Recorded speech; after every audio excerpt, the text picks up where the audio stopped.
go down, team up with friends. No matter if you're noob or pro, team up with friends. No matter if you win or lose, team up with friends. With friends. With friends. With friends. A team is fun, but I'm afraid to lose. Don't worry. Team up with friends. Rank up faster, rank up faster. Go and rank up. Rating protection. Go and rank up. Bonus points! Go and rank up. Double challenge point for you or for you. No matter what, just team up with friends. Just team up with friends. Just team up with friends.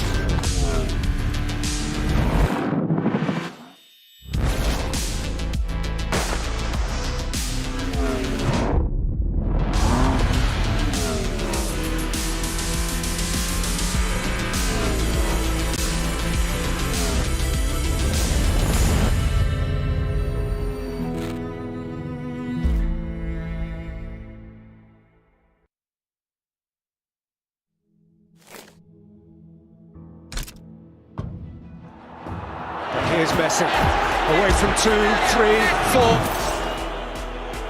The world's best player shows us just what he's about to get. Is this on? Oh, great. Hi, everyone. Welcome to my secret lair. Everything is getting put together right now. Perfect. This here is testing stage that ensures your safety during your ride. They are currently debugging the hub. See how it goes. Boy, it is powerful and agile. That just makes me want to give it a go. Only after careful inception will the equipment be ready for release. All of this equipment can help you achieve victory. Get ready. Join us now. Disfrutar el juego.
Ladies and gentlemen, welcome back. You're currently tuning in to the official broadcast of the PUBG Mobile Global Championships 2022. And we're currently tuning in to day number 2, or should I say, the last day of the Last Chance qualifiers, featuring 16 teams and only 5 will move forward to the main event, which will happen early next year. And of course, joining me right here is none other than Mafioso from Team A7. You guys know this. They're currently in second place. So you guys had an amazing performance yesterday. 1 winner chicken dinner. And of course, you guys stumbled a little bit on game number 2, but so far overall, number 2, right? So are you confident that you'll be playing well today, and how is the team looking right now?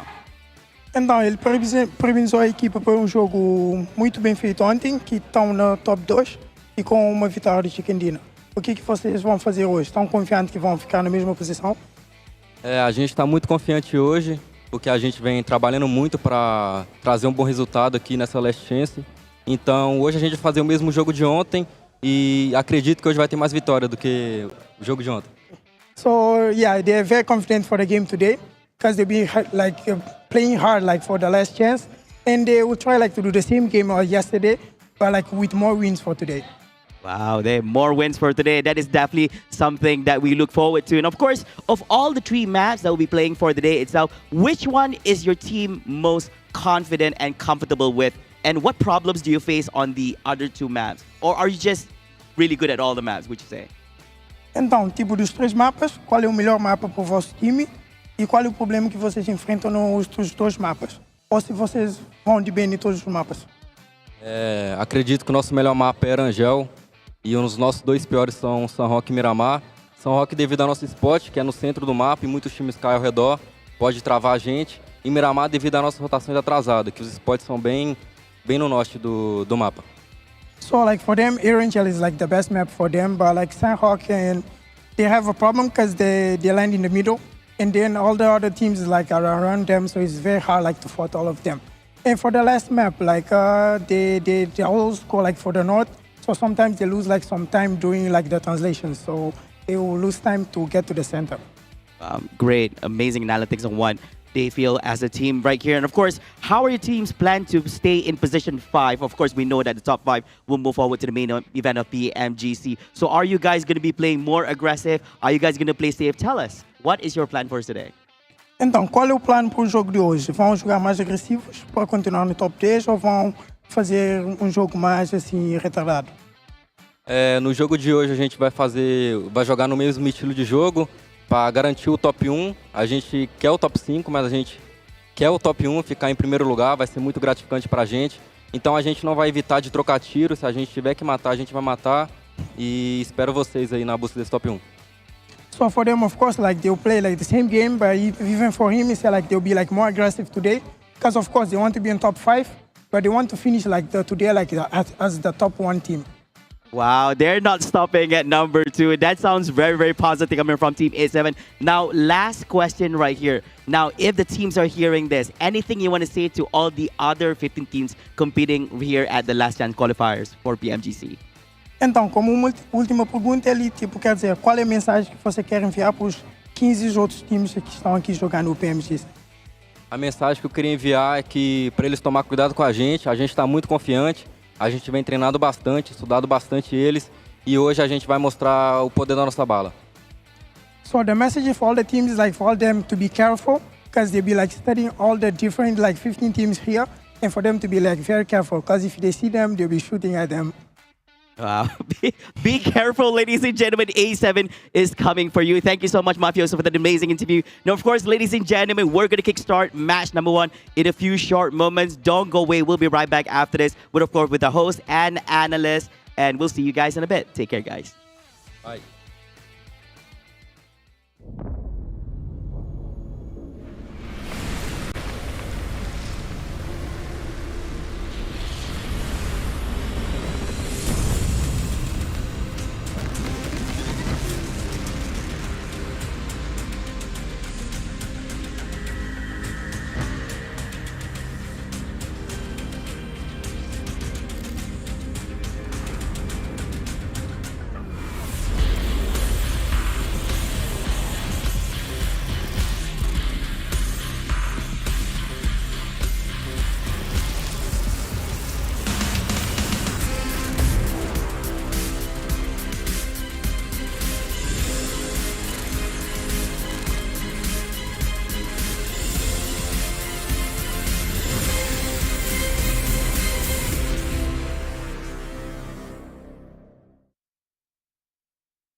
It is the final day of action here at the PUBG Mobile Global Championship 2022 last chance stage. At the end of our next 6 matches, only 5 teams will be joining the rest who have already qualified through into the biggest event of the year, kicking off in January.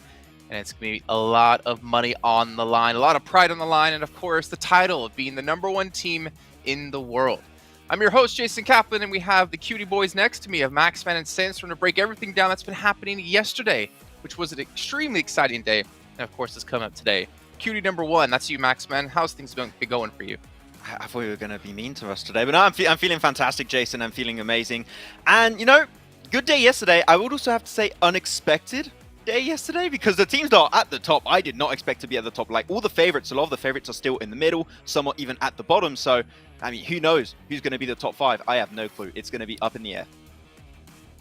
It really is. It really is going to be up in the air, and especially with the, I don't know, I guess there's a lot of pressure on the last teams currently representing their regions going into the tournament as well. So looking towards Enigma Galaxy, the last Arabian, the Titan as well, the last African representative, Damwon Kia, the last Korean representative or South Korean representative. So a lot of pressure on these teams and only 6 chances to prove themselves now. Yeah, 6 chances, and that's pretty much happening with what, or it's a culmination of what happened yesterday in the positions they set themselves in. But you know what? You at home, they need your support. The fan vote is going to be ending today in just a few hours of time, so make sure you're watching within the Esports Center and use those tokens to vote for your favorite teams. I believe S2G was still #1 last time I checked. We might have a change happening over the course of today. Maybe DRS Max can get on the board. I think there's a chance for them. I put my vote in. No, I'm not going to lie, I put it in for Game Lord because you know what? Could have given a little bit of hope to my home team eventually, right? But yeah, it was now they're your home team. When they're doing all right, hey, I always hope, okay, but my expectations were a little bit all over the place, okay? But I am Team Narvalo today. Well, you know where my fan vote went, Maxman? Who? Tell me. I went over to Sony Xperia because the Sony Xperia 1.4 Xperia stream is made in collaboration with professional esports players, and you can play PUBG Mobile in 90 Hz with Xperia Stream's total cooling system and multiple ports for intensive gaming and streaming. That's where my vote goes. Sandstorm, where did your vote go? My vote went for Maxman because he's an amazing analyst and he's dressed very nice today. I'm here to counteract some of Jason today. Yeah, a really cool transition John, can we get one of them in here for Sandstorm? Also, a big shout out here to Pullman Kuala Lumpur Bangstar Hotel, where our world is your playground, while the players are getting to stay at and getting to chill and relax at. And by chill and relax, I mean none of that, because they're sitting there intensely reviewing all the VODs from yesterday and trying to prepare for what's on the line today. One way they can do that by preparing is with Prime Gaming. You can get some exclusive in-game free PUBG Mobile items, some premium content, of course, the other benefits with Prime Gaming as well. But as we move forward here, Max, I'm a little bit worried for some of these teams, to be perfectly honest. I know they say this quite a lot, but for me is the fact they don't have any of the Maserati skins just yet, which is going to be available till the 31st of December here, which you can get while playing in-game. I don't know. I mean, that's pretty sweet car. It looks pretty damn good. And you know what? If anything, it's almost guaranteed to make you top 5 here. I was told officially that if you do have the Maserati skin in-game, you'll get official extra style points, okay, added to the mix. Ooh. So I want to see if you can get some extra style points on board. But and as we know, style points is the tiebreaker between teams after chicken dinners, placing points, eliminations, how big your roster is, who's the tallest team, who can eat the most pierogies, stuff like that. But you guys at home should be following us over on social media with all the official PUBG Mobile esports channels. But here we go. These are the teams that have been participating. If you missed out on yesterday, well, you missed out, honestly, on a crazy day of action with a lot of unexpected twists and turns. But here, we can see a couple of teams. I mean, this is maybe the highest we'll see some of the teams. Like LGD, for instance, in the 2nd place here. Not looking too hot when it comes to the overall leaderboards. It's super interesting, really. I think that Sandstorm, as I already said earlier, I think that this first day came very unexpectedly for a lot of the teams that are currently at the top. Like, we'll look at the leaderboards later on, but DRS have been able to absolutely dominate in yesterday's matches and are just looking hyper aggressive, and it's been paying off so well. And well, Navarro, he's just a team on his own. He just keeps on surviving. It's insane. He really does, yeah. I mean, look, in the first game yesterday, he managed to get 6th with 3 eliminations for his team. And again, he managed to repeat the performance in game 4, managing to secure 3rd with 13 eliminations. He had, I think, 4 or 5 for himself in that one game. So consistently, we're seeing him being the last person alive for his team. And the fact that he's securing 10 points, I'm pretty sure that there's more that he's going to be able to get today. But a very good performance and a very good start for them on day 1. Well, we have to clarify as well, those are points they've gotten as the only player remaining for their team. So pretty much Navarro got a fifth of their points in total by himself alone, which is obviously insane by itself. But as we look forward into our top 4 smoke users, kind of makes sense. I mean, Maxman, we've seen like walls of smokes, we've seen them utilized in so many different ways. Yesterday in particular, I feel like we could even see the map at some points because of the amount of smokes we had down. But IHC, 96 is ridiculous. I think that what IHC have done really well throughout all of this tournament so far is that they're really good at using smokes to wall off fights. Like, for example, if the team's on 2 of their sides, they're going to just smoke off one of their sides, make sure that one team cannot spray them down anymore, and then they're just going to put 100% focus on the team that's on the other side where the smoke are not going to hide their vision. And I think that's what they did extremely well on this first game, where they were pushing, I think it was on bacon time, and also negating visibility from Alpha 7 on the side. It just enabled them to make in a second place, but then the DBS, off squash happens, and I don't know what you're supposed to do against that, but not much. Well, I mean, it's obvious, apparently. right, Sandstorm? The only way to beat a DBS is to use a DBS. Exactly. If you can't beat them, join them. And that's what the server has been doing so far. After seeing so many fights being decided by that DBS, like we've seen yesterday in the first game, iNCO versus LGD, just outside of match, and LGD didn't know what hit them at that point. And I think just every single team started to pick it up bit by bit. And I love seeing those close quarter fights with the DBS. You think you have an Uzi? You think you're gonna win? No, just get one pump and that's it. You're done. You're dead. So let's see if we're going to be seeing the same impact from that again on today's games, or our team's going to be bringing something special. It's insane how the DPS... Oh, okay, this was a weird one. I would love to know what was the shot call of that player. Like, let's just send us a 3-cart in a compound with no smokes and just get sprayed down by Mao Mao from LGD. That was... Hopefully we're not going to see that again, but it was also pretty damn funny, and Titan, of course, did not lose that game. But the thing is, the DBS is also being used at mid to almost long range from time to time. Like, it is go really fast, so even at mid range, you're not safe. Yeah, there you go. There, right there. Perfect example. I mean, you mentioned Titan Max, man. Really interesting to see as well. Like, if they end up qualifying somehow, because they're currently, as you can see, in 5th place, that 6th match of yesterday, I think, is going to be the real page turner, the one that everyone's going to look back on, because Axer, unfortunately, couldn't play that last match. It was 3-person team for Titan, and they ended up winning things and catapulting themselves into 5th place. That in itself is a great story, and hopefully Axer today is going to be able to help continue to build that momentum with this team. But DRS, Alpha 7, IHC, iNCO, and Titan, all are top 5 at the moment. But Maxman, Bigatron, 6th place. It's possible. It's still there. The hope is there. The hope is that, like, literally, if BTR qualify, I'm going to lose it. I will be so hyped to see them in the Grand Finals LAN event in Jakarta. It doesn't get any better than that. It will be the best PMGC and the best PMGC Grand Finals, Jason. It's peak fiction. Sandstorm, Maxman did say off-air yesterday when we were done with the show that if BTR qualify for Jakarta, not my eyebrows. He is shaving his eyebrows. Ah, okay. Oh, wow. You know what? Now I really want to qualify and go like straight up into 1st place. Looking right now at DRS and iNCO, these two teams, I'm just going to brush right past that. DRS and iNCO have been absolutely sensational. DRS for sure. Yesterday, by the way, was the best performance that we have seen from DRS in the PMGC. 81 total points, 32 eliminations. Not once have they been eliminated in the bottom parts of the leaderboard. Every single time they've been in the top 7, with 4 of those games in the top 4. They're doing exceptionally well, and not what I expected compared to the performance that we've seen before. So definitely going to be on the lookout for them in these games. Yeah, and I think, Max, like, if we look at DRS, I mean, obviously we see them around for multiple years in a row. I didn't really have them this high on my radar, or this high on my rankings when I look at the rest of the teams they're competing against. But I am pleasantly surprised, but I do worry. Going into today, can they replicate that performance? Yes, they built up a 30-point lead between 1st and 5th place, but I'm not sure if they can do this back-to-back 2 days in a row. I would have to agree. If you're looking back at DRS and how they played in the group stage, I think that DRS is like, middle of the pack. I didn't expect them to qualify in top 5. But this new DRS 2.0, is playing hyper passive, but the moment that they flip that switch, they just go in super aggressive mode, start clearing zone after zone after zone, and taking as much space in the circle as they possibly can. It is a team that can now convert chicken dinners. I mean, we saw it yesterday in that, game number 4, 10 eliminations and a chicken dinner, followed up with a 4th place, a 3rd place. On game 2, they got a 2nd place. They just keep getting these top 5 finishes, and when you have such a short tournament, only 2 days of play, that might just be enough to remain in that top 5. Well, let's actually take a look at your teams to watch. Maybe either one of you do have DRS actually in there. Oh, okay. Well, Maxman, I'm glad I threw it to you to talk to about him. I didn't even know you had him as a team to watch, so we know exactly why you're going with them. Game Lord, I'm kind of guessing because you're French. And Exactly. they're French. And then Bigatron because you don't want to lose your eyebrows. Also, then I don't have to speak for the segment. I don't think so. Sandstorm, why?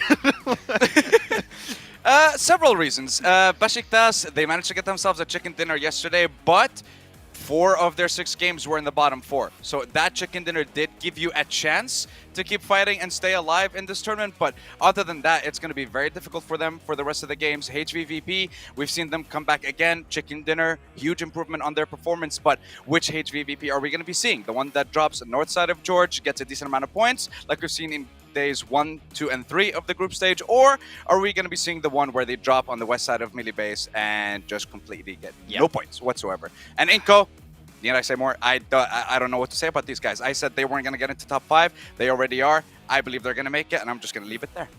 To talk well, on Maxman, let's go for it. Sandstorm did say that if iNCO do qualify in top 5, he's going to shave his eyebrows. So I like this. This is good. I like this change of pace. We'll do that. I was complimenting you like 2 minutes ago. You should be on my side, Max. What happened? There is no sides here on the desk. It's everyone for themselves. No. Maxman, what were you going to say about HVVP? So I want to touch on HVVP because I was able to look back through the VODs a little bit yesterday and through the map feed, and I really think that the main issue I pointed out yesterday is really coming in to like be the main issue for them, which is they are just a little bit too slow on the rotations. Like a lot of the teams that play Edge are just so quick. They really are. They see the circle, boom, everyone almost instantly in their cars, playing Edge circle. HVVP, especially if they go for secondary drops, they're just a little bit slower to get in like the flow of things, and they just get gate kept so often. I think they had 3-4 games in a row yesterday where they just get gate kept, and they just could not get in any strong position. I think if they just speed things up a little bit, they'll be there, because technically the entry points are good, just a bit slow. So if they speed things up, I think we can see the new HVVP we wanted to see here. Okay. Well, you know what? I mean, hopefully they've been able to realize that as well and have been able to figure some things out to improve here in that second day. It wouldn't be a PMGC in my eyes without HVVP there. There's also a couple of other teams. I mean, Sandstorm, we've got Vampire Esports in 15th place. Didn't expect that to happen considering what we've seen from them in the past. Enigma Galaxy in 13th place, Besiktas in 12th place, LGD in 11th, and even Reject Damwon 10th and 9th respectively. There's a lot of these big name teams and big players that we've seen just over the course of this event alone that just haven't been able to perform in that first day. I mean, sometimes it can come down to there's a lot of pressure on the teams. It can come down to not having the international experience in these tournaments, and it can also come down to the fact that we have the best teams in the world, and there's bound to be some teams that are not going to be able to perform on that level. But sometimes we do get surprised with, for example, like you mentioned, LGD. They had a strong start in the group red, and then not being able to make it into the grand finals, struggled a little bit, but they performed very well in the survival stage, which is kind of what baffles me a little bit. Is this the group green effect? Whenever they're like teams from group green or their LGD just can't do anything? Well, I'm not going to answer that question, but you know what? Maybe our casters can answer that question, or just let the gameplay alone answer it, because we're going to be heading over to our commentators to kick off our first match here of the day, our one of 6 remaining matches here in our last chance stage. So John Allen and Blink, take it away. We are over the midway hump and we are going downhill, and we will not be stopping. There are no brakes on this train, Blank. We're inexorably drawing to a close here at the last chance stages, and all of these teams, they're trying to hang on for dear life. They are 100%. I mean, there's not many places you can hang on. Some of these teams are on the outside of the train as well, so it's getting real windy out there, and there's a tunnel coming up, so they got to duck their heads, make sure that they can make their way through these last 6 matches. There is some teams that I worry about massively. I'm looking it down towards the bottom of the leaderboard. Vampire Esports, 25 points, Bacon Time. The 2 Thai teams joining one another arm in arm in the bottom of the leaderboard itself. I do think that a comeback can still be made, but it will be very difficult to make happen. LGD, on the other hand, known for that type of bounce-back nature. They're very elastic, very trampoline-like. We'll see if they can hit those numbers today and get themselves up towards that top 5, because yesterday there were some things that just weren't working out for them. But heading over to our angle, our first match of the day, and it will be all concluding in 5 more matches after this. Oh, it is all to play for. The same set With AXA back in for the Titans as well, they'll be playing at 4 players strong, which is good news coming off of their chicken dinner yesterday, which saw them up and into 5th place at the end of the day, just about pipping out Bigitron on a tiebreaker, with, of course, that chicken dinner being the deciding factor. So it is still very, very close towards the top of those tables. And very, very hotly contested by quite a lot of teams. As you were saying before, Vampire Esports and Baker Time, they will need that step up. But we've seen them seen it from them before that they can have that sort of gumption, and they have had those pop-off days. Looking at this playing path, it's very awkward, honestly. Down towards this south side doesn't give a lot of people the opportunity to get up towards the northern edge of the map. VPE is going to drop out towards Primorsk. It's going to be difficult for HVVP to get up towards North George. They're going to go to their secondary drop down towards Sosnovka. Now, yesterday, we saw they had a much bigger improvement when they were able to get into those circles early on. This might not afford them that same kind of chance, but a lot of times when they're playing on the northwestern edge anyway, it is a long haul down towards the eastern side of the map where we've seen a lot of these circles drop. A western circle could work out for them here. Similarly for VPE, we're improving their gameplay from the center side, especially on that Miramar where they took a very central position. But this circle basically favors absolutely everybody. Anyone can get towards this spot nice and easily. It does keep the majority of this bottom part of the map in, which does make things a little bit harder for anyone towards that Sosnovka military base in the first place. Getting across those bridges is going to be a little bit more difficult considering there's going to be complications in terms of gatekeeping going on. Will be pretty tricky, those vehicles, hotly contested, I imagine. Vampire split and uncontested, actually, over towards Primorsk. No one dropping out at that stage of the playing path that early on. They will not have any contest for that spot on the tables. Of course, if you want to be getting on board with Captain Messi, he is joining the PUBG Mobile Battlefield. Stand out on the battleground with a Messi football icon set. Grab them in PUBG Mobile now. 100% worth it as well. Looks very cool. Flavor's 100% rocking it over on the interviews. He looks very, very cool as well. I'm jealous. I'm 100%. I wish I was wearing that today. It would give me the comfort, the ability to take this all the way to the end. In the meantime, Besiktas going against iNCO at the moment. Squash will try and run down one of the players and is successful with it. Looks for one more. Enjoy quite low. Let's get away. Squash able to take down Peace. Almost going for another here. And with this vehicle, he has a really good chance to actually take down the whole team. It's like Zessi does manage to pop the reload there. I knew that these vehicles were going to be contested. I didn't realize it would be full squads contesting for a couple of these vehicles. Looks like that backup did come through. iNCO lose 1. I think Besiktas also losing 1. They will be able to res there as well. So both of these teams fully disengaging from this area and figuring out where they're going to want to go further forwards, because they both now have 3 players alive. iNCO 4th place on the tables. 12th place is Besiktas. Yeah, iNCO's still at risk at the moment, considering their recent performances, which is a case of 2 games has made up the majority of these 54 points. That is slightly worrying, but something that does not worry me whatsoever and makes me very happy, in fact, is that tomorrow, December 5th, we will be seeing 2022 PMGC special crates releasing all the way through to January 8th, so make sure you get your hands on those whilst you still can. But it is all back on this one right now, this match, this day in particular, where we'll be finding out exactly which top 5 teams will be heading through to the grand finals. Honestly, it is getting a little bit scary as we're seeing we have much more info to go off from yesterday. And again, like I was saying with iNCO, 2 matches make up the vast share of those 54 points they have. Now, they could take a similar approach today where, they get 2 games and they're very happy. They see themselves secure towards that top 5. However, this is now the adaptation day. This is where teams have figured out what's going on, what works, and they will have looked at yesterday. They will have looked at iNCO's rotational paths, where they're finding these easy positions to get in towards the circle, where they're sending central as well, and maybe even looking to cut those rotations off, or even pick them up for their own. And iNCO, although very good in the macro, decently good towards that end game and picking up a lot of eliminations, usually they do it where they are the 4-man squad. They're essentially taking down 3-man squads, 2-man squads, and it's a lot easier for them to actually hit those kind of numbers that way. This time around, I think iNCO will find it a little bit harder to get those easy positions towards center, and already losing 1 player sets them back at that disadvantage. HVVP on that south side, they did drop out to their backup drop over on the military island, all the way on the south coast. Kitsune looting up on the docks down south. Potential for them to I guess, like boat rotate, but it's more likely that they're going to just take that bridge on the western edge. Down one, central in apartments is a pretty powerful spot given the circle as it is. A lot of space on the northern side of the river hasn't been taken though, Blank.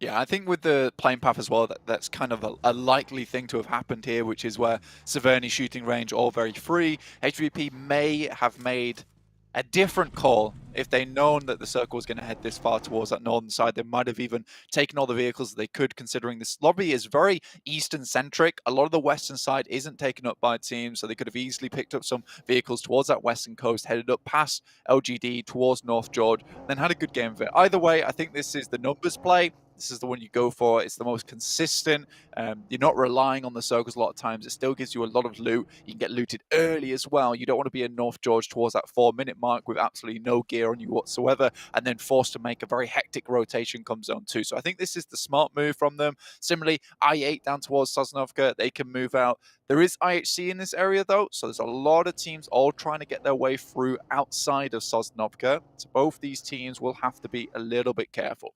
Bacon time at the bottom of the tables right now. Get central fairly early. Currently playing, well, I'd say central. They're sort of on the outside of the center pack right now, but it's a pretty solid compound as well. Nice sight lines out nearby to them.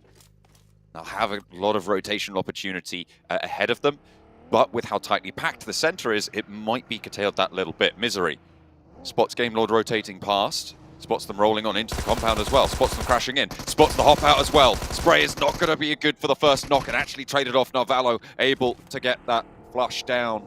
And Misery out for Bigatron. Really needed to find that first knock on the roll-up. It was curtains from there. Misery's usually very good at that, which is catching players off guard, but I think that he was a little bit all over the place there, panicking slightly.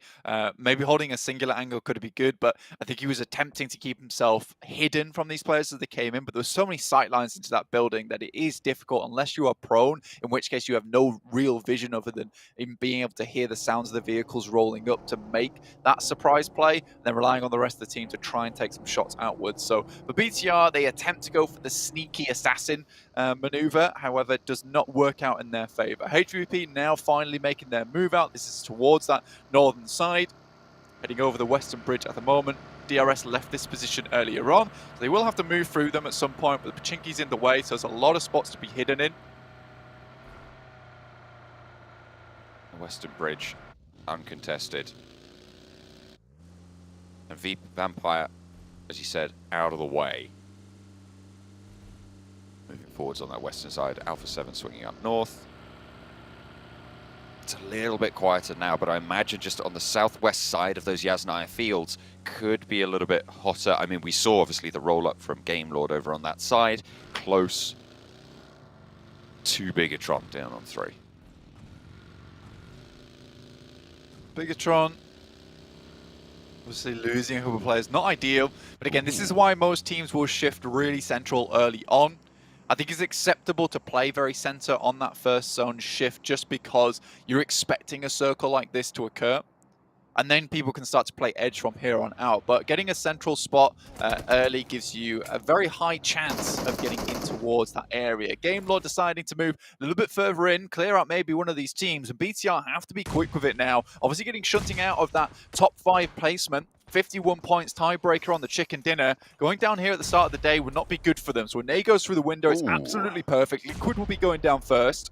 Oh, another one in through the window. 2 nades, 2 knocks. It's Jen Foster, a third nade through. And they will be able to find an answer a little bit. Has the M249, a lot of bullets, but not going to be able to find the second knock onto Victor. Narvalo does fall, but Bigatron swept aside. Game Lord, their bane right now. Very central in the circle as well, and a powerful garage to be able to claim for Game Lord moving into those top 5. Exactly, John. That pushes them up past Titans nicely with 53 points, just behind iNCO at the moment by 2 points overall.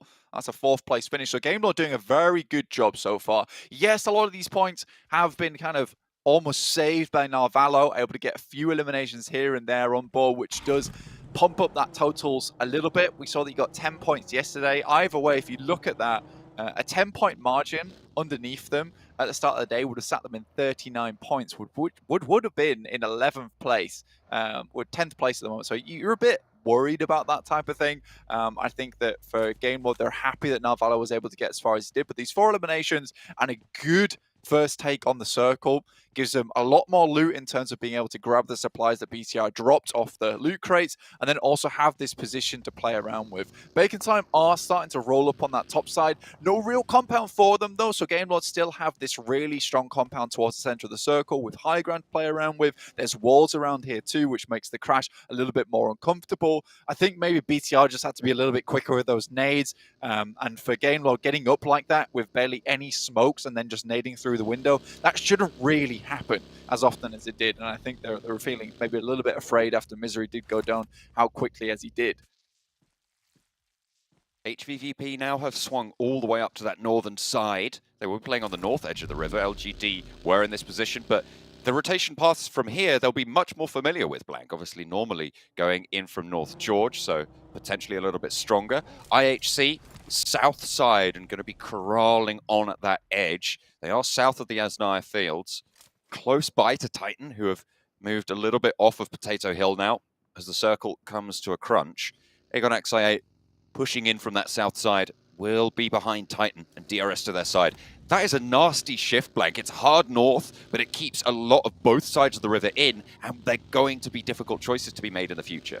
I think for A7, this is really, really nice for them. I think the fact that they were all the way on this northeastern side, they were looking like they weren't going to be able to find a way in towards this circle, setting us up a little bit further towards Rozhok, and then even goes further north on that side, gives Alpha 7 an excellent opportunity to pump those scores up and really secure their position towards that top 5 and head through towards the PMGC. It's been very rare that we've not seen Alpha 7 go through to PMGC, but already I think that's 2 knocks either side, but with Reject in the back as well, this could be horrendous stuff. Oh, a second knock for Mythic over onto Meku, and 2 players are down. It's all on Tixie to hold the front here. Rejector coming through, as you say, a third party. Matic and Tixie now for the squad. Carrillo on the corner will find the nades in his way. Tixie gets one back as well, and a lovely little shot through the window. Needs to hold for a second, but a third player from HVVP falls down. It's Matic rolling up, the seat swap's there, and they're out.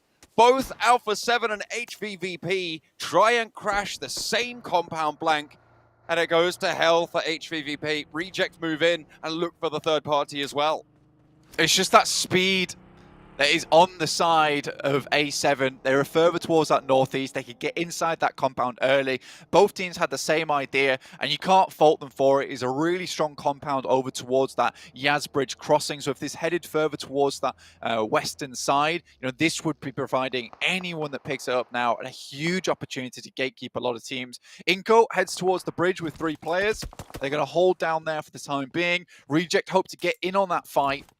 Either way, for HVP, it's just a little bit too slow, and I think that when you're trying to crash a compound like that, you have to be really, really quick, very dominant. For Alpha 7, it was less of a problem for them because it's a very long rotate for some of these teams to head over Yasnaya, past the lake, round the side, and they have a huge amount of sightlines to see that one happening. For HVP, they have to be a little bit more aware, which is why they leave Kitsune in the back. Either way, good job to Alpha 7. Very, very good team fight coming through from them to pick up the compound and get those angles over towards the guys from HVP as they crashed. Now, they can start to really get some more points and get a cracking game on board with 78 points already accrued. They might look to overtake DRS on this game. I don't know if it's possible, but I would love to see a replay of the start of that fight, because there were 2 knocks that we didn't see, and the timing was very, very close to both of those teams hitting the compound. Alpha 7 did get there first, just a little bit, but I would love to have seen right at the start when those knocks started to come through. Titan on the north side of the lake now might try and move into the area, and Alpha 7 trying to fend them off on the north edge. Like we said before, this is a very difficult cross down towards Alpha 7's position. A lot of open ground here over towards this pizza wedge, essentially over towards that western side. Another difficult circle comes through. LGD is in an alright spot at the moment, but you really do wonder where this circle is going to end up, because if it ends up right on top of the bridge, it's going to be difficult for a lot of these teams to find anything to work with. iNCO down towards inside the bridge. They're on the bank side. This is hugely central. This is classic iNCO gameplay. LGD really powerful in their position. North Shore very likely that it will be finishing there, but LGD can just sit here and control everybody else trying to make their way across, as can iNCO. Unfortunately, though, Alpha 7 move on out. Nades over the top, Vitali low, Becker at the back. Will be able to stay alive here. Another nade on in to try and pick up the flush. Rez is very, very tricky there. Down one, trying to get across the bridge, shut down. They got XI8, 4 players alive. Currently split 2 and 2. The other 2 players on the east side of Rozhok. As down one sit above them. Vampire, you can see them just about coming over that hill on the western edge. North shore for Vampire already. They're in one of those towers, but they're going to have to move further in. They know Aegon XI8 are here, and they should know that DRS are rolling up on their north side. It's a hard cross here. I think Schweppes is playing this one very, very well, knowing that there's probably those off angles from Aegon XI8. UZM goes down, this from Enigma Galaxy. There's a lot of eyes on this position. Ghost is the only one left remaining over towards Rozhok side, but should be shortly returning to the fold. Game Lord rocked up. They did take a knock in the process, but are able to get their boy back up on his feet for the time being. That's Akashi over that side. Nate goes through, does a hefty damage over towards Narvalo. Stays alive, however. In come Robs, Victor, and Akashi to back Narvalo up on the hillside. They know there's more players here. They know they have to push further north. East side flank, IHC covering off. Smokes being thrown down for Game Lord to isolate sightlines to create a channel towards the Enigma Galaxy fight. Looking to put nades in that way. Amodi launching them back on over. No one going down just yet. The rest of down one trying to get across. Not going to be shot at just yet, but everybody's turning their attention that way now. As Vampire have to be on the swivel, actually managing to get all the way across. Down one Gaming will stay alive for now. Reiji shots over towards Alpha 7. And Aegon XI8, they're still peppering away at Enigma Galaxy despite being right on the south cut of the circle. It's been a survival game here for Aegon. They know they have some good sight lines up towards a lot of this tree line, so they can just take easy shots and get themselves back into cover. For Freak, though, these are shots you need to hit over towards him, but I think Blade just does not want to expose himself for too long. Currently in 26 points, 28 after those 2 elims. Quite far down towards the bottom of the lobby, looking to put some more points on the board today. Ooh, a nice little roll-up coming through from Game Lord. Freak now last standing for Enigma Galaxy, but Narvalo gets shot down as well. Victor and Robs active. They want to try and create some cover, but their teammates are getting shot out in the meantime. They're not in the next circle, and IHC have moved in front of them with the chaos that they were involved in with Enigma Galaxy. Godless on the side swipe on the off angle, and their teammates will fall. 2 players now left standing for Game Lord on the south side, and a tricky rotation ahead of them. Likely they're going to have to move north of the river, and IHC have got the shots. They split 1-on-1 in the vehicles. The reload's there, and the back player actually going to be able to get to the coastline. Unlikely to get across, but still somehow squeaking it through. Forward position will be taken away from them, however, and it's just Victor left. Inside the water himself. Chunksy did go down to a shot coming through from Besiktas all the way on that eastern side. They'll have to move further in. iNCO once again find themselves a very troublesome spot, but a spot that they have lived in. The nades from Revo didn't quite do the final job towards them, able to live a little bit longer, get away. I can remain on this bankside, and although it was very rough to play from him earlier, now everyone realizes this is a hot spot. Ravenclaw down, Fluke down, traded off for just the one. They turn around the corners though, and they got the DBSs at close range. I think there were several going off there. There's at least 2 on the roster. Vampire keeping the shotguns in hand. See themselves a little bit safe, but the circle's still enclosing. We'll have to move out from this position, trying to get as many reses through as possible before they start to make that grand dash. Becker just taking shots. iNCO already up to 3 eliminations so far from the waters below. The Sharks looking for a little bit more to chew. Vehicle goes up, so can't sit in that anymore. Nade over the top from Squash as he launches up. Off the bank side. Down one. Really struggling here. iNCO doing a stellar job. 3 eliminations so far. Forest should be spotted. DRS in the meantime, southwest side. Vampire at their back, looking to move up. Schwepp does fall. It's rejected there. On the off angle, should be resable here for Vampire. 4 eliminations already on the game. Reject. Hit the deck from Delta. Neither player going down. That's going to draw some ammo, draw some sightlines away from Vampire on their approach on the southwest side, but the blue zone moving in. Shots from Ravenclaw as they crest the ridge. The backline not safe. Rules repositioning. Ravenclaw cannot risk this peek. Go for the spray that he wants to find, but the nade over the top could be on the money. It's the only one he's got in the pocket. Looks like it's on target, maybe a little bit short there. Will fall just in front of the rock that Delta hides behind. Schwepp swings out wide. Yanti shots over to Reject. They are caught in a trap right now, and DRS need to stay strong. They have to push for a lot of teams at the moment. I mean, VP is not making this easy, and they're remaining outside of sightlines from the guys of Reject. So for DRS, they just have to push for this team in front. Enigma Galaxy do go down. Besiktas still going pretty strong on that eastern side. DRS slowly being pulled apart here by the nades. Reject, Divine sending stuff over. Killer now steps up, takes down Schweppes, leaving VPE at 3 for the time being, but 6 eliminations already found, looking for a bigger game. iNCO currently dominating from the bank side. Killer last standing now for DRS. They would know pretty much where that position is going to be, but Killer finds another one. Oh, he's drifted over. He didn't get it. Okay, fair enough.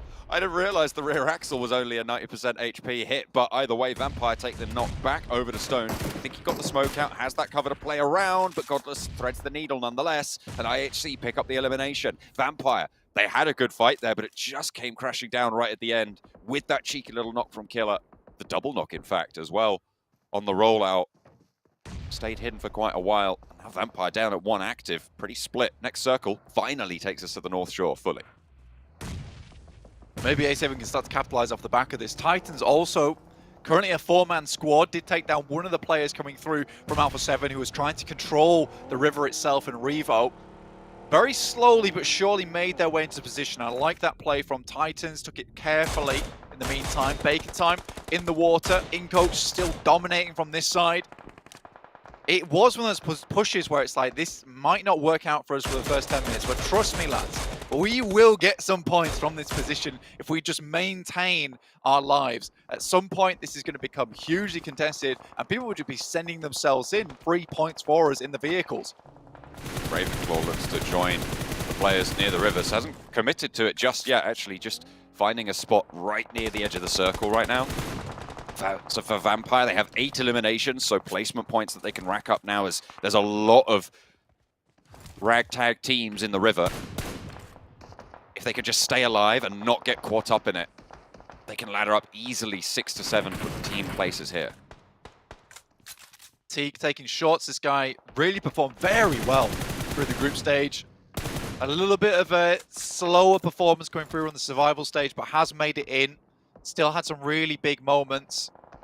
Seems like he's still being that front man for the squad. Though 6 has really caught my eye recently as this backstop member. He's able to get some very interesting little angles, some peaks that's coming through. He opened up the fight here over towards Alpha 7, allowing them to get into a position on the circle. And Titans haven't pushed their luck, actually. They didn't go for the full-on crash over towards Alpha 7. They just found a compound they can play from and decided this is better for them to just stay up as 4 rather than risking the full-on fight, knowing that with this circle, with the bank in play, although it's very risky and horribly dangerous, this type of terrain, they're more than likely going to live for a long while just sticking as 4 as opposed to going for a full-on brawl. Victor trying to survive for as long as possible. Osal in the buggy will be able to bandage up, get a little bit of healing done. Staying alive for now. That south side, you can see just all of the teams who went to the river as a last chance. LGD finally having to leave their stronghold. Besiktas ready and waiting to receive. They won't find a knock just yet. 2 players active, YZ and Suki. Suki already on the high ground. Is still in the next circle and playing around that bridge. Besiktas, though, they know where that is. The nade over the top from Zessi finds the high ground knock, and LGD join the teams in the river crawl. Vampire just picking up more and more points here. I mean, Ravenclaw is in such a powerful position. Yeah, even as a solo from this spot on the side, doesn't have to take many fights coming through from Reject, but what he can do is certainly pick up some good points down towards the river. Might not get a huge amount of placement points here, but any team that he can remove is good news for him. Still has cover from the rock, but Besiktas will have clean lines of sight to this direction as soon as they step up, but they're more than likely going to commit to just going north of the river on this next circle. They have 30 seconds to play. The question is, what will they do with the position they've been given? Zessi actually looks for a swim across. Ravenclaw steps up for more. Spots the 2 players there, but it's just ducking back behind. And yeah, there we go, Besiktas. As soon as he takes those shots, they go down. And it's 10th place for Vampire, which is really unfortunate. Luckily, 9 eliminations on the cards. We'll jump them up a little bit on the tables, but they could have got so much more. There's 9 teams still remaining, and I'm very, very certain that it's going to be much fewer than that. Not very long. And with a lot of the teams already have a fair few points towards the top of the lobby, feeling very healthy. Over the Game Lord currently, I believe that is Narvalo in the water himself. No, it's Victor this time around putting in the shift. Okay, Game Lord's going to live for a little bit longer. They're the solo team apparently, and this is good news for them. 6 eliminations, get maybe further into top in terms of placement points. iNCO already, clocking in at 9. They get the majority of the work done towards that first hour of work, and then they just kick their feet up and then rest for the rest of the day until they need to do something else, or at least the manager asks them to go do something. So for them, they're getting their big game in, securing themselves towards the top of the lobby nice and early on, give themselves that buffer. It's a very relaxed little last chance here for iNCO, I'll be honest. This is where iNCO can really put the hurt on and sweep up a lot of these points. 8 eliminations already. I imagine they're going to be able to see 3 or 4 more in the next couple of minutes. Shots over towards Alpha 7 as Reiji backs them off the wall. They've been held in this compound for so long. Blank, remember, this is the compound that they fought HVVP for. Both teams wanted to crash it. And the fact that Alpha 7 are alive this deep in a really strong position, it just makes you wonder what HVVP could have done with it as well. Ooh. This could be a big nade, bro. That could be really big, actually. From YZ, it finds iNCO. Becca, maybe being dismounted there, is going to look for the res onto Vitali, but another nade to follow. The Cook looks a little bit too short there. YZ lets it go a little bit longer. This one, though, could prove to be a little bit more brutal, but the bounce off the rock, it would have been too long anyway. Another nade in hand, though. Lost in the arsenal. Jump out wide, and YZ actually tucks back into cover. Besiktas are there with nades as well. And Vitali goes down again. Becca, low. Besiktas on the other side of the river. But LGD out of nades now. Vitali flushed.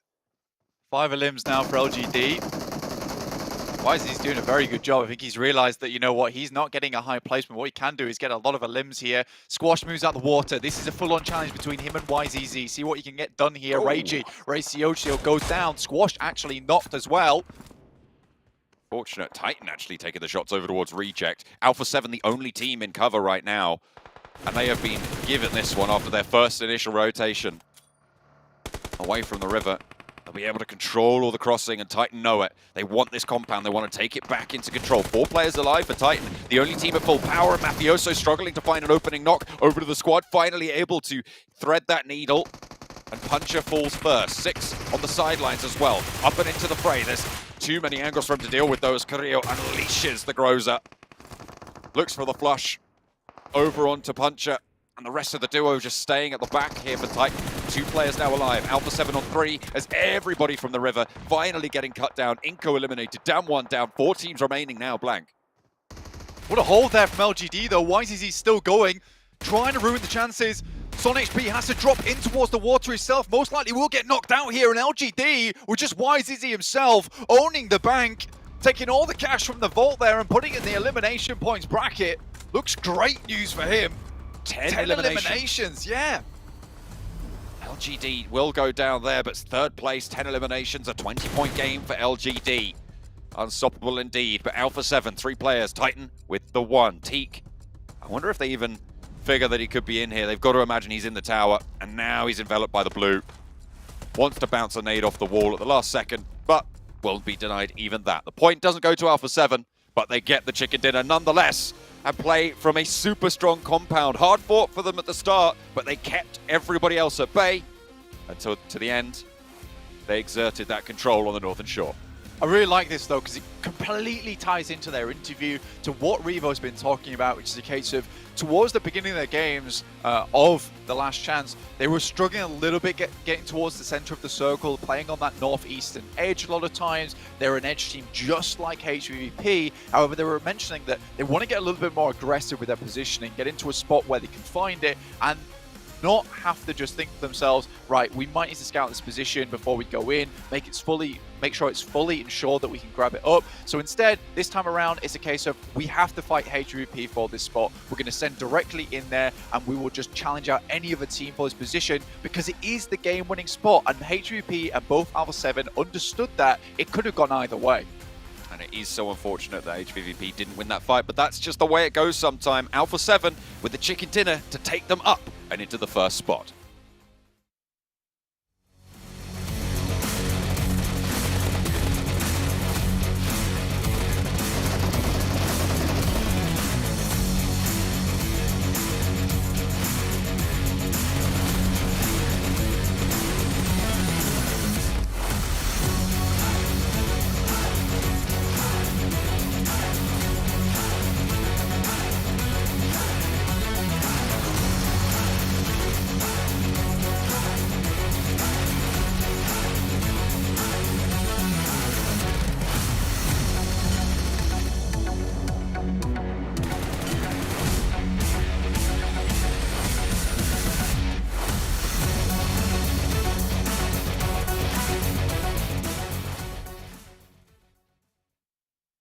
Well, Alpha 7, they came out with the interview saying, if you come near us, we're going to shoot you down. And HVVP, unfortunately, was one of the recipients of this one as they close out the game and get themselves even further into top 5. And I believe even in first place now, gentlemen. This is a fantastic showing out of Alpha 7 as they look to join Influence Chairman over in the finals. Normally in the interviews, I'm not going to lie, we hear them say, oh, if we see you, we're going to like chase you down, we're going to take your compound. I don't typically believe it. I do now. Yeah, they just barely saw Pixel move in of HVVP in a really good compound at that. Like, it was a better rotation from HVVP, a lot quicker. But the fact that Alpha 7 just sent it while the team was split was the perfect timing from Alpha 7. And then you just can't breach it because the compound, it's hard to leave, but it's even harder to breach, right, Sandstorm? And that defense was just on point. Well, Titan found out. The hard way. Yeah, true. Yeah, they really did. But what we saw from Mythic in that last game, completely wiping out the HVVP lineup. And I asked this before the game, and I'm going to ask it now. Do you think they might have done better if they dropped, or at least close enough to North George, tried to rotate there? Would have been a quicker rotation to that compound. That might have actually been the difference in them arriving earlier than Alpha 7. Might have been the biggest difference that they needed. And at this point of the game, making that mistake, not getting a single elim either, not securing a single point, is definitely going to hurt HVVP here. Yeah, it's going to put them even farther behind that top 5 that they're trying to catch up to. But a couple of individual plays we're going to have to mention here as well. YZZ from LGD, the last surviving player from the teams out of water. First of all, I mean, obviously the confidence that goes in to be able to pull off that kind of situation and knowing your limits and knowing what you need to do. But I feel like at the end, to be fair to him, Victor kind of saved him from Gaylord as he knocked 2 players from Besiktas. Pretty much. Like, the situation is really like out there.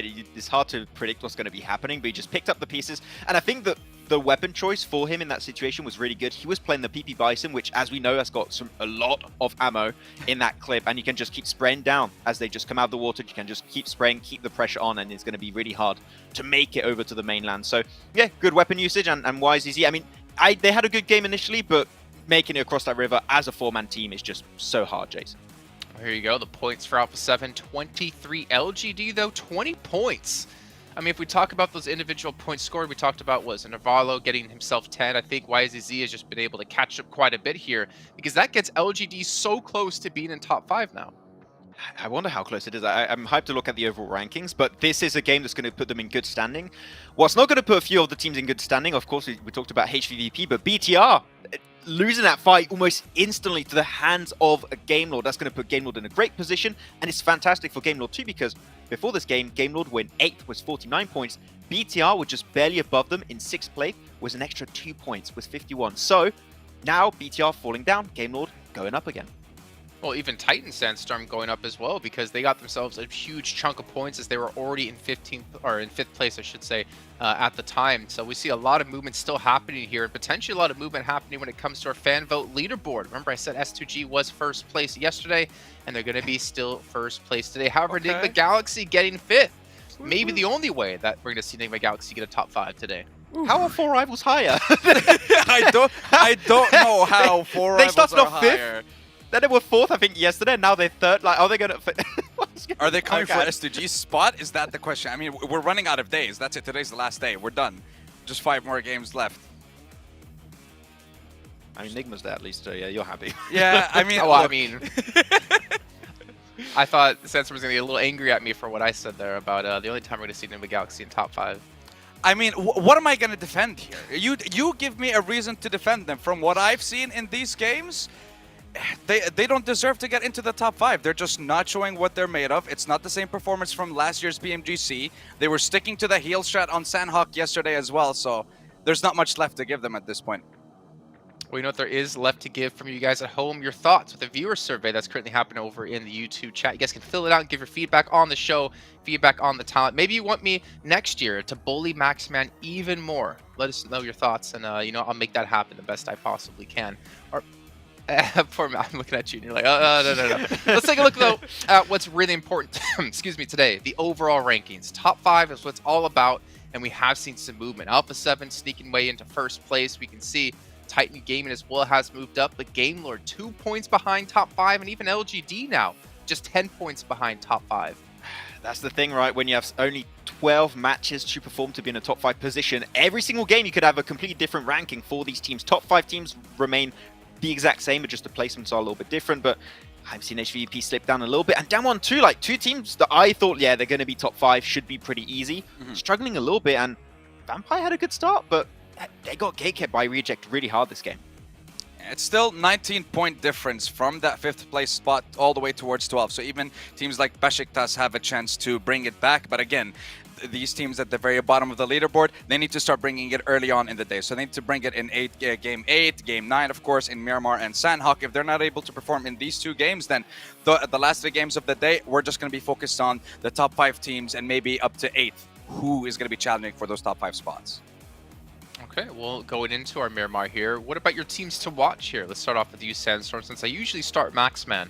We can see your teams, the Galaxy, Bacon Time, and I got an I8. Okay, let's hear it. Well, with Egon IA, these guys, I mean, they showed us something special on the very last day of survival stage, but we're not seeing any of that in today's games. They were very late on their rotation coming out from the military base, and when we saw them going into Zone 2, I believe Zone 3, 2 or 3 of the players had like 3 bandages and no stims. They were running out of meds, so those late rotations are hurting them a lot. Bacon, one of the top performing teams on Erangel as well. We didn't see them do anything in the last game, didn't see them do anything in day 1. So the reason I'm focusing on these teams, they're at the very bottom and they need to perform and they need to do it now. Otherwise, their journey is done in the PMGC. All right, well, looking at your picks, Maxman, I can see a certain team in there that you said you would not predict at all today, or at least as a team to watch. LGD, interesting. It's not my pick. You told me to pick it for you, Jason. I took it for you. I took Did he do that? and Vampire. I didn't hear Jason do that. I was going to say I've proved we didn't record anything, unfortunately. But yeah, LGD, I mean, they were in a position that was not great before this game. They were in 11th position, and it was said, right, also that they only have a certain amount of games where they can potentially hope to be back in a race. Thanks to the performance of YZZ, they're still in a position where they can compete. They're still clearly in a position where they can be in the top 5. And as we know, Jason, they are a team that are really good at playing on Miramar. So if they can get himself maybe their very first chicken dinner of the last chance on this game, this would put them, normally push them up even in top 5. And top 5 obviously would make them extremely happy, but the problem is they are running out of matches to do so. There's a lot of other teams gunning out for that position as well. So we're going to head on over to our commentators, though. You know what, for Maxman? You can throw it on over to John, Allen, and Blake here for once. Okay, John, Allen, and Blank, take it away. Oh, you're so lame.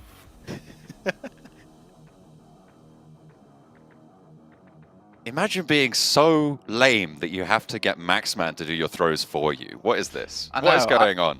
You know, I particularly liked when he stumbled trying to get Max to throw to us in the first place. And then Max was just like, you know, take it, boys. And we did.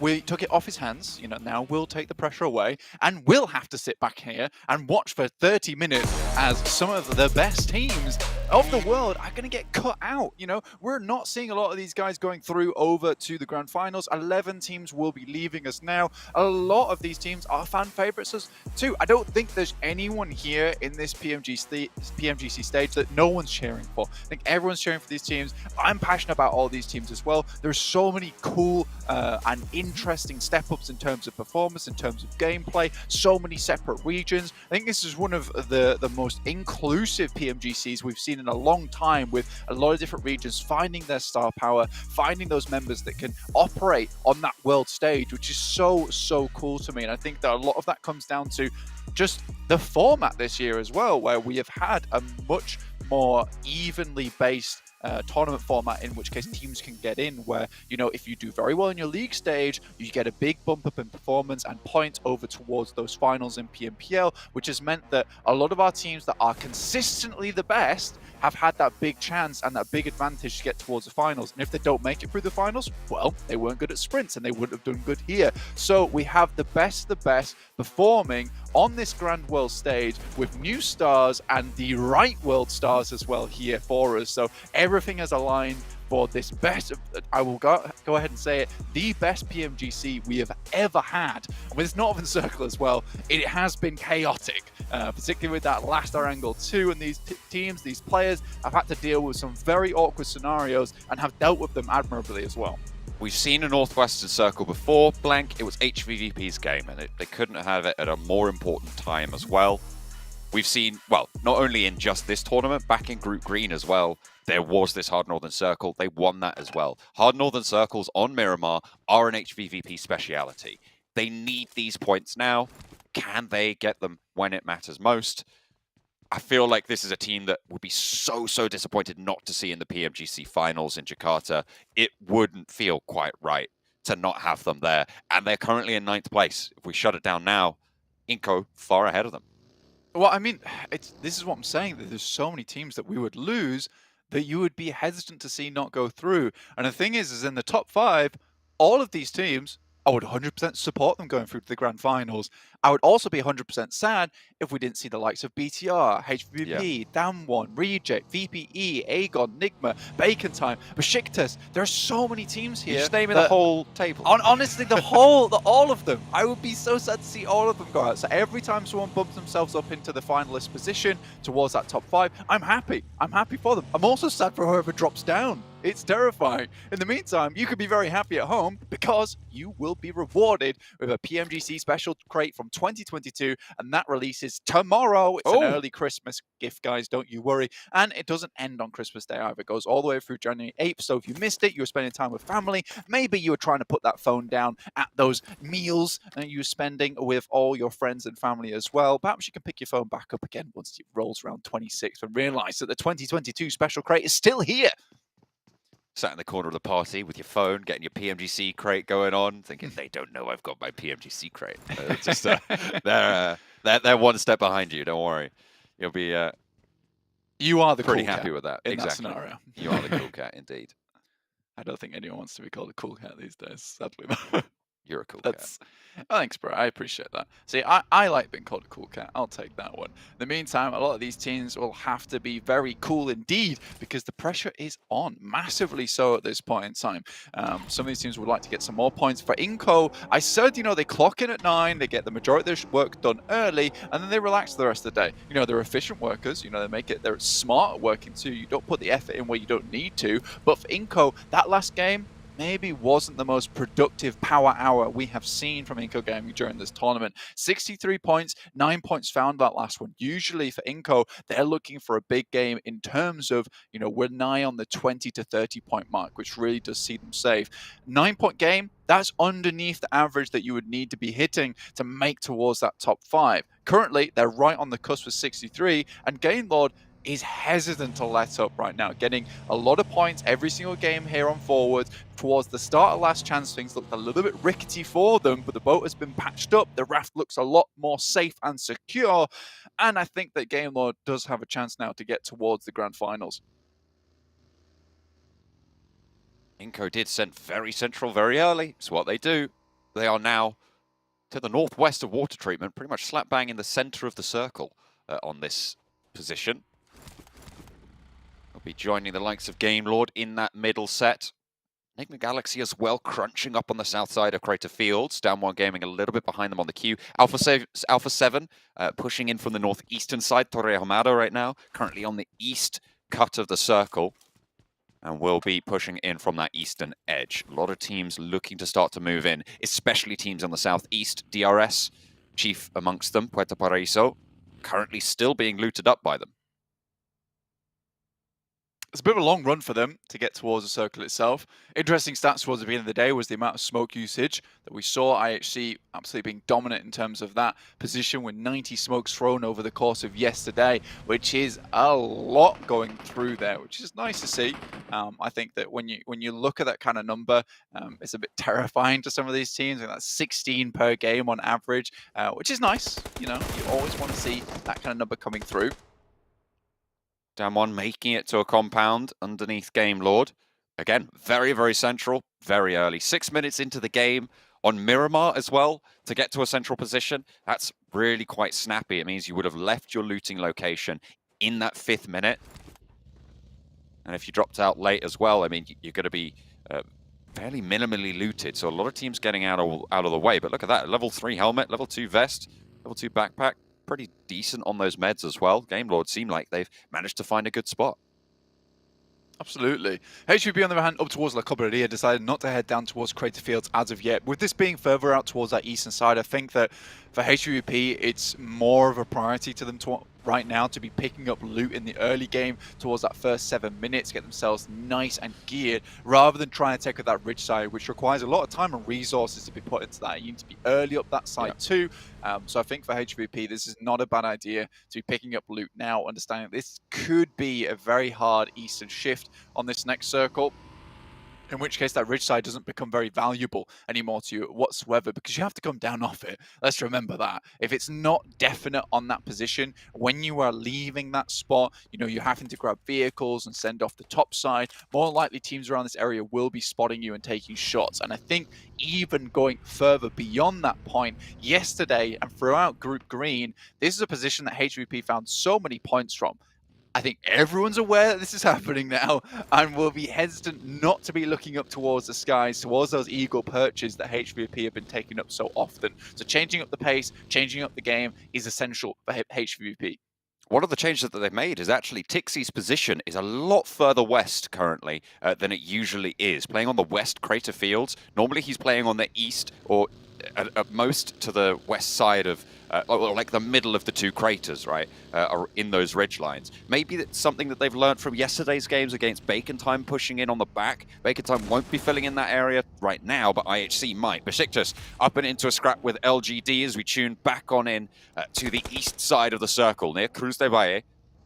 Besiktas looking to disengage. LGD not going to lose a player, but Besiktas again losing a spot that early on into the game is not ideal. A tumble on 2 players, but Changxin not able to capitalize. The bullet's not quite going to fill the mag enough. MVM takes up the mantle, and there goes the vehicle. 2 knocks of Besiktas.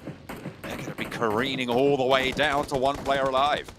Yeah, when you see that type of thing where it is still open ground and LGD is able to reposition very quickly into good spots, they are heavily accurate in these games. It's difficult to get away from the sightlines of them. They're rather, instead of trying to pop you out the vehicle, they'll just send bullets in. They saw the smoke and they realized that the thunder was going to come afterwards. Circle heads out towards that eastern side and HVP make the right call. VPE, on the other hand, very similar position to what they saw yesterday on that game where HVP won the Miramar. However, this is much more beneficial towards them. They have a very nice spot towards this circle to start to take shots out towards anyone on that western side. And now HVP, A7 forced to play those outer edges. It's so interesting to see this dynamic between A7 and HVP because they do tend to engage in combat quite early on. I think the only weird factor right now is that no one's going to be challenging A7. IHC, on the other hand, coming through La Cobreria right now, and HVP will have to be set up for something like that. Potential for IHC to continue to move further in and try and swing over the north. They'll know that this is the HVVP zone, right? So now they're going to have their wits about them. Reject up and into the fight with Aegon XI8, playing on the south chunk of the central area here. iNCO opens up with a knock onto Duello. Reject now active with 3. iNCO cooking a nade. Spots Reiji around the corner. Repositions away from the nade. Doesn't take any damage for it. A Molotov from Reiji to slow that corner down. Looking for the res. They need to hold off on the other side of the building, but Vampire over the top of the hill have got these third-party sightlines. It's going to make it really hard for Reject to do anything other than fight forwards towards Aegon XI8. The res did come through, so they are back to full 4, but they'll need some healing done if they want to have a chance. So they have medkits as well. This is only 70%, and I8 looking a little bit healthier right now. Nades are now pulled out. for Reject, looking to send them over towards that compound that I8 moved themselves into, towards that warehouse side. A lot of open space in there, so the nades can tumble and drop over towards just the very beneath of your feet. So gotta be careful for I8 going forward. I think that they started off that fight strong and now can kind of slow it down just a little bit, wait it out, try and get those stims on board and go again when they feel the time is right. But at the moment, where they are, very central, this is happy days for them. iNCO currently on a 2-2 split at the moment. They were central, now they're trying to hold out 2 zones. Could be dangerous for them with teams maybe wanting to come down towards that area. H7 on the other hand up towards water treatment, very high ground already achieved on their side. Got Mafioso up towards that northern side, watching the crossing on the road, making sure no one's coming down there. And they have good sight lines down towards DRS too, so they'll have to be very worried coming to this one. Hard shift down towards the south side. This is going to put Hacienda del Patron back in the action, and a vast majority of the circle now a little bit unplayable with that fielded area over towards the east that currently LGD are holding it. All right, let's see what these teams on the north side have got. A little bit of a bitter test for them. Bacon time. Desperately in need of performance. 23 points, a poor game last game as well. Currently 40 points whole behind that 5th place bubble. 5 matches to make up that gap. I think after probably, I would say, moving into the last 3 games, we'll be able to start discounting teams at the bottom of the tables, but for now it is still possible for anyone to make it in. Vampire have got a pretty strong couple of buildings here to hold out the teams on the northwest. Yeah, it is really nice to work from. I mean, there's a lot of open ground, and some of this area is held off, made sure it's free and clear just purely by the terrain they're currently holding in. Game Lord, nice and on high at the moment, but outside the circle, will have to move in. Currently just trying to hold out teams like Damwon, as well as IHC. In the meantime, HVVP moved down to a compound just on the north side of the circle, where this road slits through the map. Shots coming through, trades off. Vavian first to fall, but it is back and forth. LGD lose 2. A blow dealt to the Korean squad, but it is given back twofold, and Forest peeks out. Lovely little spray there onto Suki. Last player for LGD going on into the fight, looking for a knock, and we'll be able to find it. YZ as well. Last time survivor on the previous map, looking for more here as well, and he takes down all of that one. LGD ruined the chances for Korean squads. It is unfortunate. They'll be moving forwards with just the 1 player. 5 eliminations racked on up, and that is disaster for Damwon.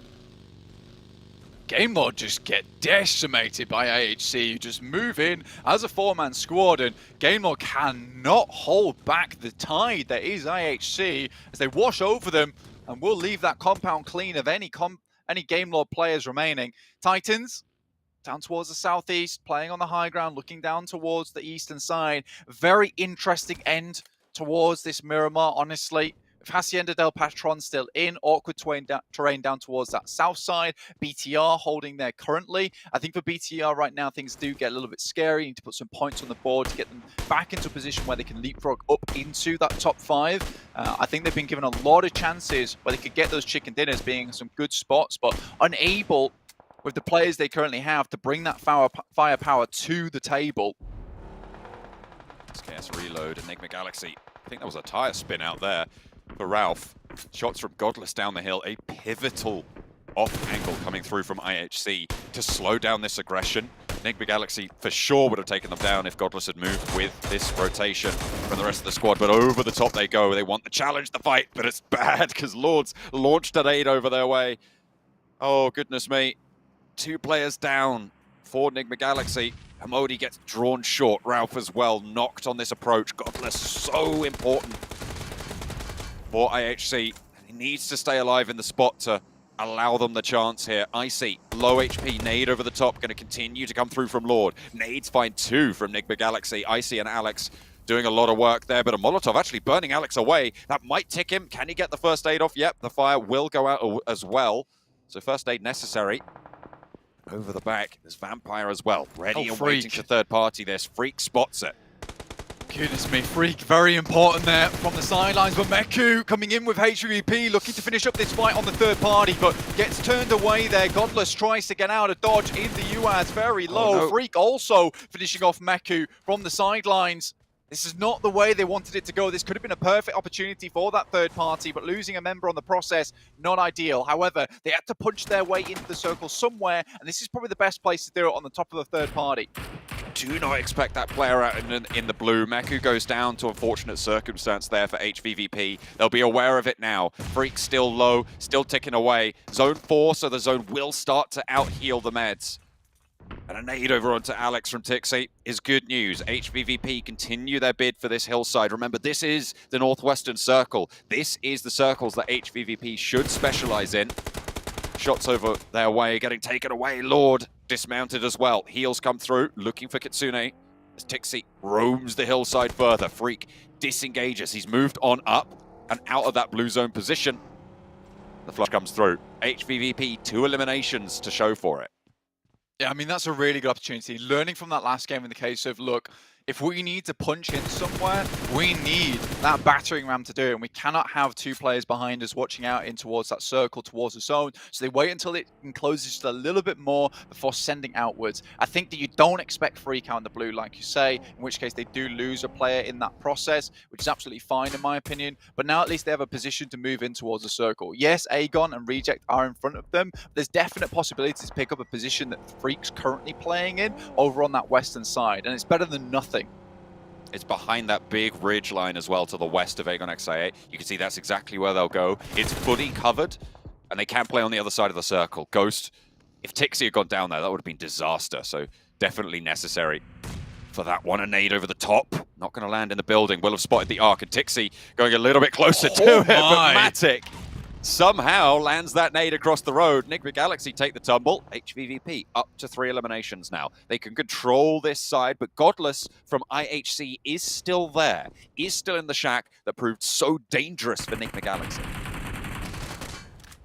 And when you hear that third party and you don't see an instant flush on the second, that you should know that there's at least one other player hovering around this area. But for HVP, again, this is a solved scenario right now where they're on that western side. They don't have too much to worry about. I think for Alpha 7, this is going to be a very difficult push down from that northeast edge unless they get a circle shift up towards them, which they do. This is a lot easier now for their side. But HVP have to continue onwards. Their march is made a little bit more difficult by the murky swamps of that I-8 position, as well as Reject in front of them. It's going to be difficult to get through there, and it might just be a case of waiting it out. Matic knows the position of Godless, just waiting for him to peek up for just a little bit. He has to move out of this position. So for HVP, should be another secure elimination unless the players from I-8 can pick this up away from them.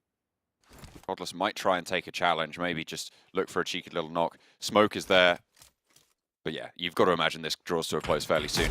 HVVP can swing down to the south side of the ridgeline, but then they're directly challenging Bigatron's sightlines coming on through from that southwest side of the circle. Bigatron been fairly quiet for them at the moment. They have been playing near the urban environment, near those buildings, and it's very unlikely that teams are going to be rotating in behind them. They can just chill out for a minute, but they will need to figure out where to go from here.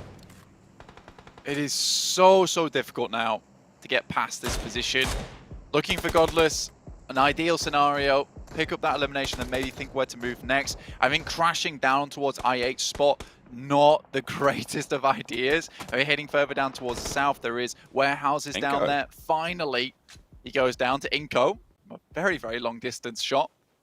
iNCO, by the way, spot where that is. That early rotation from iNCO still very much paying off. It's working out yet again.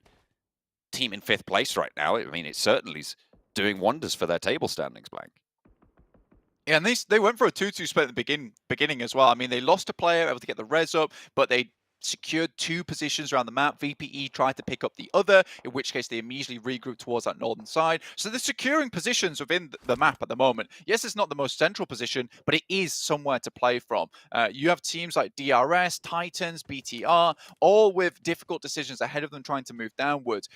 I do respect the hell out of A7's current predicament because they're up towards this northeast side. They've already sent 2 players up playing as front men for them, trying to allow the rest of A7 to get through. They send up in the vehicle, and slowly but surely, they have just pulled each other towards this ridge side under the cover of each player. So sending up one towards the ridge side in Carrillo, getting Mythic up there next, and then allowing the rest of the team to move to them with the cover of those two players in that position. So a very, very slow, tactical, but successful push coming through from A7.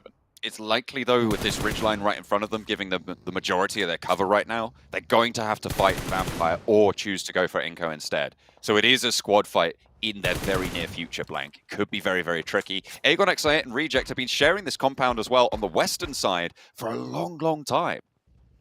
I mean, they both just realized that this is a strong spot, and it would be unideal at this point in time with the amount of low ground and flat grounds around them to go for a fight. Very easy third party on the cards for them. DRS trying to pick up that position behind the guys from A7. Rules gets there, will be dispatched. Unsure about that rotation. They knew Alpha 7 were up on that cliffside, and it was a completely bare knuckle push. Just going straight over towards it. Luckily, they do get knocks back over their way, but DRS have lost 2 in the process. 2 of their players going down. Leaves only Gianti on the reses. Delta still on this hillside.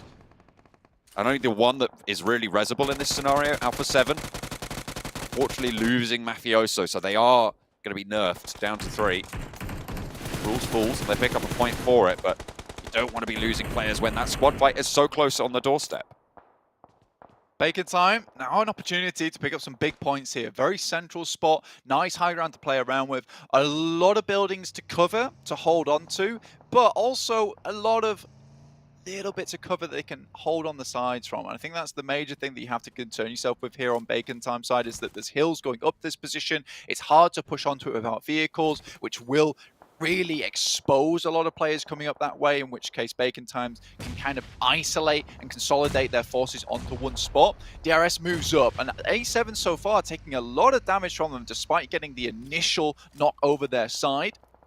DRS have had them on broadside with very little cover for a long, long time, and now Alpha 7 are feeling that punishment, that pressure pushing on in. Revo takes the challenge, hits the drop shot for one. Carrillo wants to try and keep the squad alive, as it's only now him and Revo standing, but only the one for DRS as well. Gianti falls back, regroups with a nade coming over the top. That's a Molotov to slow things down, and a nade set back their way. I think that's coming in from iNCO across the way, or even Vampire just over that ridgeline. The res gets off for Gianti. Revo stays alive as well. Now can Carrillo find what he's looking for? Can he get that knock? Because they're all grouped up. Vampire as well could find it if they launch the nade in the right direction. Vampire just slowing this fight down, making it so hard, lines them up, hits the deck, cannot stay exposed for too long, and it's iNCO to take shots over towards DRS as well. Look at the fire coming in over the heads of Alpha 7, suppressing DRS, and there's the nade they were looking for. Revo takes down DRS, now they can turn their attention to iNCO.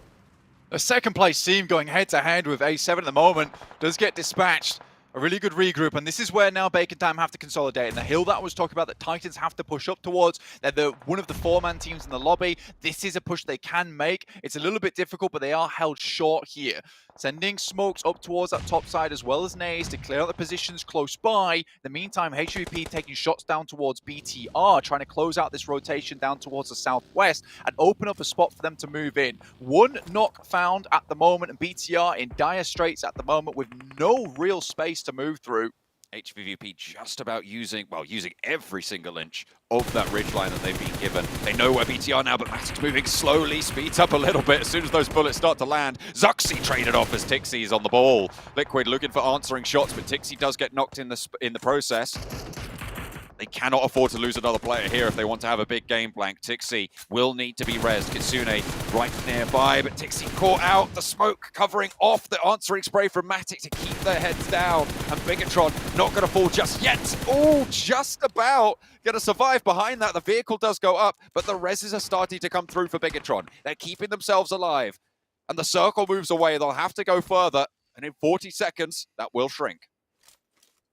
Very difficult push here for Bigatron. The major thing that's keeping them in this one is having 4 players alive. They've got a lot of squad members to really take these angles off of them. Matic, though, hitting some nasty shots. A great headshot down the way, really putting the hurt down towards Bigatron, and they're hesitating. A foot is exposed, and Matic tries to take some more shots, eking either way and which, but that will be them over.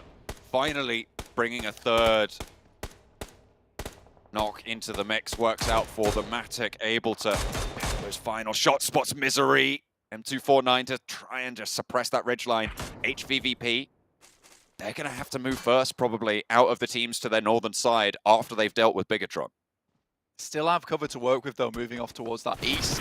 10 teams remaining. Genvoster steps up for a second, but instantly answered by the guys from HVVP. Damage sent over towards Zuxi in the back, and realistically, this team coming through very strong with the mini 14s with DMRs. It's a very individual and unique playstyle coming through from them. Zuxi goes down. HV up to 5 eliminations so far. Make that 6. As Matic actually takes down players coming through from Aegon IA, in fact. Very, very nice. Aegon XI8 trying to third party onto this engagement, and they're being turned away at the door. 10 eliminations for HVVP. What the hell just happened? Did they wipe out Aegon XI8? I think they did. They didn't even take a knock over their way either. Now, Reject have taken that opportunity to leave, to move forwards. HVVP crunching on in. Everybody's popping off now. Bacon time, 2 players down.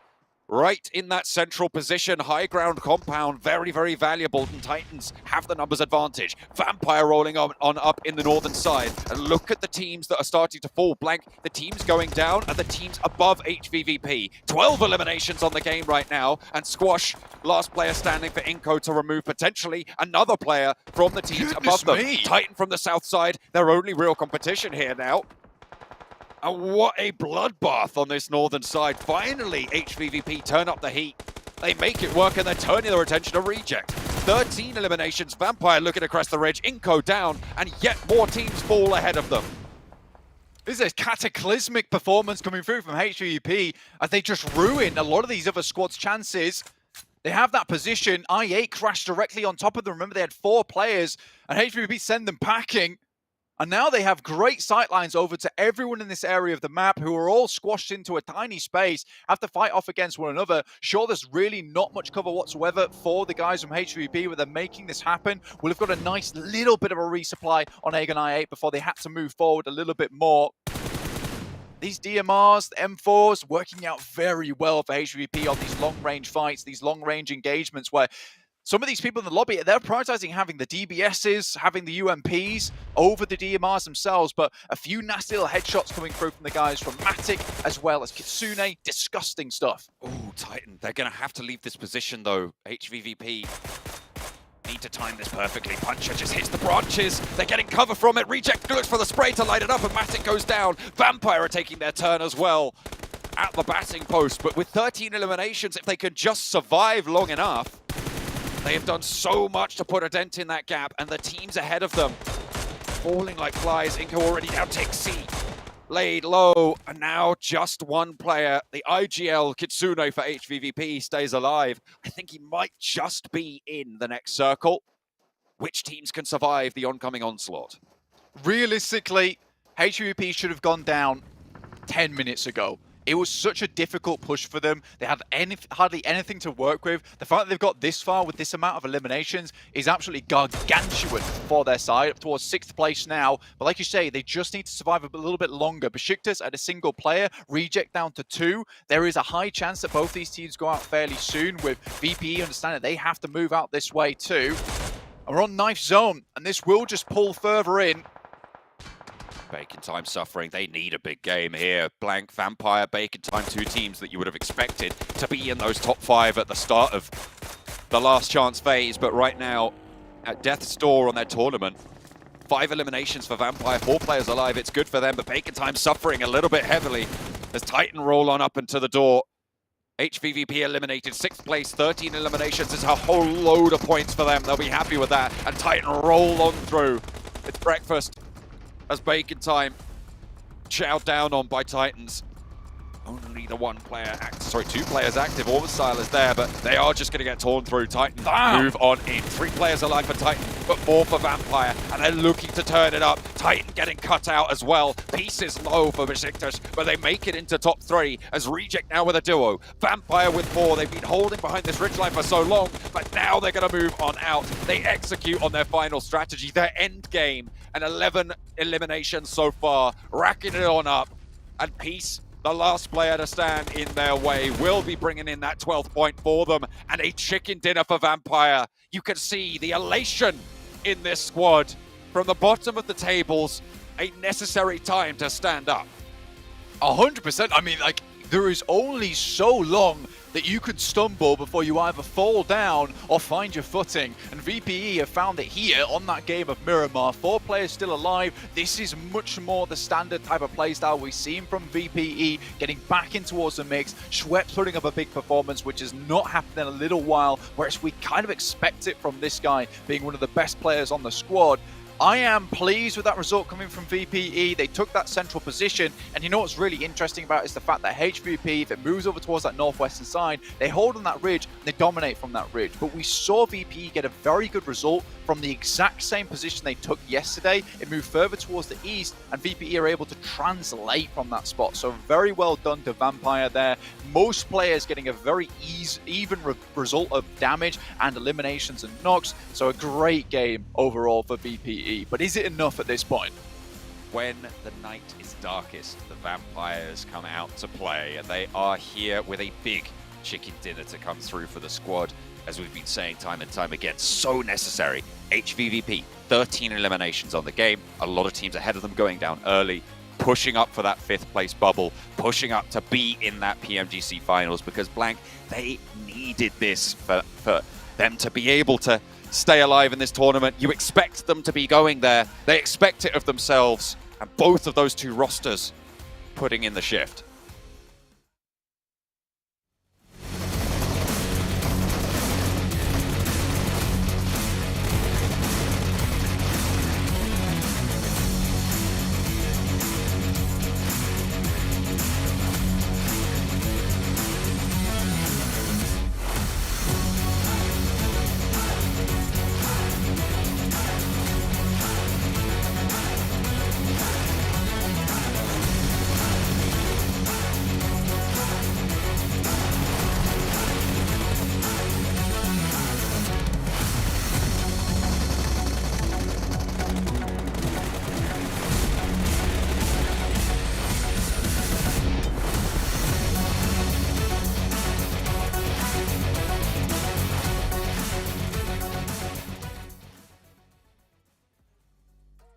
See what that win meant to Vampire Esports here, getting them back in the running for top 5 to potentially keep that door open to get into the PMGC Grand Finals. 27 points here picked up from the team. A fantastic performance, but honestly, there was, like we were saying before, Max, when we were watching the match, there was just so much happening. HVVP as well, having a slaughter in that last match in the matter of about 7 seconds. We were talking about it during that game, Jason, that for Vampire Esport, if they want to be able to catch up, they need a chicken dinner. It was like, no, at least 10 eliminations. They a little bit outdo that, 27 points on the game. And this just gives them, I think, a glimmer of hope they desperately needed, because things were looking so grim for them before this match. But those mini 14 fights, Sandstorm, were just amazing from Flukev and Stone. Like, these guys are on point, and of course, Schweppes being Schweppes, he's just always going to pop off. Yeah, it wasn't just that, by the way. It was also the fact that a lot of the teams in the middle of the leaderboard are also getting eliminated. Teams from the bottom are performing, so now it's going to be very, very close. But Matic and what he did to IA, what he did to Reject, what he did to this entire lobby this game, even holding on to or closing on BTR, not allowing them to move for such a long time. So much damage from him, so many elims. Very great game for HVVP. But if I'm being honest, this is the second time that we're seeing them on Miramar get gifted the first, second kind of zone. A lot of pressure is alleviated from their shoulders. So I want to see them perform, like you mentioned before, Maxman. I want to see them perform the same way iNCO would if they weren't gifted the zone. Where is that performance from HVVP? I do have to agree, but in general, I think that this is them willing to be just a little bit quicker on their rotations, even in zones where they're very familiar with, and I think that that's just a great change to what we saw from them yesterday.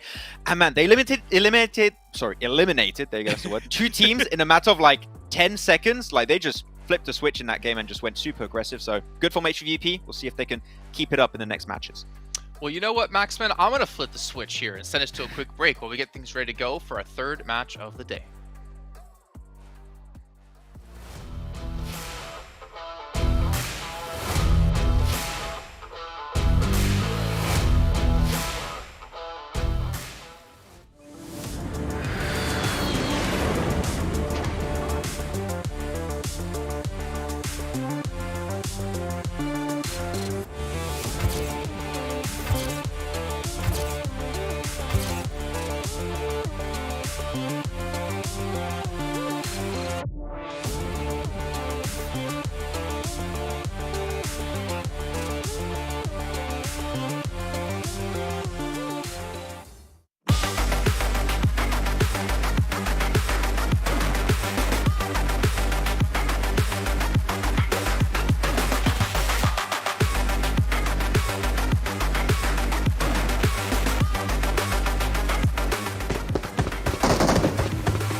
Welcome back, everyone. As again, we finished off our second match of the day, but we still have 4 to come, but only 4 matches left to go, which that means the top 5 teams at the end of the day will be going through into the PMGC Grand Finals, where other teams are already waiting to participate over in Jakarta in January. But before we can even hop into our third match, which of course will be on Sandhack, I want to remind you guys once again about Sony Xperia 1.4 Xperia stream, which was made in collaboration with professional esports players. You can get 90 Hz in PUBG Mobile. Xperia streams total cooling system and multiple ports for intensive gaming and streaming. I learned yesterday not to throw that over to Max and Sandstorm because they don't remember the last word for some reason, but one thing they do remember is how awesome Prime Gaming is, because you can get exclusive in-game free PUBG Mobile items as well as additional content beyond that. And even with the Prime benefits, it's a win-win-win situation. Just no chicken dinner involved. I don't know how that works, but I thought it came with it, with the deal, but that's fine. I don't know. Let's take a look at our overalls. Let's see where we're currently standing here. Alpha 7 going to be in first place at 103 points. And we have seen Titan move up to third, but there hasn't been a shift at the moment in our top 5. However, HVVP, Vampire Esports, Game Lord, they're coming. Problem was Game Lord got 0 points in the last game. Yeah. Oh Lord, they're coming. It's Vampire Esports.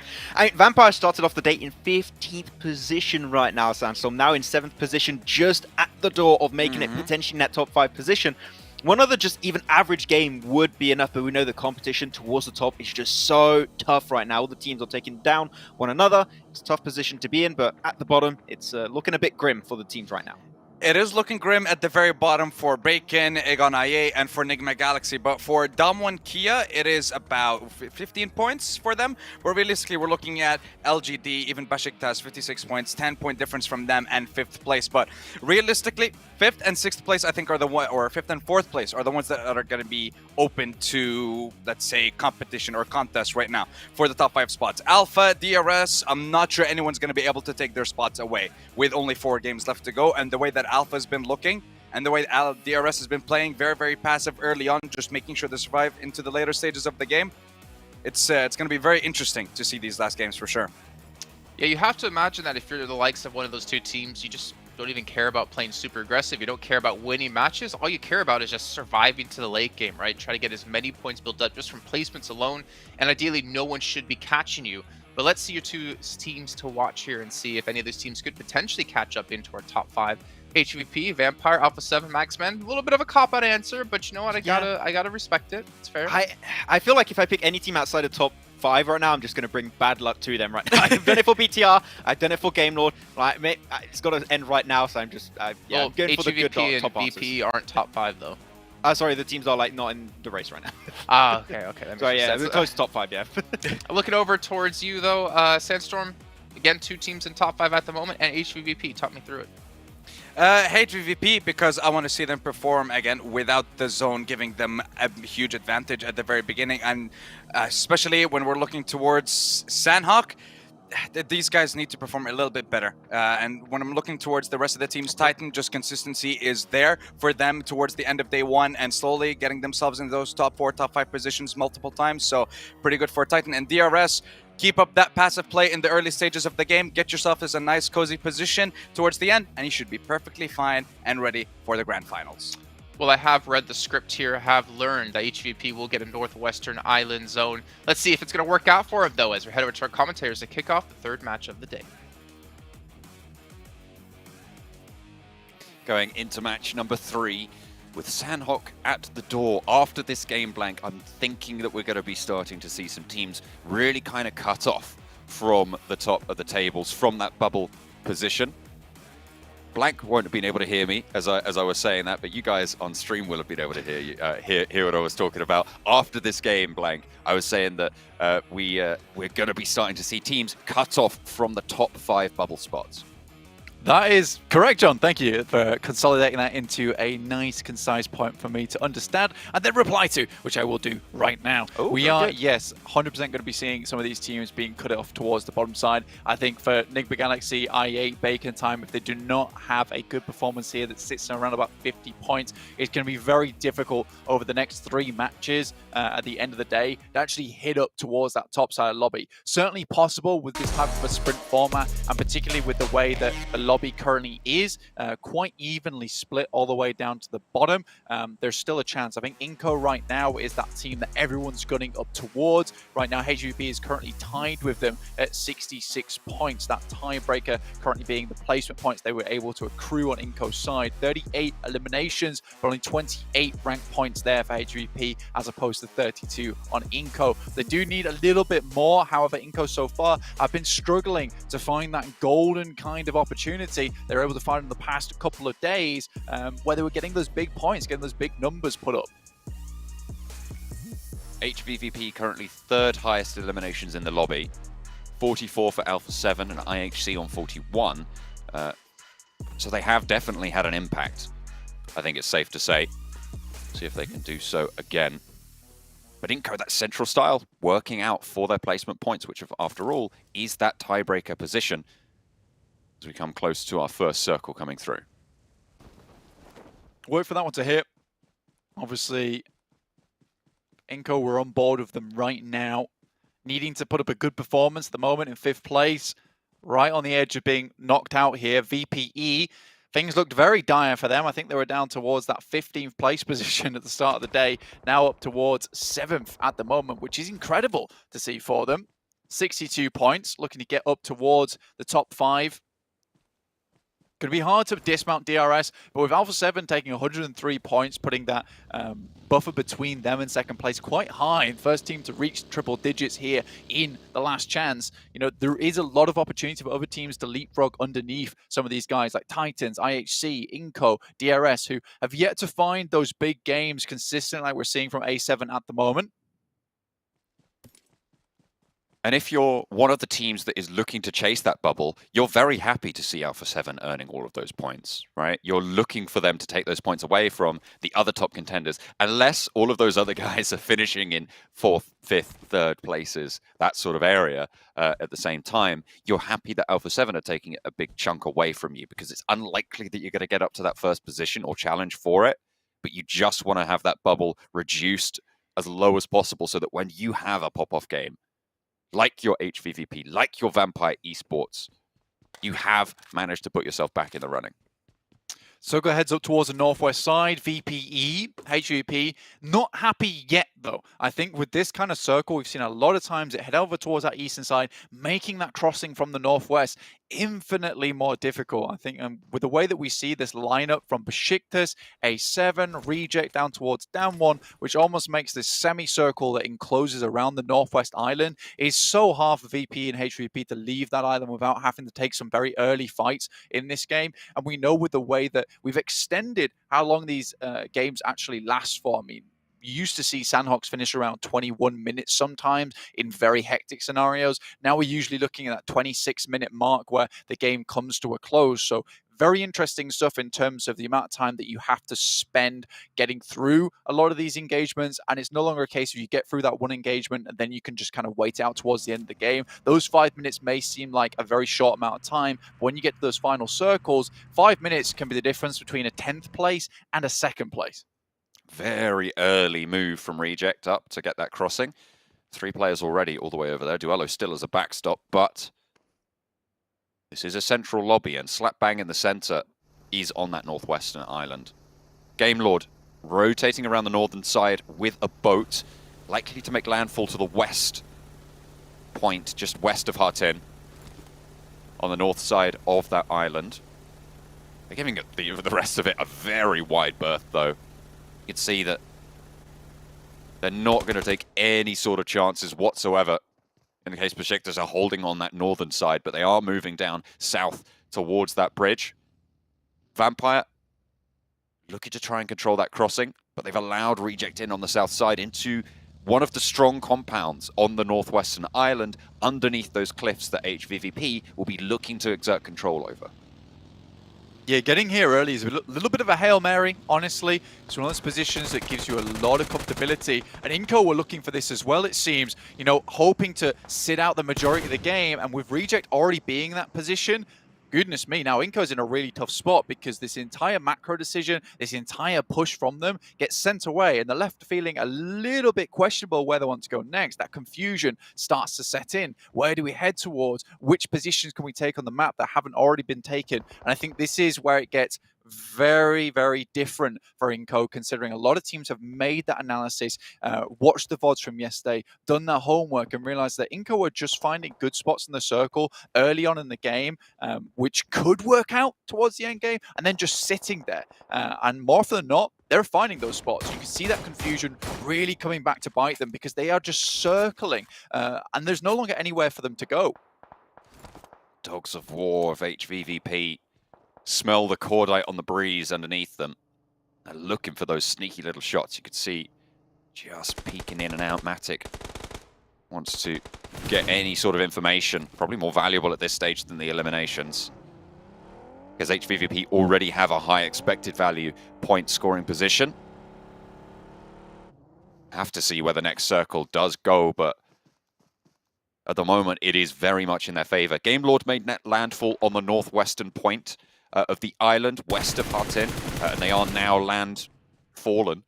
Duello finding Squash, and again, Reject exerting a lot of control for getting here very, very early.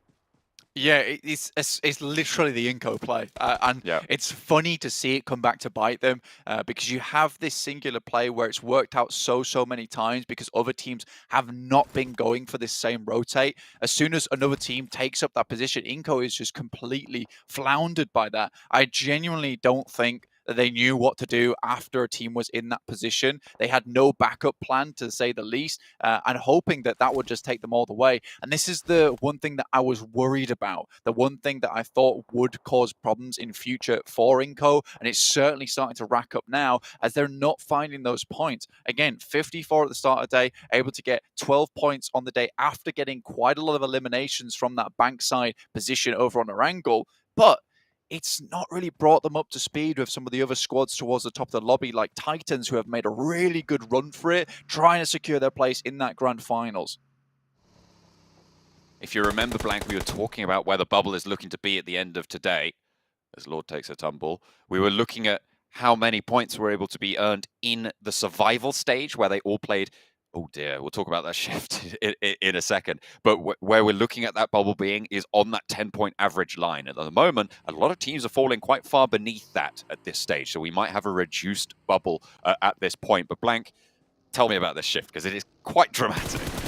It really is quite horrible. This is what I was talking about earlier, where, you know, HVVP and VPE still worry for themselves when you see a shift like that. Zone 2 is always the hardest shift that we are going to see. So it could really go anywhere a lot of times within this circle. Heads hard up towards that northeastern side, which sits us on that bridge. Now, a lot of teams at the moment, again, prioritizing those central spots, have almost ruined themselves by taking these positions down towards the south side of the mountain. I think you're going to be struggling for a lot of them. Titans, on the other hand, who have yet to move, actually secure themselves a good spot within the lobby if they move in the next couple of minutes, purely because there's so much open space on this eastern side. It could be west, it could be east, but if you're on the western side, you're in a world of hurt anyway with the amount of teams already here.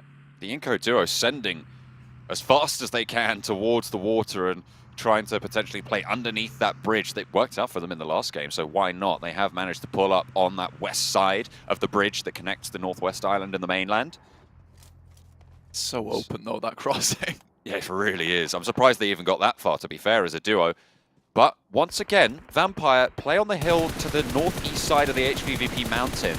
But this time around, HVVP move in nice and early to get a little bit of a foothold to give them a route in. Last time we saw them come into conflict as IHC take a fight with LGD, and actually Alex controlling the roll-up nut really beautifully there as a solo outpost for IHC.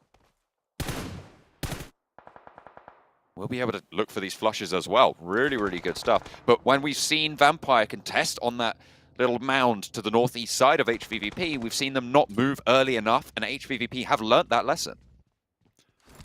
Absolutely. I think getting up towards this position gives you a lot of high ground control. I think for HVVP at the moment, those elimination counts are really giving them the majority of the points that they need. And I think it's this point in time where this circle isn't always going to favor us, but what we can do is we can shift from this mental play style of, look, we have the circle itself, so let's just continue to sweep. We'll play that 2-2 position. When they don't get the circle like this, I think they just have to completely start thinking about, right, we have to go into full elimination mode and start bringing out the big guns and just taking as many shots as possible. Because if we can clear out teams, we're technically clearing out space. And I like that from HVP. IHC rolling up, pretty much completely destroying the rest of LGD, who were at 60 points and they were bringing it back. But after this unfortunate loss, going down in 16th place now, which happens more often than not for LGD, a very streaky team. Some games they look like the best team in the lobby and maybe even the best team out of PMGC.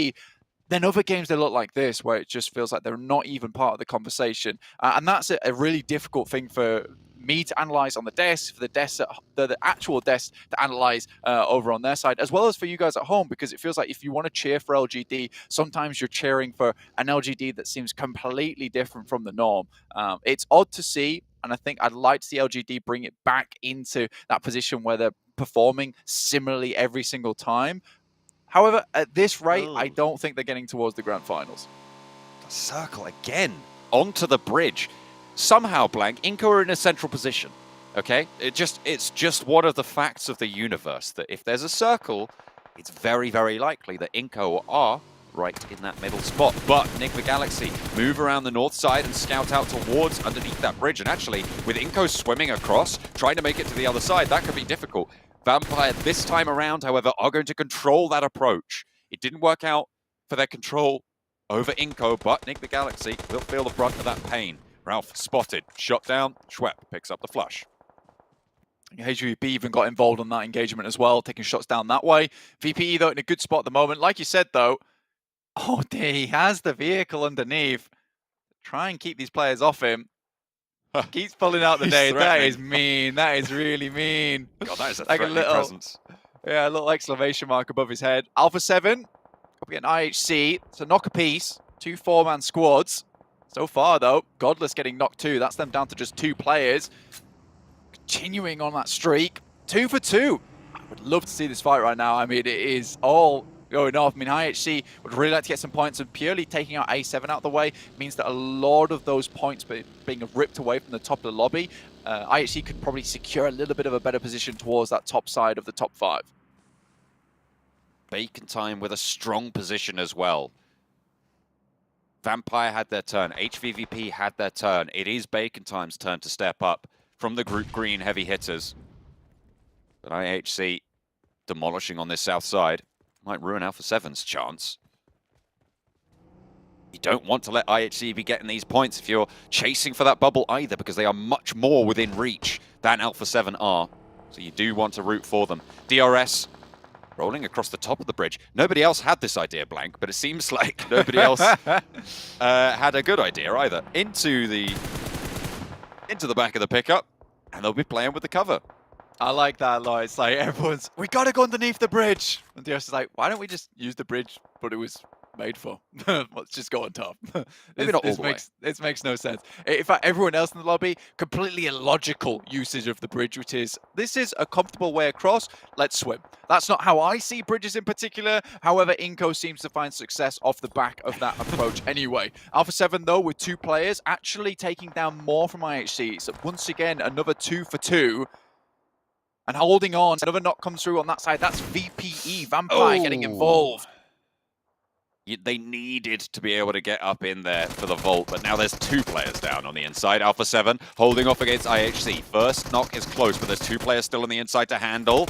Carrillo gets the spray down, needs the weapon swap, a sliver of HP on the inside, just jittering around the corner. Nervous now, but the fancy feet win out the day. Falls back, doesn't go for the flushes, doesn't get greedy, and sticks the res. He knows that the last player from IHC will not be able to get this res off before he can. Close. So he'll be able to play on the 2 players. Carrillo stays alive, gets Revo back into the fight, repositions Godless around the side, a DPS, a nade around the corner, looks to just slow things down, or certainly give them a little bit of fear. Oh my and IHC God. fall. It's an off angle coming through from Aegon XI8, and Carrillo keeps Alpha 7 at the top of the table. I do not believe what I've just seen. Alpha 7. That's an insane haul from them, but now I8 looking to get involved. But again, Revo, Carrillo, you cannot count either of these guys out. UZM spots the player crossing, nades going through the doorway, trying to keep Revo under pressure. This splits them up, might not be able to take that 2v1, the crossfire, so it will be the 1v4s, but a load of damage pouring through. Another test for Alpha 7. This time Aegon XI8. Revo has the bulk of the health right now, and Carrillo is down. They've taken it in turns, and nades towards the back are going to make it even harder. Revo split from his teammate right now. And he looks for the challenge. First knock, taken down. Excellent start. Needs to find another. Looks for the spray. Crosses the doorway, and he falls down. Aegon XI8 proved to be just a little bit too much. You can't really blame them coming off the back of that fight. The circle shifted down south, so now Aegon XI8 with a brilliant compound. HVVP controlling the hillside on that western edge of it. Down one trying to challenge, but in the meantime, Game Lord and Besiktas trying to leave from Harten. Narvalo up with the DBS. Son HP also laid bare there. Hits the deck. The helmet bouncing off the wood there. Makes the resounding sound of defeat on that side. BTR, similarly, Zuxi going up against 6. Misery's already down, but Titan's in a worse spot. But nades pouring over the top, and Jem Foster cannot handle the amount of firepower coming out from Titans. 2 players down. BTR trying to activate now with the DBS. 1 and 2. 2 shots, 2 knocks. Liquid has to worry about his left flank though, because Teak is there. Sprayed down, and he will be able to find a knock over onto one of the forward players from Bigatron. There's a res going on in the backside, and Teak is pushing up. Zuxi wants to stick this one, knows that Teak might commit, but hang on a minute. He pushes over. Titan take down Bigatron, and Zuxi caught unawares there. You've got to wonder what was going through their mind. You take the challenge. You know Teak's pushing, but Titan stay alive on 2. This is one of those speed plays. You either commit to one decision or the other. No. What is that? Out in the water with the loot crate, a small island with a compound down towards the southeast. Maybe Titans want to pick that up. I don't know how close anyone can get towards that position. Nenebete might be able to swim his way down. Remaining in this game for a long, long time for iNCO, but I don't know if these placement points are going to cut it for them. Titans for Tixi and HVVP looking to move up towards down one's position. They got ahead of them nice and early, but nades still pouring through. Favian moves down, knows he has to get off this top side, considering this is no longer an ideal spot for either of these teams. Song waiting. Favian leaves. Wants to take a dip. Maybe looking to go all the way across, but doesn't quite get into the deep water in time. Maybe he thought that it was a little bit deeper there, but there's quite a lot of shallows in this river. You have to be very careful when trying to move forwards on it. HVVP moving forwards towards down 1 now as the circle pushes them into this engagement. Sung close to the rock. Needs to hold off against at least one of these players. Kitsune swings out wide. HVVP cannot afford to lose a player at this stage. They need to keep it together now.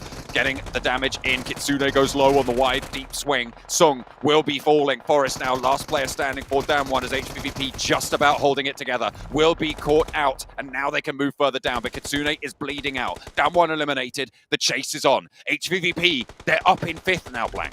The fact that none of them actually went down is a huge shout for the performance going forward. Reject, though, still spotting up towards that way. Duello looking towards that position. I8, 6 eliminations so far, looking to take down Duello. That nade should do the trick. Takes him down. 7 eliminations for I8. Maku taking a huge amount of damage from BPE, who are watching them as they walk down this side. It's completely barren, open ground for them. And 9 eliminations for Vampires, looking to set themselves up towards that top side of the lobby already.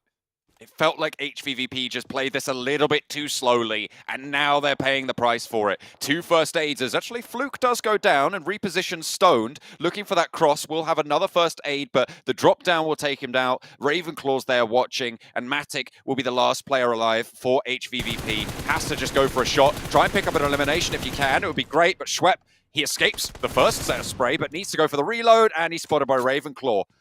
Unfortunate for HVVP to not pick that up, but Vampire going to be really slowed down by that. They'll lose a lot of scouting power, and they'll lose the potential to go closer to this. Bacon Time, by the way, still alive. They are swimming across now and getting off to the shoreline. There's Shirty, and because Vampire were losing players, Blank, that sightline was denied and allows them an opening. still not so bad for Vampire. They're realistically the only ones with a strong position here other than I8 who are looking to put up a big performance this game and set themselves up towards that 6th to 9th place bracket where there's a chance to get towards that top 5. They will need another big game to do it, but we've seen them do it before. UZM gets towards the coast. Stone's trying to take shots. 10 eliminations for Vampire. 4 players still on board, and already we said they're in the top 5 and they're looking to put up more points on this game, which might even see them up towards maybe even top 2 if the RS go out soon. Vampire taking shots over to Bacon Time, trying to stop their landfall, but there's always that foothold that they've got in already. Shirty, Orm style, they just want to stay alive at this stage. They cannot afford to go down this early in this one. 7 teams remaining. Going down at this point would pretty much cut them out the top 5 entirely. Big Galaxy take the tumble. Vampire really striking out, not only for the top 5 blank, maybe looking to try and jump up to compete with Alpha 7 after this one. Absolutely, this is what I'm talking about, is that with the amount of eliminations here on Sandhawk and so many more available eliminations for them, this could be a gigantic game for these lads. Oh dear. You can see these guys are just trying to get onto the edge of the rock, because I think in certain cases you can actually start punching. It's very unlikely you're able to hit it, but it's very dangerous being close to these players because there is a chance it happens. Everyone just chilling on this side, forced to take a breather, but they will have to move out from the side of this rock soon.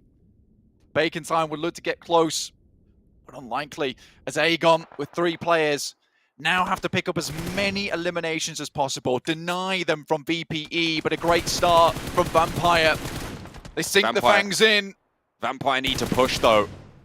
They are the ones outside of the zone right now as Aegon XA8 take the coastline. They're playing off some of the very little pieces of hard cover. There's quite a lot of trees which cut off a lot of angles and a lot of sight lines, and Vampire are going to use that. They're going to put these nades over the top as Fluke enters nade range.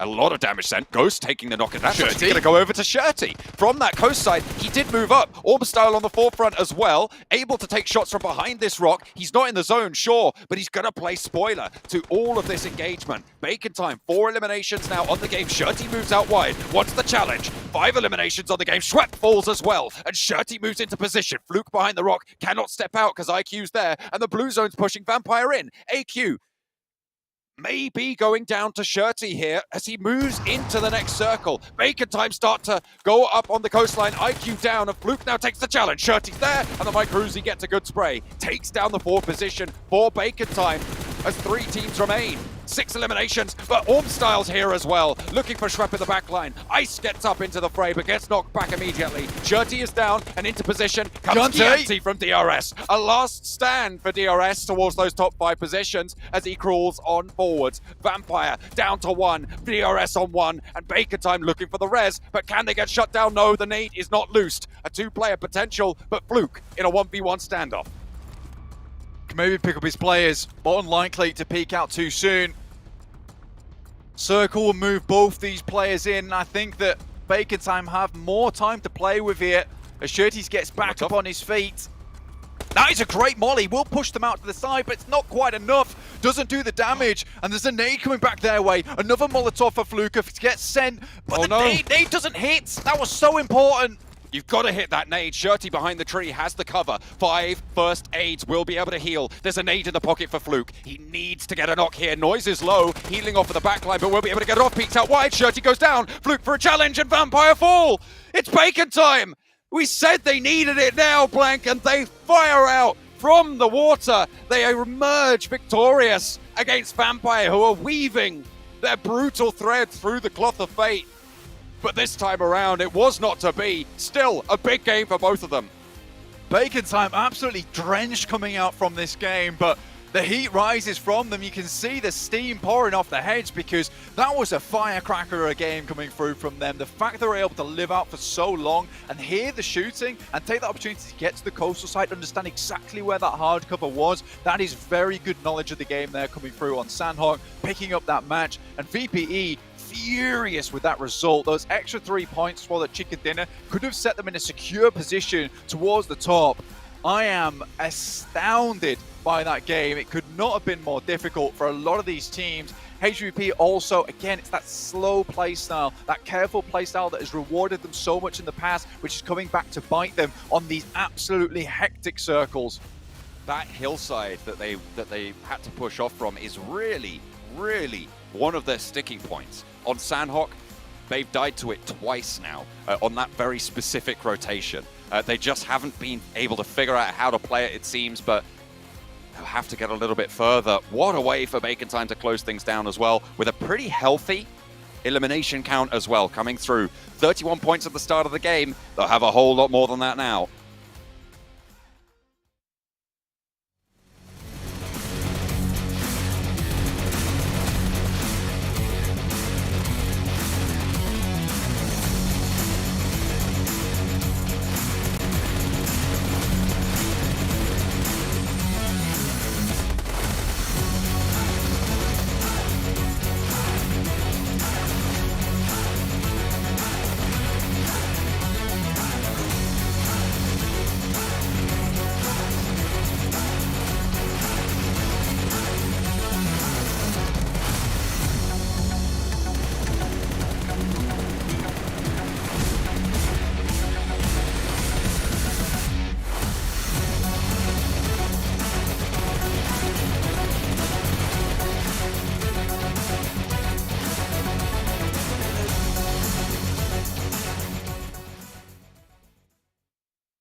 I really don't know how to start this segment here, gentlemen, because that was the wonkiest zone, the wonkiest finish out of Bacon Time, but it's a delicious finish nonetheless. 25 points for the team who desperately needed them. But besides the fact of them getting points they needed, what about Vampire Esports who get 25? Agon I8 who get 13, Titan who get another 12, and DRS get another 11 added to the board. Some big movers happening in this last match. I think, Jason, it's fair to say that we're going to have some new teams potentially in the top 5. I mean, mainly looking at Vampire Esports, of course. I'm a new potential top 5 contender right now. But, I mean, Bacon Time, really, Sandstorm. I would say if they did not get this game right here, I think that they would be 100% out. But this one does add a question mark, like, can they climb back up? It's going to be tough, but this maybe opens up a door for them to make it happen.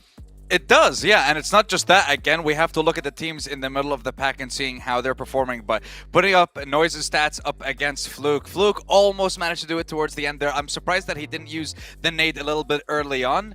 He might have been able to just take out the last two members of Bacon before the revive even came through, but still very well played for Vampire to secure this amount of points in these games so far. We've seen them end the day one with 25 points. One whole day with 25 points, and now they get those in just the one game. So it is a sensational comeback from them, and they should definitely be in the top 5 now, but can they hold on? That is the question. Yeah, I mean, there's still, 3 matches left to go today. The job's not done quite yet for all these teams. And honestly, it's just going to get more and more stressful as the matches do go on. But the best way to relax after having a stressful day or stressful matches is at the Pullman Kuala Lumpur Bangstar Hotel, where our world is your playground. And one thing as well to add into that, what about Prime Gaming? You get yourself some free in-game PUBG Mobile rewards, some premium content, not to mention all the rewards that Prime Gaming has as well. So that's one way you can de-stress. But they can't do it just yet. They still have the final matches to come. But what I'm mostly curious about is when we get to there is those overall standings, because teams, they have to have an idea of where they're currently in the rankings. They have to know how many points they need or can afford to lose. And right now we have seen Vampire break through 4th place, moving out iNCO out of top 5. And it's so unfortunate too, because iNCO had a good game plan. It was, we're just going to go play center, we're going to get in a good position. Unfortunately, the center was on Northwest Island, and you know what that means when you're on Northwest Island? HVVP. And they learned that on the hard way, unfortunately, that game. So yeah, iNCO a little bit of a tough game this time around. We'll see if they can adapt, but Vampire finally able to breach in this top 5 position. It is looking great, but that's the thing, Sandstorm. It is so close towards the top between all of these teams that at the end, these top 5 teams can be completely different in the next 3 matches today. Yeah, I mean, if you look towards the second page of the leaderboard, Besiktas, LGD still definitely have a chance in making it towards the top 5. And again, it's just the one team that they can actually compete with, because when you look at 4th place, there's a 30+ point difference between them, or around 27 to 30 point difference. So it's going to require them to have a performance this game and then get another big performance in the next game, which of course, is going to be very unlikely for a lot of these teams. But for Nigma, for Aegon IA, and for these two, definitely 100%. Unless we're seeing triple chicken dinners from one of these teams, I don't think they're going to make it, and it's pretty sure that they're not going to be in the top 5 for now. I'm sure, Max, you saw something there that's kind of scary for the sake of your eyebrows. Bigatron. Not looking good here. I mean, as you're just talking, Sandstorm, about needing to have 2 or 3 chicken dinners in a row, Bigatron need at least 1, I would say, for them to be in the running. They're starting to fall by the wayside here, and it seems like Alpha 7, IHC, DRS, Titan, they're looking to lock in their position even further. I mean, if you're Alpha 7, you should know in the back of your mind, 1 more win, and we're through. Yeah. 1 more really good game, we're through. And they can almost taste PMGC. What does it taste like? I don't know. But they can taste it. Probably like a really good ice cream. I don't know. I'm just trying to imagine. A really tasty chicken. That too. I don't know. We're going in a weird direction right now, Jason. Save us. Save us. I mean, I understand, Max, man, ice cream is your favorite treat. But, you know, it's my treat, seeing you guys' teams to watch. Let's take a look at what you both did. Select, iNCO, Titan, LGD. Okay. iNCO, IHC, and Bacon Time. Okay, so let's go with the LGD pick first of all here, Max. Man, you did say earlier on you wouldn't pick them. I picked them for you, and then now you're picking them. So I don't know what to believe anymore. It's not been working out. I didn't pick them. They're not able to perform. And I agree, especially with what Blank was bringing up during that game, which is sometimes they can look like one of the best teams in this PMGC period. And sometimes it just seemed like they're entirely out of the conversation. And it feels like that's what we're seeing from them right now. We had that glimmer of hope from them yesterday. And now there's just nothing to show for it. And unfortunately, it seems like the further we go into these games, the more desperate it feels like they're trying to play. And it's just a desperate play style is not working for LGD. It's not working for BTR. We need to see a change of pace. And if it doesn't happen, I think it might just be too late right now. Okay, well, speaking of too late, Bacon Time, is it too late for them, Sandstorm? I would say this game would be their last opportunity. They need to get 15 points plus in this game in order to have a chance in the last 2 matches. If they don't, I think they're going to be out. When we're looking at IHC, they started off day 1 pretty strong. They had their first game with second place, 10 elims. You look at their last game as well, second place, 9 elims. But other than that, it's just been a performance that's all over the place. And we're not seeing anything good from IHC throughout the first 3 games of today, and something definitely needs to change. For iNCO, long story short, you guys started off strong. You even qualified through the strongest group in Group Green with a difference of 2 points, and now they're barely holding on to staying in that top 5 spot. So they need to kind of adapt a little bit, and we're going on the Wrangle, one of their strongest maps, so I'm hoping for a good performance from them. All right, well, it's time to head into our next match of the day here with John and Blink once again to kick us back into Erangel. I said, Blank, that after this game, after that Sandhawk, I was going to start to look at teams being counted out of the top 5. For now, Enigma Galaxy for me, bottom of the table. Oh, whoa! Something in my throat. But 32 points at the bottom of the table. I have no idea, Blank. Maybe it was... I'm not even gonna. Maybe it was Enigma Galaxy choking. But they are not going to be really within striking range of the top 5. No, I wouldn't say so anymore. I mean, Enigma Galaxy, 16th place, 32 points. It is going to be extremely difficult for this team in the next few games to actually get up towards that top side. You're looking at back-to-back chicken dinners. Now, possible, but very unlikely to happen. Zuxi coming out, Luxi back in again for the team. We saw this guy do some amazing work towards the start of the survival stage, really putting the team on his back a lot of times. We'll see exactly how this works out. I think there was just a bit of miscommunication, and I will maybe put this down to the fact that, you know, they've had so many sub-ins and sub-outs at the moment. Not being able to have that consistent roster is hampering them a little bit, because they seem to have different ideas of what they want to do at moments in the game. I mean, Liquid wanting to push that, Zuxi hanging back for the res. I mean, you either do one of the two, and I think the result is the same, that they win that fight. If they both hung back, went for the res and had one player hold off behind one of the vehicles or a bit of cover, play an off angle, they win that fight. If they both push together, they get the refrag, they win that fight. But the fact that one went forward, gave them the 1v1, and then one sat back and then just res, which means they're in a static position, you lose that fight 10 times out of 10. I think that is just a complete misplay on BTR's half. So I think that they need to figure out this roster they want to play over the rest of the day. I don't want to see any more subs come through, because this is now really the final chance for BTR. Currently sat quite far down the lobby with 13th place, 55 points. There's certainly a chance for them, but requires these chicken dinners. And remember, they've been given a fair few chances for them. On Sandknock, they had a fantastic compound. On Erangel, they've had some fantastic compounds, but unable to convert that into a big win is worrying. HVVP forced to go for their backup drop again today in match number 10. 3 games left to play, including this one. Not ideal, but at this point, it might as well be their main drop, Blank. I feel like they've actually dropped here more over the course of this last chance tournament than they have actually been able to manage to get to North George. It's kind of crazy, the amount of South Plane Path cuts we've seen.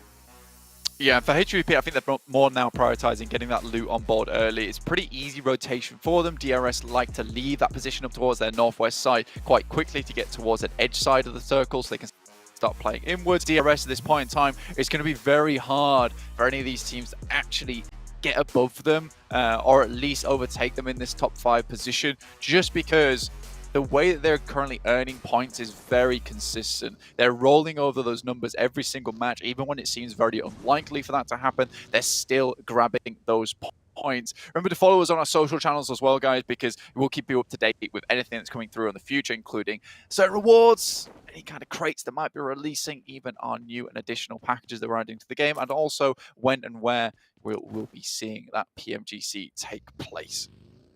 LGD, oh dear. YZ, hot dropping near a vehicle. Fortunately, Besiktas do not want to challenge this. LGD and Besiktas seem to be fighting quite a lot, quite early, in quite a few... it's back. Goodness me.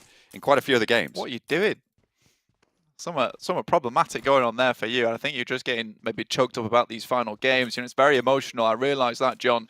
100%. Some of our favourite teams might be going home here, but similarly, some of our favourite teams might be going through, so we can be jubilant as well as sad at the same time. It's absolutely fine. I'm not sure how we'd pull that off. You know, we'll have one side of our face in a frown, one side in a smile, pull off the full two-face action. No, I was just trying to sort myself out there. Western side on the circle. Going to open up those rotational paths, those routes. Past Potato Hill, probably going to be quite hotly contested. Seen a couple of teams vie for position there. Reject still dropping down towards Rozok. Going for quite a long drop. Might actually be able to stretch out towards Sunken. Down one, playing in the apartment, in the apartments. Just trying to get as looted as possible. No one too close by. They won't be super worried at this time. Besiktas, though, sharing Yasnaya with Bigatron. This is one of the few circles we've actually seen head over towards this western side so heavily before. Gatka open now, so a lot of teams coming through from the eastern side. Now, A7 are most likely going to be suffering the most because of this. They're right at the back of the queue. This is no longer a case of sitting pretty and making their way through slowly but surely towards the circle. I think there's definitely an opportunity for them to move up towards that northern side, but with LGD currently holding here, as well as Besiktas and BTR, that's going to be another tight rotation for them to make. It's going to be difficult to squeeze through without feeling some of the nasty bristles coming through from BTR, LGD, and Besiktas through that location. Although they have made similar rotations before and been quite successful with it. In the meantime, HVVP, this might be a slightly more difficult rotation for them. I mean, I know I said the DRS like to move away from that position on the western bridge quite early, but this gives them the chance to stick around here for maybe a little bit longer. Though with the way the circle's been panning out here, with a central play from a lot of these teams, you'd expect DRS to maybe head up, pick one of these nice compounds early on, just purely with the amount of useless compounds in this area and the amount of high priority compounds in this area.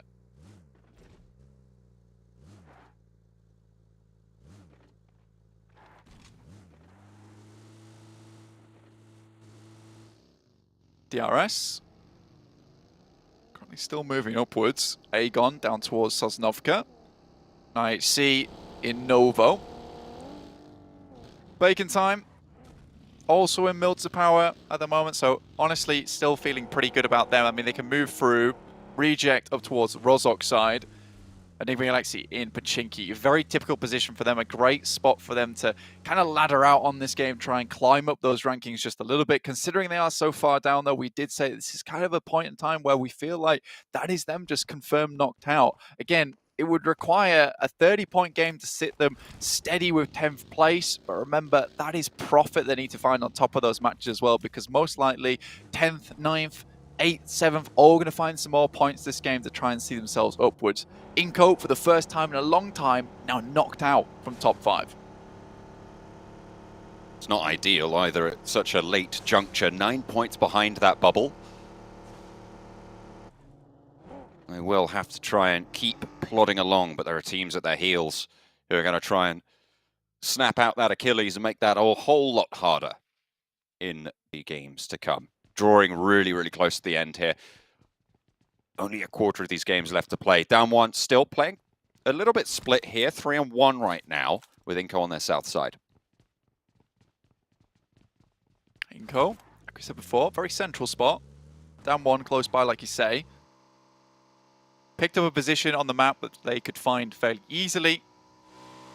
And just moved directly to it. This time they're not thwarted by any of the teams that have already picked out that compound for them. So again, we don't get that flustering, we don't get that panic come through from iNCO, which kind of spelt their doom on that last match. In the meantime, Alpha 7 do make that rotate that we were mentioning before, up towards Severny side over the top of Yasnaya.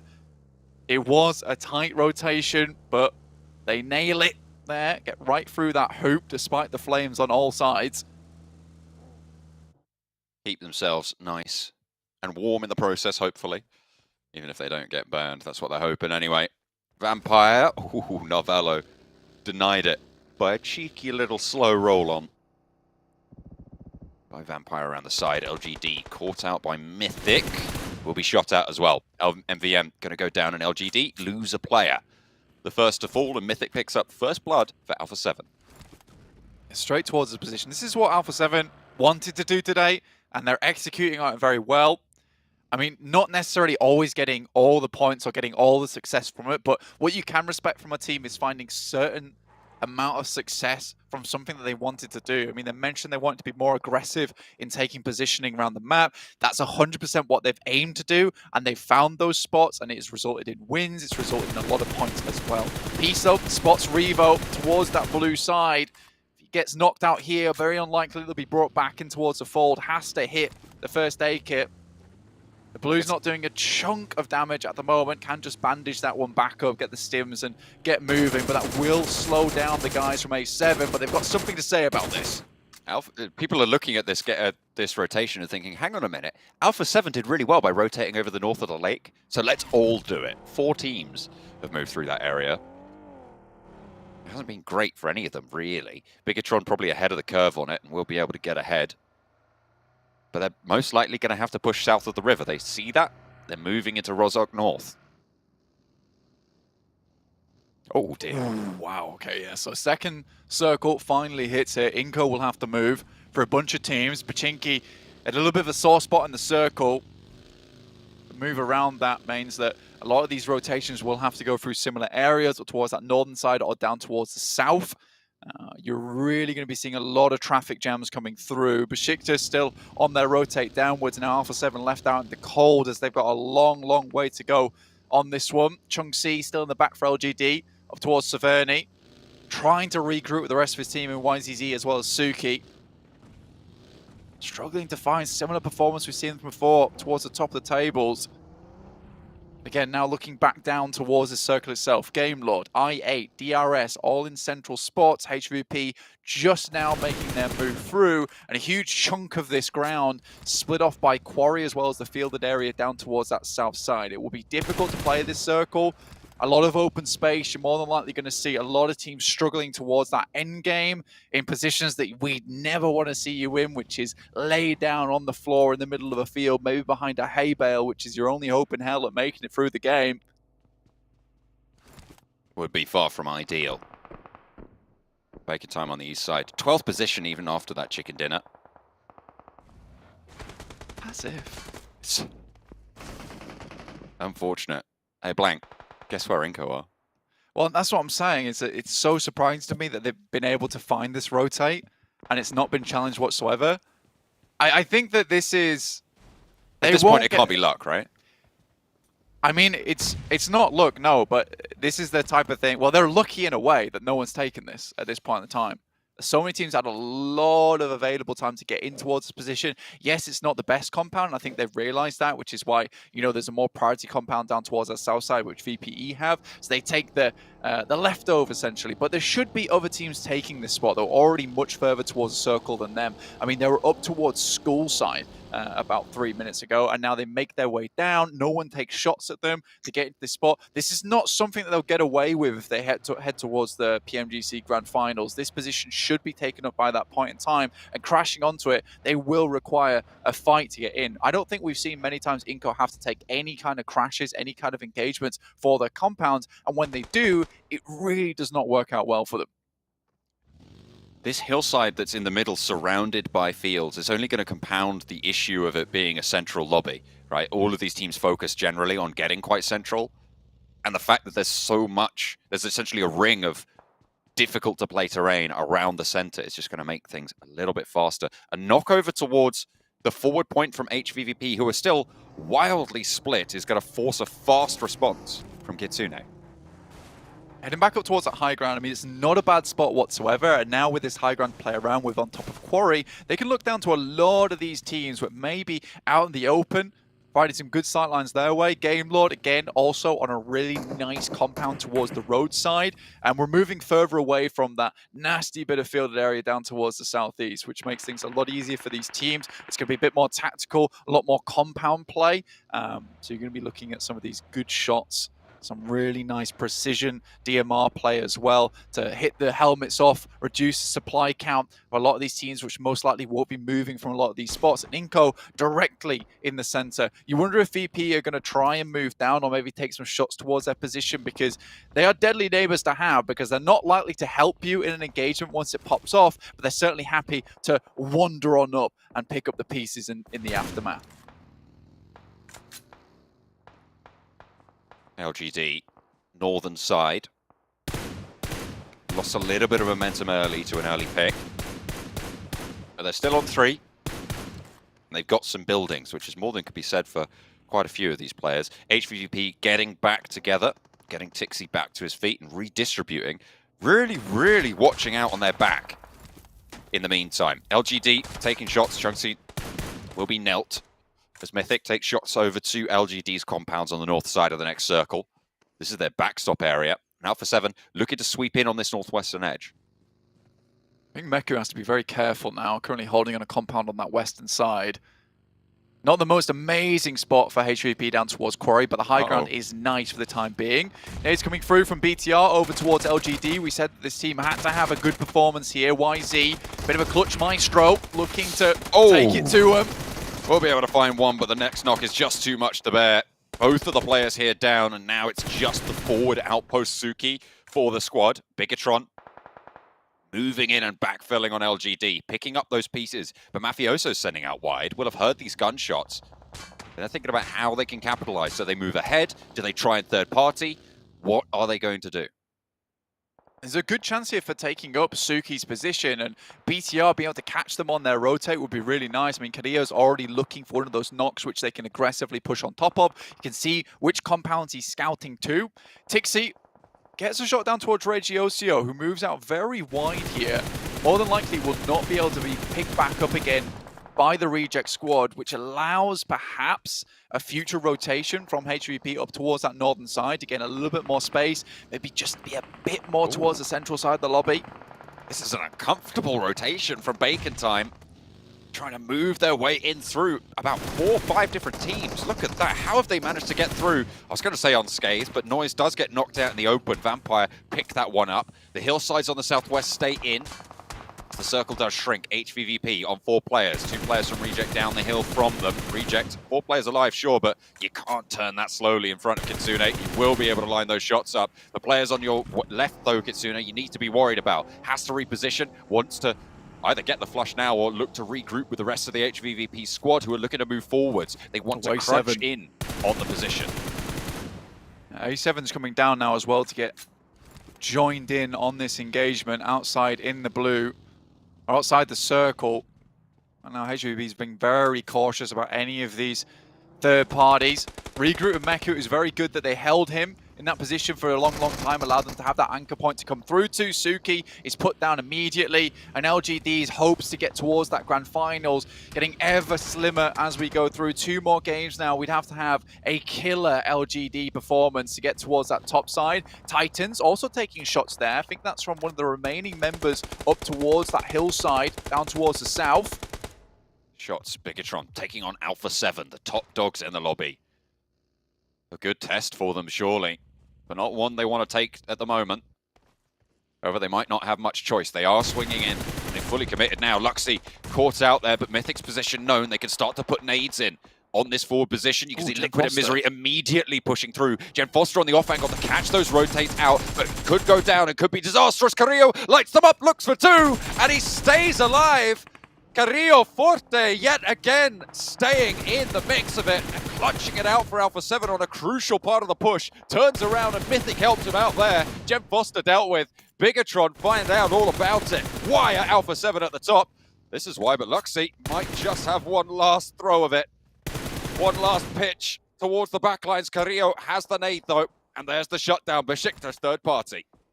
It might be just over now for BTR. 57 points, 2 more matches. The current performance as well. I mean, you can almost expect LGD to start flying out of control towards the end of the day. But for BTR, we have not seen that similar kind of jump up in performance throughout the day. Enigma Galaxy almost looking to end their run now.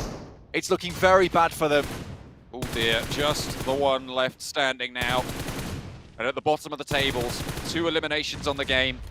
34 points if they fall at this stage. Aegon XA pushing into their compound. IHC on the far side. Lord picking in the middle and will fall last. That is Enigma Galaxy out of this game and most likely the tournament. I think at this point in time, we could practically say that Enigma Galaxy will not be making it through to the grand finals. They have been getting to each and individual stage by a hair's breadth as well. I mean, it's a congratulation they get this far, but I do think that at some point, it did have to come all crushing down around them, purely just with the gameplay we've seen from them out this entire time. Kitsune Matic still far away from the team, looking up towards Alpha 7 and Reject's spot. I mean, it would still be a 2-2. I think that at the moment, HVVP are really trying to clear this western side as best as possible. And with Alpha 7 on 2, with Reject a little bit diminished as well on 3. Probably really quite reasonable. Besiktas have the third-party angle, and if they can clear this area, that's really, really solid for this next circle shift.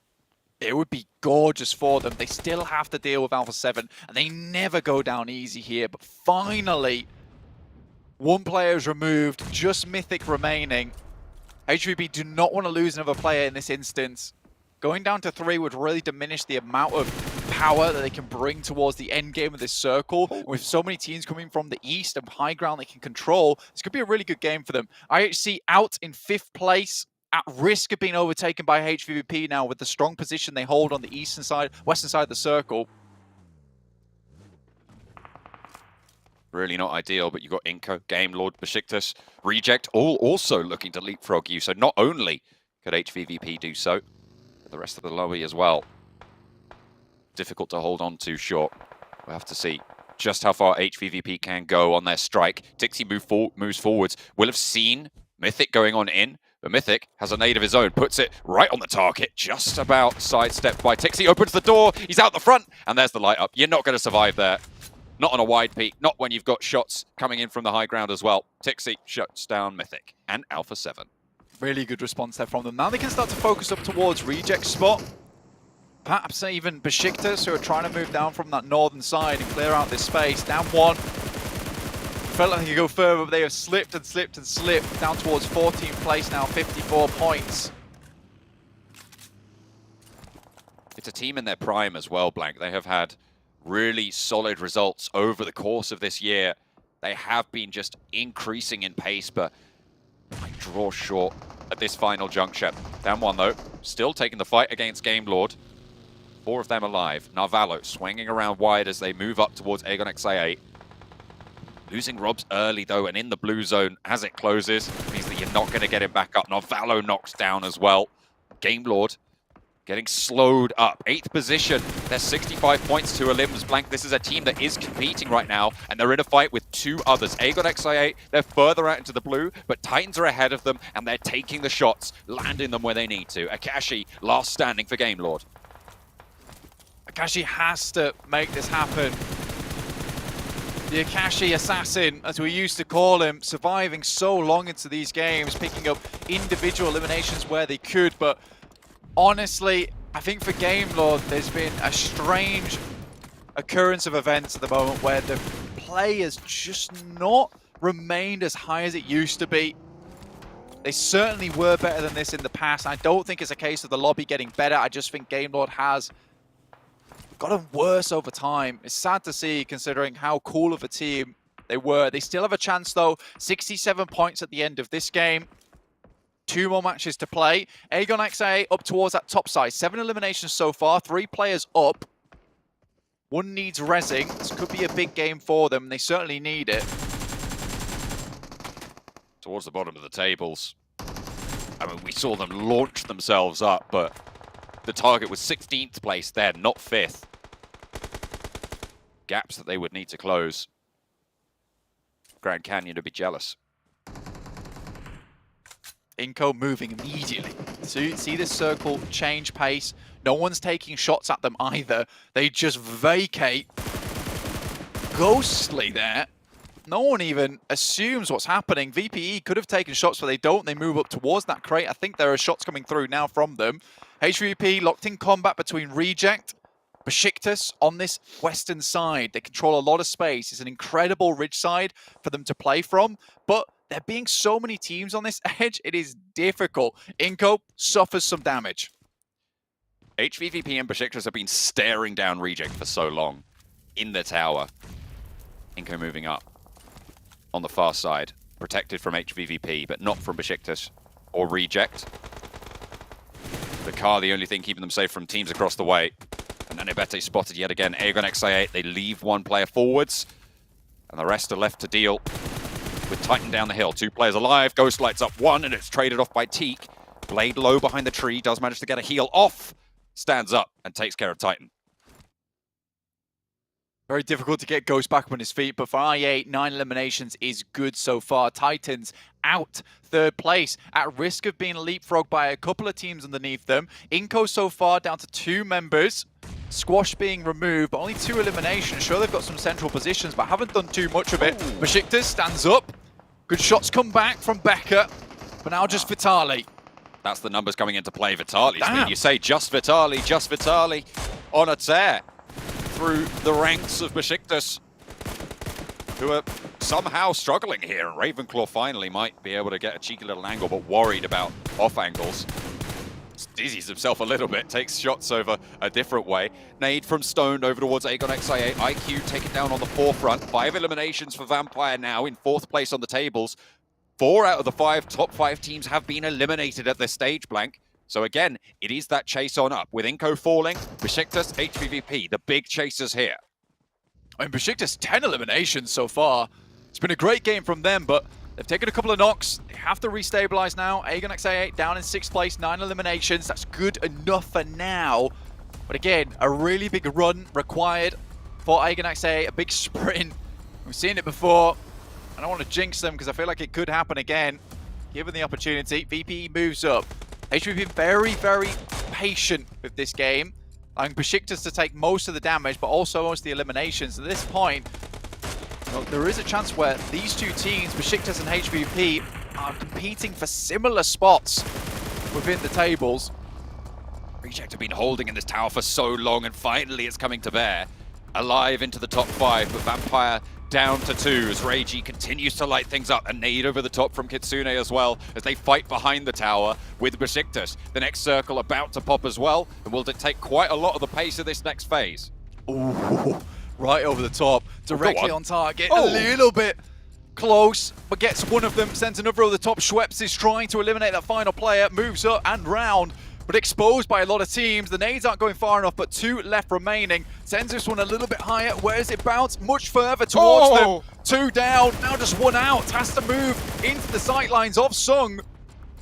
Damwon staying alive in the top 5, racking up points, but they're being pinched away by teams across the road. The circle shrinks away from the teams up the top, though, and everybody's going to have to move. Sung will have to push forwards as well. Who's going to get there first? Besiktas go down the mountain. They are now in the position where they took down the players earlier from iNCO. And will play behind the car that they burnt out before. HVVP trying to move around them as well, as Sung finally falls to a nade answer from Vampire, but they're on 2 in the field. It's a smart decision from Besiktas because they're going to try and get the resupply from the members of iNCO that went down. Getting nades at this stage of the game is extremely important, and iNCO was nowhere near anyone close enough to actually send their nades through. And with being in the buildings for a while and not using much utility, that could be really big for Besiktas. Although they have kind of put themselves in an awkward spot within the circle. HVP currently in, Besiktas still have to go further. VPE, again, a good performance, looking to secure their position towards the top side of the tables and get into that grand final. A really good sprint from them today. A massive resupply as well coming through for Schwep. A full, fresh level 3 and an AUG as well on the back. A really powerful set. Reiji goes down to Besiktas, who are on 11 eliminations right now, Blank. Meku tries to get past the sightlines of the scope and somehow staying alive. Matic gets the challenge, stays alive as well. And now HVVP have a little bit of high ground to play with. For the first time, reject are not a factor now, and Besiktas need to be worried. Vampire out the open, they've weathered so much here, and all of these teams are competing for top 5 spots now, Blank. They've done so much, and we're probably going to see all 3 of them in the top 5. The question is, in what order? Incredibly surprisingly good spot here for VPE. Vampire playing from the fielded side. The hay bale, I mentioned it earlier. A hope in hell and a hay bale to work with. You might just need to pull out the pitchfork and start shoveling away to get a little bit of a ditch inside of this side of the circle. Hunker down, play from there. Besiktas currently doing exactly that, and Tixi just looking for these shots over towards VPE. If they can open up onto a knock, their life becomes so much easier. Matic is going to send wide, see if he can find himself a better position. Tries to bait out these shots to allow Tixi to hit them. They know there's a player behind this crate. They've been scouting this out for a long time. Once those positions are zeroed in, the power diminishes greatly, because Meku is going to absolutely know where Vampires sit right now. Matic is, as you say, baiting out the shots, launches Tixi into the sky. You've got to be careful with that. You do not want to be shut down, because these players can hit shots like that. They are nutty. Besiktas slowly crawling through. They realize they need a big game here, and 11 eliminations so far. If they can clean this out with a chicken dinner too, Besiktas sat in an incredibly strong spot. A lot of our big teams finally putting their names on the leaderboards, pinning it in there towards the grand finals. Right at the end, it's a little bit dicey. This is the time you want to step up. You can start jumping above a lot of these teams that just have fell off, aren't able to keep the gas burning in the tank. The surprise entry here for me is Besiktas. To be honest, this is a team that I had fairly closely discounted, especially given their performance in the regionals. Getting in here to the last chance. Did not expect to be them in the conversation for the top 5 spots and a qualification to the grand finals in Jakarta. But here they are, fighting and fighting hard. They're on a hefty elimination count, and the shots start to come through. This fight between Besiktas and HVVP, that has to come through, and Zessi goes down first. There is a nade being cooked though, and they need to fade off, and Enjoy lights them up. 2 players fall, and HVVP might be drawn short here, but Meku can drop these smokes. Can Peace get the nades on, or can Schwepp slide it up as well? Kitsune behind the buggy. The burn is there, and HVVP struggling. Should be able to get 1 res. Tixi crawling forwards in the meantime behind cover of smoke. The res goes so through, close. Just on the edge.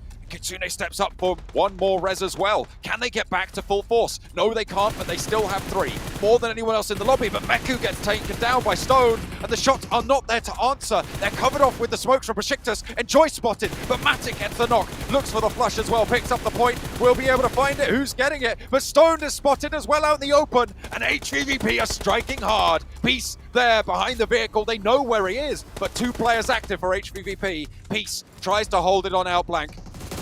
8 eliminations, stoned. Schweppes finished off the final player from Besiktas, only find themselves a 3rd place. Unlikely he's going to make it through, but HVVP have done an astonishingly good job with the smokes. The cloud has kept them safe for so long, and that will take them to greater heights there, towards the sky, and in the top of the leaderboard. What a good job from HVVP. A really tough spot to play from, with so many teams around them, making it difficult. I think for Vampire, they had a chokehold over that lobby for a long time, but it's definitely those smokes coming out from HVP. Not only did they deny the sightlines from Vampire Esports, they set themselves up on the right side of the ridge. They control that side of the ridge for so long as well, just in case they have to play out this end game, which allows them to take shots towards Besiktas, hide back, get those reses right at the end. It's very, very well done and hugely intellectual. I really like that end game from them. What a way to close it down as well. And this is why we were still expecting to see Vampire and HVVP compete for these top 5 spots. They finished yesterday at the bottom of the tables, Blank, but here they are, vying for the top. It's just some very purposeful gameplay coming through from both these teams to allow them to get this far into the match. The fact that Vampire takes a pretty horrible spot over there, but sees those loot crates, that is what is the big game changer for them. And I mean, it's making the best out of a bad situation, and that's what HVVP and Vampire have done today to get towards the top.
HVVP, another chicken dinner to add to their tally and another 25 points to boot. A massive game for this team who still has yet to be secured into an organization, though after this maybe they'll be able to get one for the finals of PMGC, because that's the track they're currently on here to make.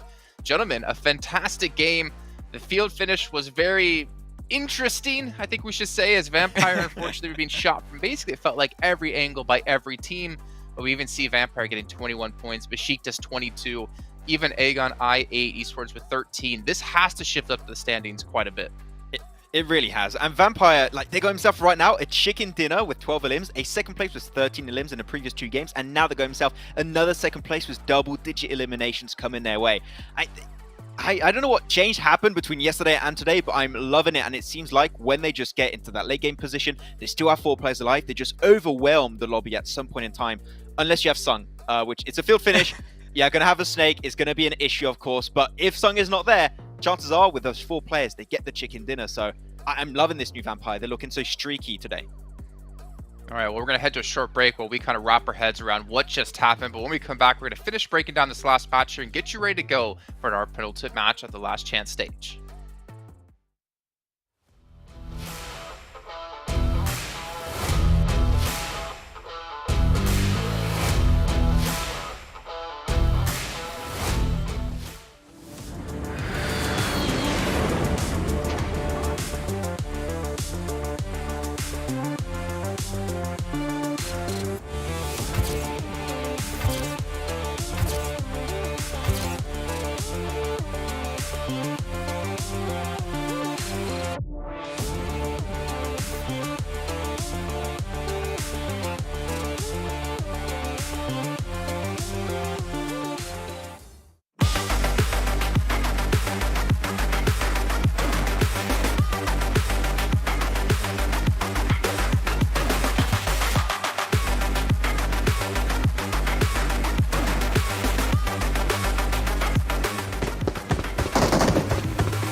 So an Xperia 1-4 and Xperia stream made in collaboration with professional what, Maxman?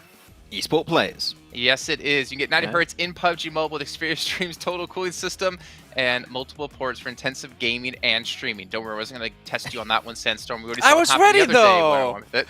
But welcome back, everyone, as we finished off, again, our 4th match of our final day of play here.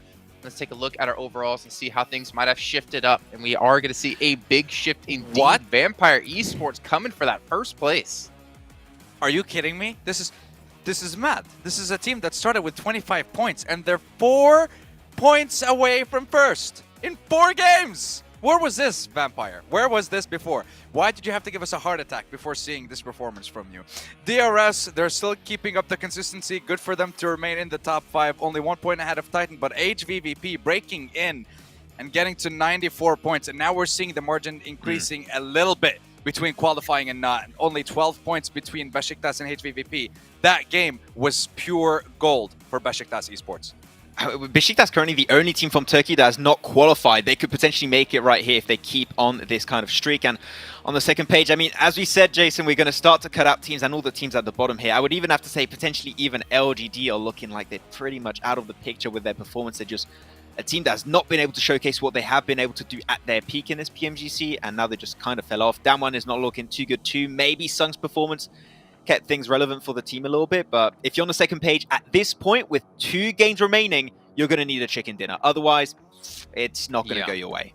Bigatron, Bacon Time, they need to really step up here. I mean, it's the last 2 matches to go, right? You have to have at least a chicken dinner in one of them, potentially just 2, or at least a game with a ton of eliminations. And we know both teams are capable of it. But as we head over to Miramar, knowing that other teams will be playing safe, other teams will be playing even more carefree, realizing they have to have a big game themselves. But I feel like the strategy of the lobby does change quite a bit as we get towards the very end of events like this. And we'll take a look at your guys' teams to watch. So you guys explain why you went with who you went with. We have HVVP, IHC, and Besiktas out of almost both of you, as we have the reject pick coming in last second here out of Sandstorm. So talk to me about the reject pick first. Reject have been, I mean, we've said it multiple times. All we see from them is a flash in the pan, one great game, and then they just completely disappear, which surprised me considering that they're one of the strongest teams, obviously, from their region. And I expected them to do a lot more throughout the games. They might surprise us with something here, but I just picked them because I want to focus on them and maybe see something. I'm not asking for a chicken dinner. I'm just asking for something from Reject. Besiktas, the last game that they got, definitely good for them. They have something to build off of. And IHC, we're seeing the consistency, but it's downhill, unfortunately. They were in the top 5, and now they're not. They have 2 more games to stay in. So what happened, IHC? Where's your performance gone? Where are those elims? Where are those points? You need them again.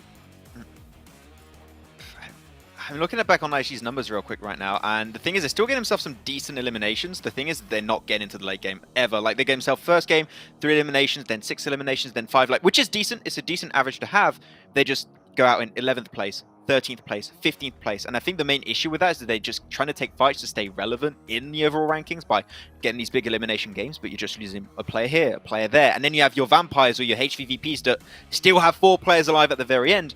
You're going to hit that wall eventually, and it's just not going to work out. So sure, taking fights is good, but you need to keep those players alive to really aim for that top 3 at least. All right, well, here we go, gentlemen. 2 matches left to go, separating all these teams and a chance in the PMGC Finals. We'll throw it on over to our casters here so we can dive right in to Miramar.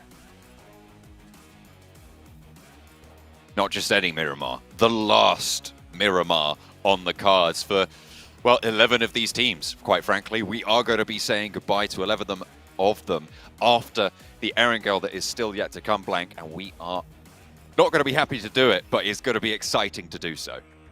Yeah, it's very difficult for us to make a decision of where these players should end up. I think that everyone's really tried very hard throughout this entirety of the survival stage, as well as the last chance. I don't think there's a single team that has dropped really low down, I think, over the Nigma Galaxy, really. But again, they've had their group, in which case they had to really push it all the way to the end, and then the survival stage where it was another one of those really big pushes to get towards the end as well. And I think that they've been really stretching where their limit lies, and I think that anyone who is a fan of that team can be proud of them for that fact. But at this point in time, it is now pretty much impossible for them to make it through in towards the top 5.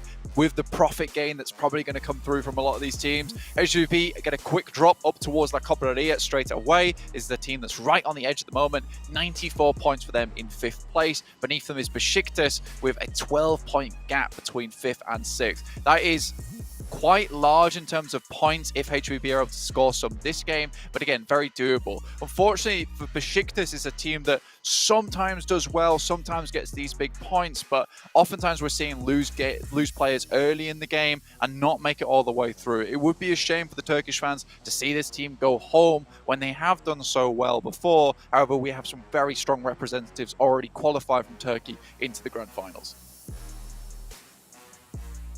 They'll be able to root for them later on, but now the focus lies on the Miramar. 11 of 12. A Western drop for LGD, potentially competing El Pozzo with Enigma Galaxy, who have nothing to lose right now. They are at the bottom. They'll need to just figure out something to do. Why not drop right next to LGD, who 12th place right now? Again, Max was even saying it feels like at this stage they might just be cut out. 34 points behind the bubble at this stage. They need to make up that difference. And when you've got the teams fighting so heavily for those spots at the top as well, it's likely that that bubble is just going to move too far away from you. You're expecting it. Well, we were expecting it certainly at the start of today to be around that 120-point mark. So for LGD, they would need to double their points in the next 2 games. That's 2 30-point games. Very, very unlikely that they can see that. It's really difficult to hit.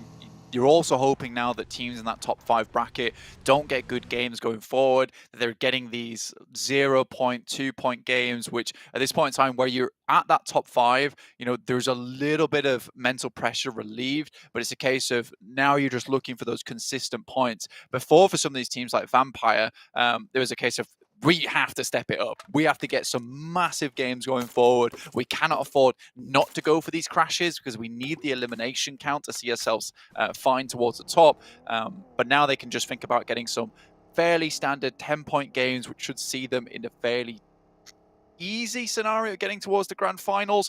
2 matches remain though, and anything can happen with this sprint format, especially where we have so many good teams coming from these regions. You can see that we have so many good teams just the way that the points are distributed. You know, we have a very even distribution going downwards all the way from 1st place. Bacon Time though, finding one from down 1. Them down to just 3 now. Down 1 with 63 points in 11th place. A team that has a chance to get towards that top side, but again, very similar to LGD. It will be extremely difficult, and you need 4 players alive. You need 4 players alive at this point in time to get those big elimination games, and losing one early like this requires you to have a very weird entrance towards the circle, and then also one of those odd finishes where you almost guarantee a win from the position you have. From pretty much, I would say, 11th down, going down in the first 5 teams is a death sentence to your run. Even if Enigma Galaxies is already pretty much dead on arrival at this stage. So if you're down 1 LGD, Bacon Time, BTR, Aegon XI8, you fall early in this game, that's going to be it. There's no way that you're going to be able to make it on up. With the speed at which teams are streaking out at the top. One of those teams, HVVP, moving into 5th place. They were denied a direct qualification spot. They were right at the top. They were powerful in Group Green, one of the hardest groups that comes through. But here they are, struggling to maintain that spot in the 5th place. I'd expected them to be a direct qualifier, to be honest. I didn't even expect to see them in the survival stage, in the last chance stage. But here they are, and good God, they've been given a run for it. The last day of gameplay, though, the last day of work, then they can take a little break over the holidays, come back for Jakarta, as long as they can stay in the top 5. Practice will be important though. No real time off for these guys. Constant analysis, constant work. A little bit of time off though is required, 100%, especially after survival stage and the last chance where things can get out of control so quickly. For HVVP over in green, I think that, you know, not getting in for as a direct qualifier is maybe a little bit more excusable considering the amount of powerhouses that were in that lobby. It was difficult to keep up with some of those teams putting in an incredible amount of work towards that top side. But now in survival stage and the last chance, you know, some of these teams might be weary, a little bit tired. You know, it's 30 matches over 5 days. LGD rocking up on HVVP's position. Only 2 players here. They're going to have to be quick with these shots. MBM has to go down here, and Tixie's running for it. This is a very, very fast push. Spots an ankle, sees the player, gets the knock, but answered. A shot through the way, but there's a backup from Matic, who's low, though, and needs to stay alive. Flush 1 goes through. Suki around the corner, takes the second player, and HVVP drawn short here by LGD. The Chinese team cuts the CIS squad in half. Lose 1 player for it, and that is not a good start for HVVP. Not at all. I think this is a good opportunity taken by LGD, though. Heading straight towards the position, understanding that Tixie's been out here on his own a fair few times. They get 1 point off the back of that. Now they're looking for a high placing. Maku and Kitsune send up. Try and hold out these players. Spot MVM. Smokes are going down. DMR with them. A resupply from both Tixie and Matic. Unfortunate turn of events for HVVP, and their match is going to be infinitely harder because of this. Remember, they're in 5th place, and Besiktas could jump up. Really, they're only saved right now by that 12-point margin between them and Besiktas, but IHC could have a good game. iNCO could have a good game. It's terrifying being on that 5th place. Certainly is. Far from out of the woods at all, even towards the top of the tables. Can all change at the drop of the hat, but there's not too many teams now looking to pump up all of those numbers. The circle on the eastern side, drawing those teams central yet again. Direct contest from LGD as well. I mean, that has been planned. That is purposeful. Bringing that out towards the end of the day where you've only got 1 Miramar, 1 Erangel left remaining. I think that is very, very cruel. But also, that's what you have to do. When you get to the last 2 matches, with there being no more of these matches left and no more of these maps left for the last chance, pulling out something a little bit interesting, a little bit unexpected is exactly what you need to maybe get yourself a head start. But with LGD now down to 3 players, the HVP, those 2 players did put up a good fight versus them. A little bit awkward for them, but 2 elims, it's a decent start, but they need more than that. And they have lost a player as well. You talked about how you need 4 alive. For teams like Down 1, Aegon XIA, even Game Lord, LGD now as well, down to 3. HVVP, sure, they're down to 2, but they've got an elimination, and if they can keep trucking, if they can get 8 points this game, would be phenomenal as a result, just to keep them in that running for the final game. And with Besiktas currently, you can see them down towards that southeast side, moving up towards Impala. DRS are completely in their way, could cut them down in their tracks, which would be massively good for HVP to remain in that 5th place spot. So now it's on Besiktas. Can they step up? Can they perform versus this crash coming in towards DRS's position? A very, very important fight for them because they can open that up. They have a lot of space now down towards this south side where the circle has landed to play from. There's really not a lot of space in this circle either over towards the eastern side of La Bandita. So much fielded area there. A lot of teams prioritizing this northeastern side of the circle itself to pick up some high ground positions and play from there going forward. IHC, another team on the chase right now, currently playing west near Graveyard, coming towards La Bandita now.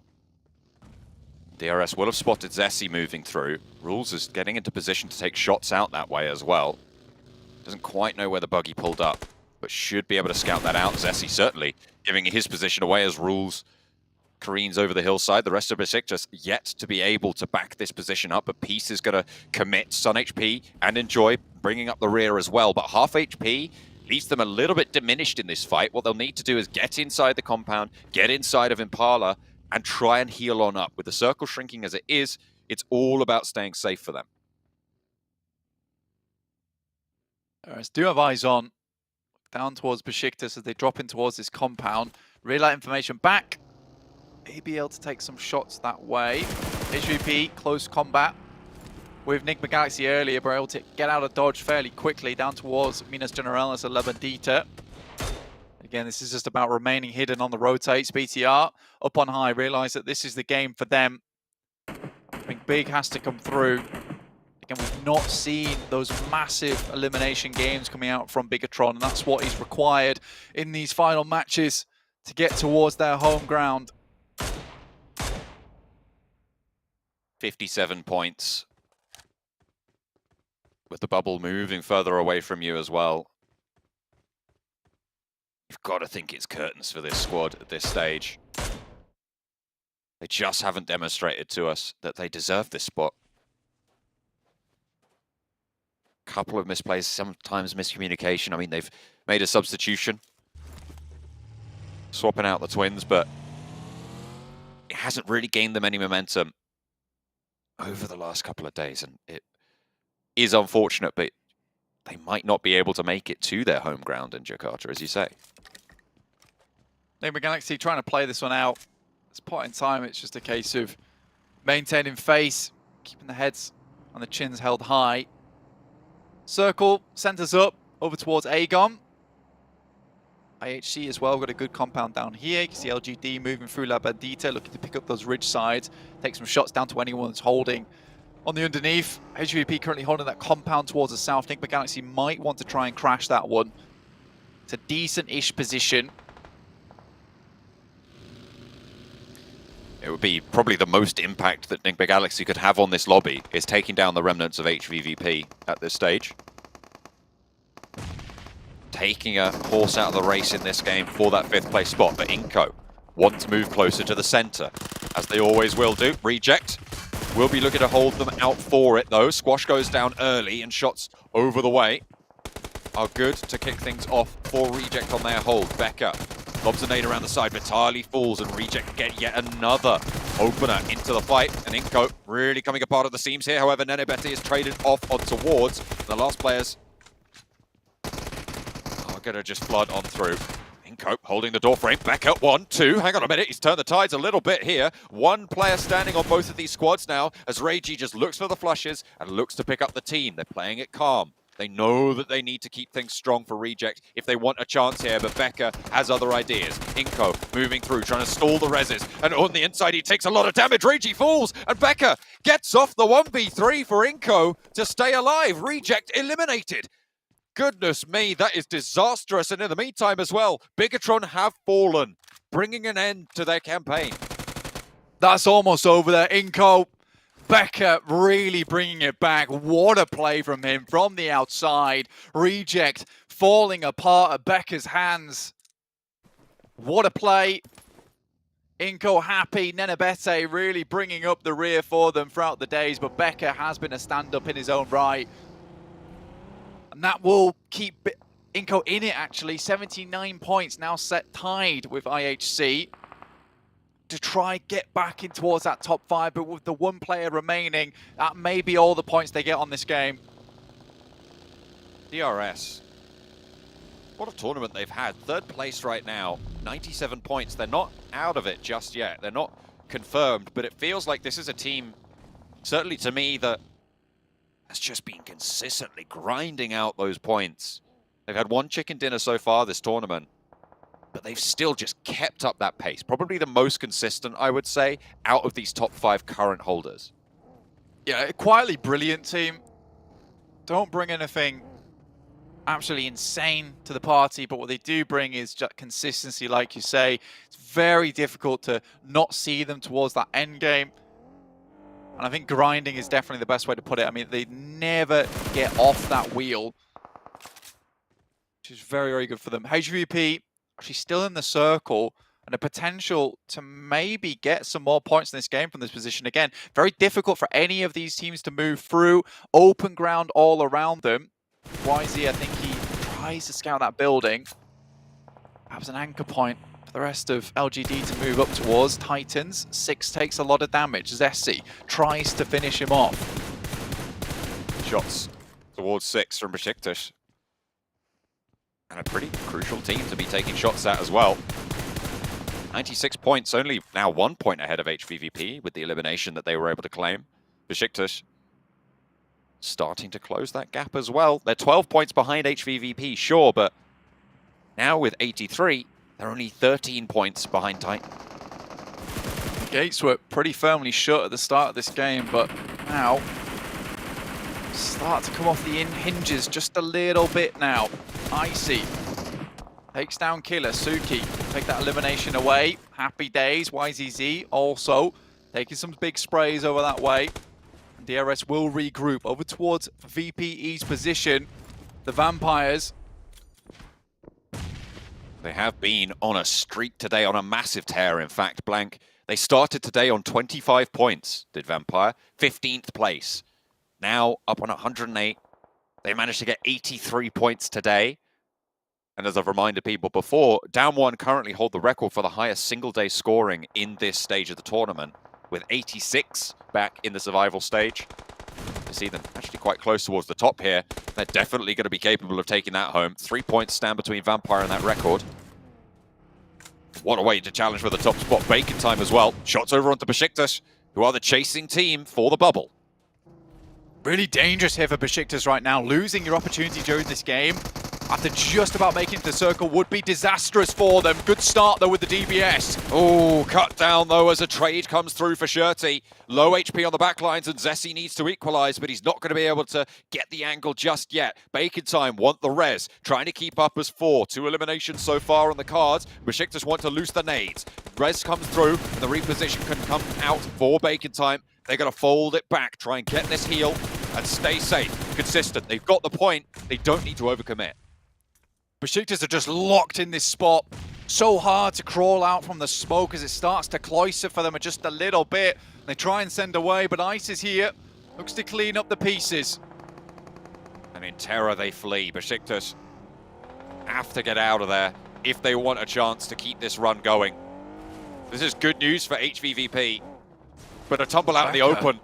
Oh, leaves the car upside down. Need to get back on the road quickly, but they slow all the way down. Becker's there. Becker launches the nade over. They're going slow. Can he hit it? Has to go for the trade. He stood up against Reject. Now Besiktas, the new challenge, but he's spotted in the vehicle. Will take a lot of shots to Zessi as well, but Becker is holding out well. A lot of damage to the Besiktas squad, but they're taking it as good as they give. Becker will fall down and on to the inside. Besiktas try and stay alive. Becker will be eliminated for iNCO. They started the day in the top 5, but now they are towards the middle pack and will not be happy about it. 1 game left in their campaign, and Enjoy stays alive for Besiktas to keep their run in it. Removing the vehicle, very important here. Make sure he can't get away from that spot, and pretty much this is a matter of time for Besiktas at this point. 2 points found, and with 13 teams remaining, if he goes out very shortly, that run, that chase is going to be ever harder. And IHC, the new contenders, to pull HVP out from the top of the tables, but they need a big game to make it happen. But 4 players still alive. It's looking pretty good for them. A lot of the teams at the top here still in the game. Besiktas, HVVP, the most in danger right now. Although Besiktas are in the center of the circle. 2 players for HVVP, difficult. Yeah, all eyes on Enjoy at the moment. For HVP, they need to make a run out. They could potentially even just look to take some shots towards some teams rotating in towards the circle. Maybe head up towards the north. That's always an option. For them, their rotation very, very difficult. And the reason we talk about it so much right now is because for HVP, survival is very much essential for them if they want to remain in that top 5 spot, because IHC currently is chasing. They're on the outside of the circle, though. We'll have to move towards Aegon XI8. Either way, if IHC go down now, though, and HVP go down shortly afterwards, it would still be pretty much okay, because it'd be a full reset on the point scoring. HVVP are making their break. They're both in the same vehicle, Blank. They might be right up towards Enjoy, but they've drawn short a little bit. They hop out, and they are still alive. Taking shots over to them. Not really anyone at this stage, but IHC move through, open up well onto the engagement. And Ghost, the only player standing, finds Alex. A teammate, actually, I think, got the flush there. So the point potentially denied to IHC. They get another knock onto the other players. Another knock comes through. 2 nades from Ghost. Icy wants to put one out the window, back into the shack. But did they spot the cross? They will have heard it now. The footsteps are there. Peeks out wide for a little bit of an engagement, but fades away to the other side of the building. Catches them lacking. Icy takes a little bit of a tag. 2 players for IHC. And Aegon XI8 towards the bottom of the tables yet again. Fighting strong right at the end. He wants the flush, he wants the point, and IHC are going to be unhappy about it. Cuts another one, finds the shots over through the window and has one more to do, but can't quite find it.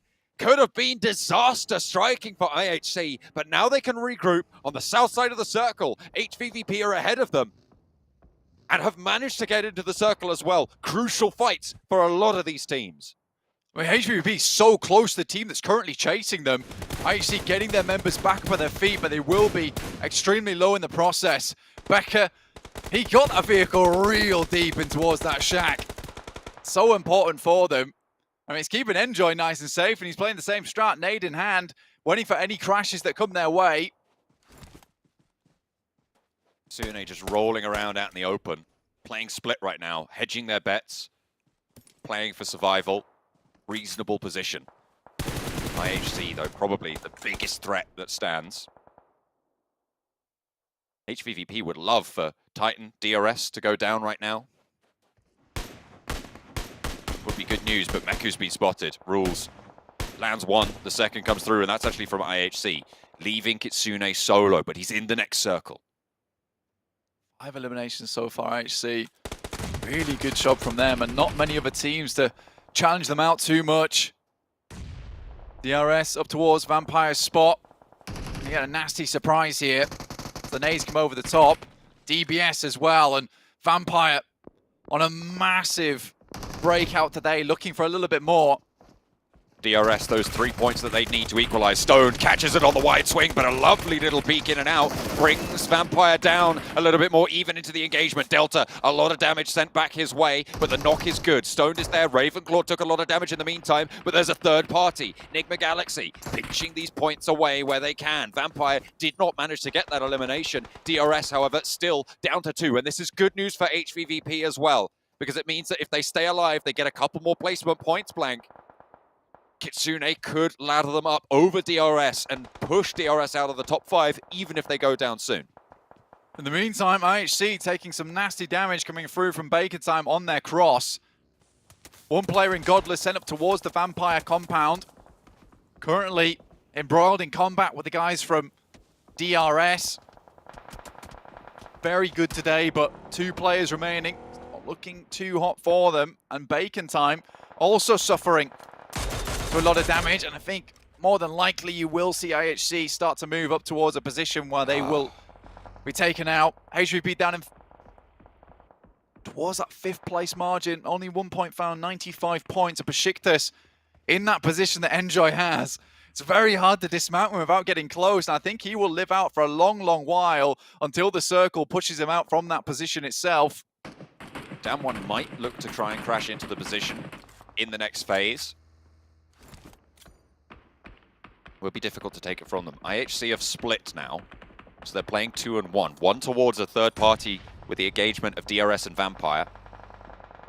But the fact that DRS are taking heavy L's right now in this engagement is good news for HVVP fans. DRS moving on through. Godless spots it. Doesn't actually manage to find the first shots onto Delta. That looked a little bit shaky, but Godless gets it done, and that is DRS out. 10 eliminations. 0 eliminations, 10th place coming on through. That keeps HVVP and DRS very, very close. 95 to 97 right now, so very much a battle for the bubble. Titans are going to fall as well.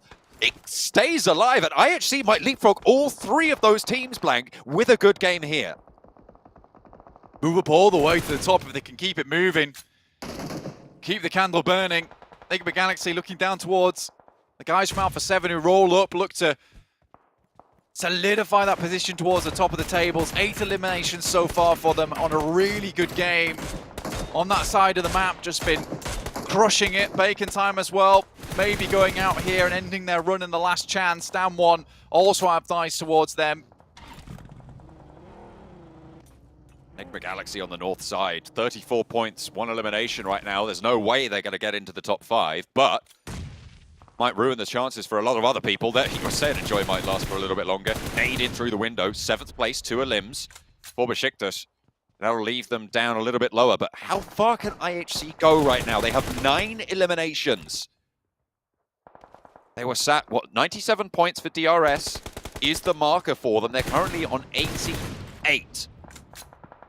With the placement points that they can rack up as well, with the center of the circle position that they have. Potential, it could be a 3rd place position for IHC. Definitely doable for them. IHC really needed this, and I think that they have played a good game over in survival stage, as well as here. Bring it back into the fold. Really good moments coming through from this team. Looking for more now from them. Schweppes gets knocked. 10 eliminations now for IHC. Really taking it to the limit for the Mongolian team. Pushing up to try and join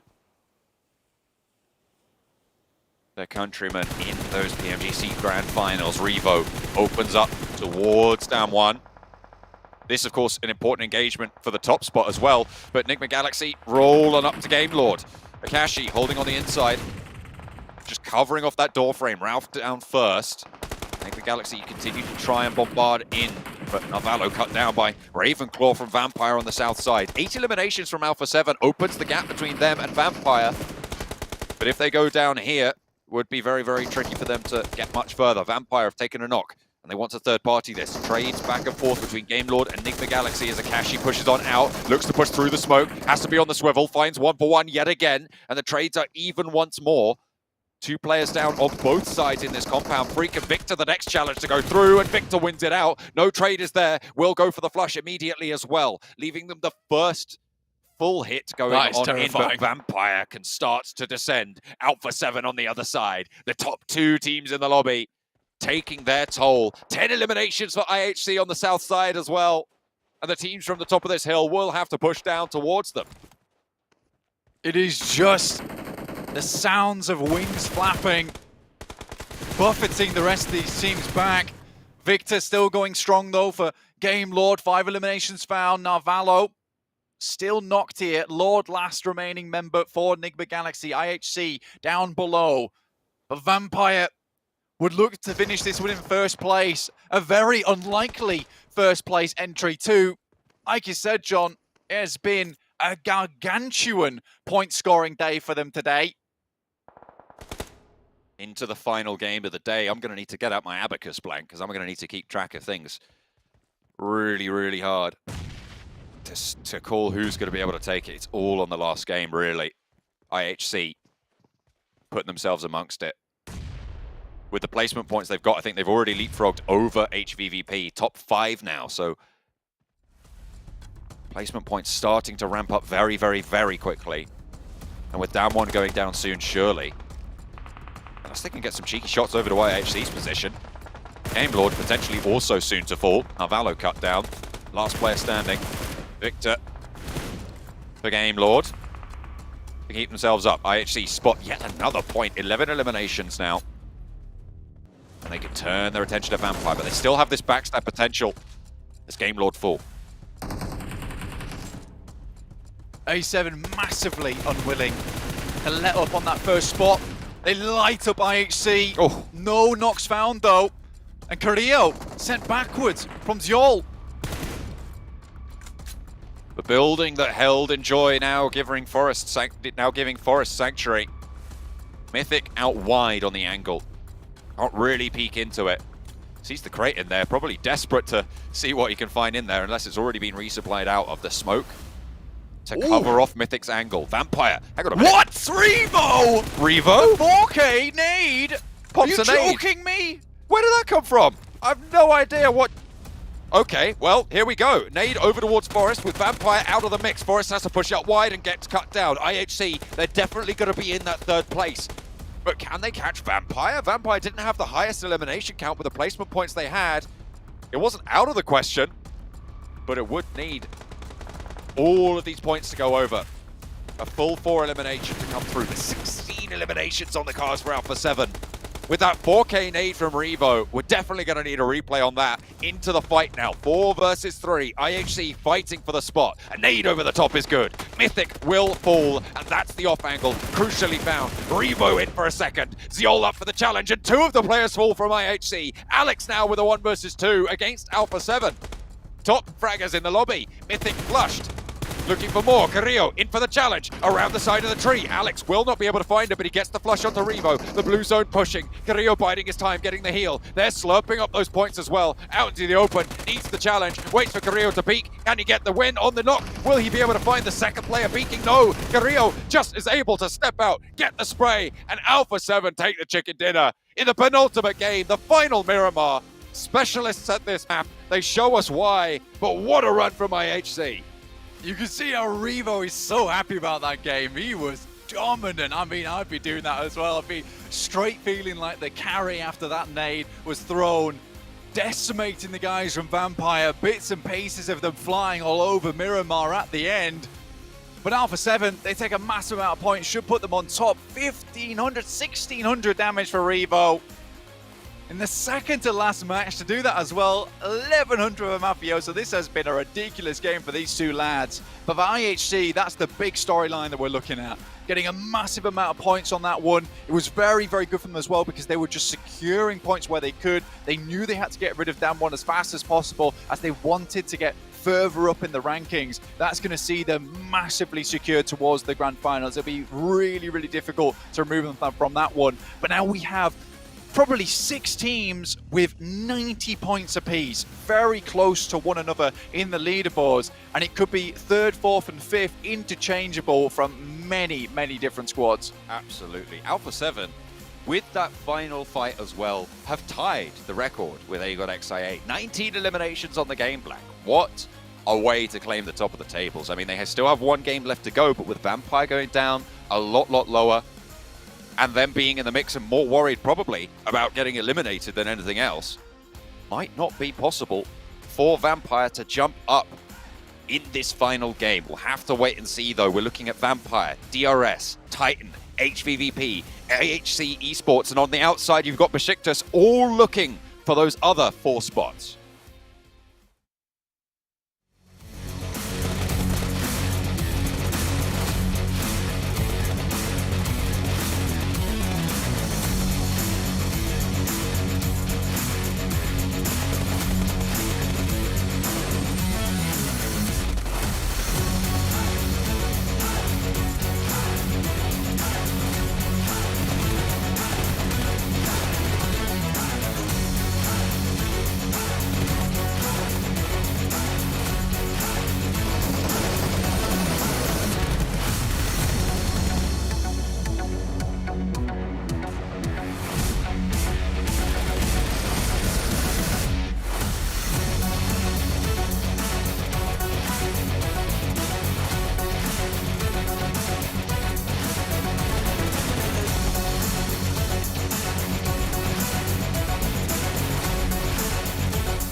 That had to have been one of the most awesome finishes we've seen so far today. I think Vampire Esports were knocking on the door of Alpha 7, and well, Revo had an answer for him. It was a grenade in the face of all 4 players, knocking them out, getting them 34 points on the match. A ridiculous game here for Alpha 7, and they've almost solidified, if they haven't already, their place at #1 here at the end of the last chance tournament. It was a no-look grenade too. He just threw it and he just turned his back. Like, yeah, easy, cool. It just felt like a movie right now. He just put that in slow-mo, goes off an entire new Die Hard. But what an amazing game from Alpha 7 coming in from the eastern side. Playing, I would have to say, Sandstorm really, really silent and just striking when all the teams are fighting outside the compound. They just pick up the pieces, play the high ground position, and then they just unleash absolute hell onto IHC. But IHC, this is a game, Sandstorm, they needed for a chance to be in top 5, and man, it's going to be so close in the last game. Yeah, and this is why I was focusing on IHC and I was focusing on the side of Reject, teams that needed to perform in order to have a chance to get to the top 5 in the final game. Unfortunately, it didn't work out for the side of Reject, but IHC did. And Revo with 1.6. That is the most damage we have seen in a single game from one player. The second that we have so far, from what I could find, was Top from Godlike Stalwart with 1.4k. But 1,600 damage from Revo is... And the fact that Mafioso also has 1,000 damage. What is the entire team's stats? That's my question. Whoa. A lot. High. Yeah. I don't know. I don't know what else to say. But we can see here overall rankings. IHC helping solidify their spot with 104. But go into the last match here, you can see HVVP 2 points away. Besiktas at 86 points. They're 12 points away. It's coming down to just, unfortunately, just a very few amount of teams here, Max Ben, to see who can make it into top 5. And the thing is, even if you're IHC, you're not safe. You're 8 points ahead of HVVP, and there could be teams down below. There can be some competition. Titan Gaming and DRS can have a better performance. I know this is something we tend to repeat a lot as we get closer towards the end, but hot drops are going to be a real potential issue in this game, because now you've got teams in the middle of the pack that are potentially in reach of that top 5. They've got nothing to lose. A big game is all they need. So teams even like Game Lord, Reject, Damn1, if they do a massive hot drop, get themselves a huge game, chances are it could work out. So these teams are going to be on fire this last game. They're going to throw everything they can in this game to potentially make it in the grand finals. Well, I mean, you're talking about the middle of the pack teams. I'm looking towards the bottom of the pack teams. Your Agon, I8, your Bigotrons, your Enigma. They literally have nothing left to lose here. They could try to spoil the hopes of some other teams by dropping on top of them, and that's the ones I'm really looking out for. Not cool. Yeah, definitely not cool. And the thing is, like, I'm looking at the teams that have similar drops. You have the likes of IHC. When we're looking towards South George Bowl, they have dropped there before. We also know LGD like to be in that similar location as well. HVVP like to drop towards the north side. So that's already 1 point of contention. You also have the likes of Milta when we're looking at Titan, DRS. They also have a similar spot, Bacon towards the side of Milta Power. There are too many locations shared by 2, 3, 4 teams. We haven't seen hot drops throughout the games in day 1 and throughout the games of day 2, but this is definitely the moment where it should happen, and we got too many teams to watch out for. Well, speaking of teams to watch, let's see who you two both did choose here for this final game, the last chance stage. IHC, iNCO, HVVP. I understand all the picks from you guys, to be honest. I think the only one I'm really curious on is like the DRS Titan picks. Walk me through those, Sandstorm. Basically, they are on the edge. They are tied with 98 points. They're not guaranteed to go as of yet because you have HVVP contesting them, and Besiktas, there's only a 10-point difference, 12-point difference. It's possible. The game is in their hand. Them qualifying to the grand finals, it's up to them.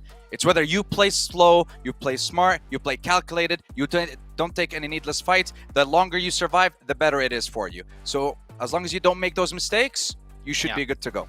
Actually, I think it's a really good pick to go for DRS because, as you know, this is a team that's all about survival, playing hyper-passive in the early game, avoiding fights. So if DRS go on the early game stage, that will be a team potentially targeting them in this match. But knowing them, they're going to avoid it like the plague and just try and make it in that at least top 5 position to secure their spot. I think DRS might be good after this.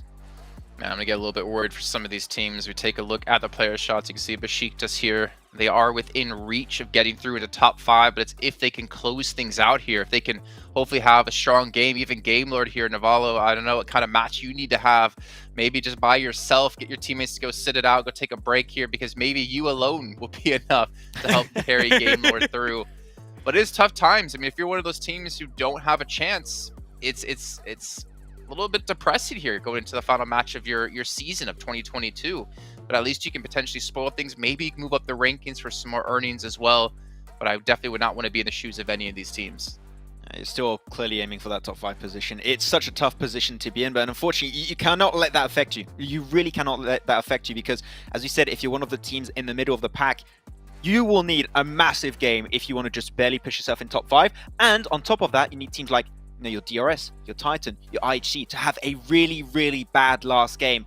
And what a better way to make them have a bad game than to hot drop them, maybe shut down their rotations early game, and really take the matters in your own hand. Let's see how things are going to go, but it's going to be a wild last game. Sandstorm, before we go to the casters here, describe how this last match is going to go in one word. Epic. All right, take it away here for our last epic match with John Allen and Blink. One more chance, and it could not be closer. 4 positions still very, well, pretty much uncertain as to who is going to be able to take them. Which teams are going to be left out in the cold? It is wintertime. And everybody looking to try and keep warm here with the promise of a ticket to Jakarta.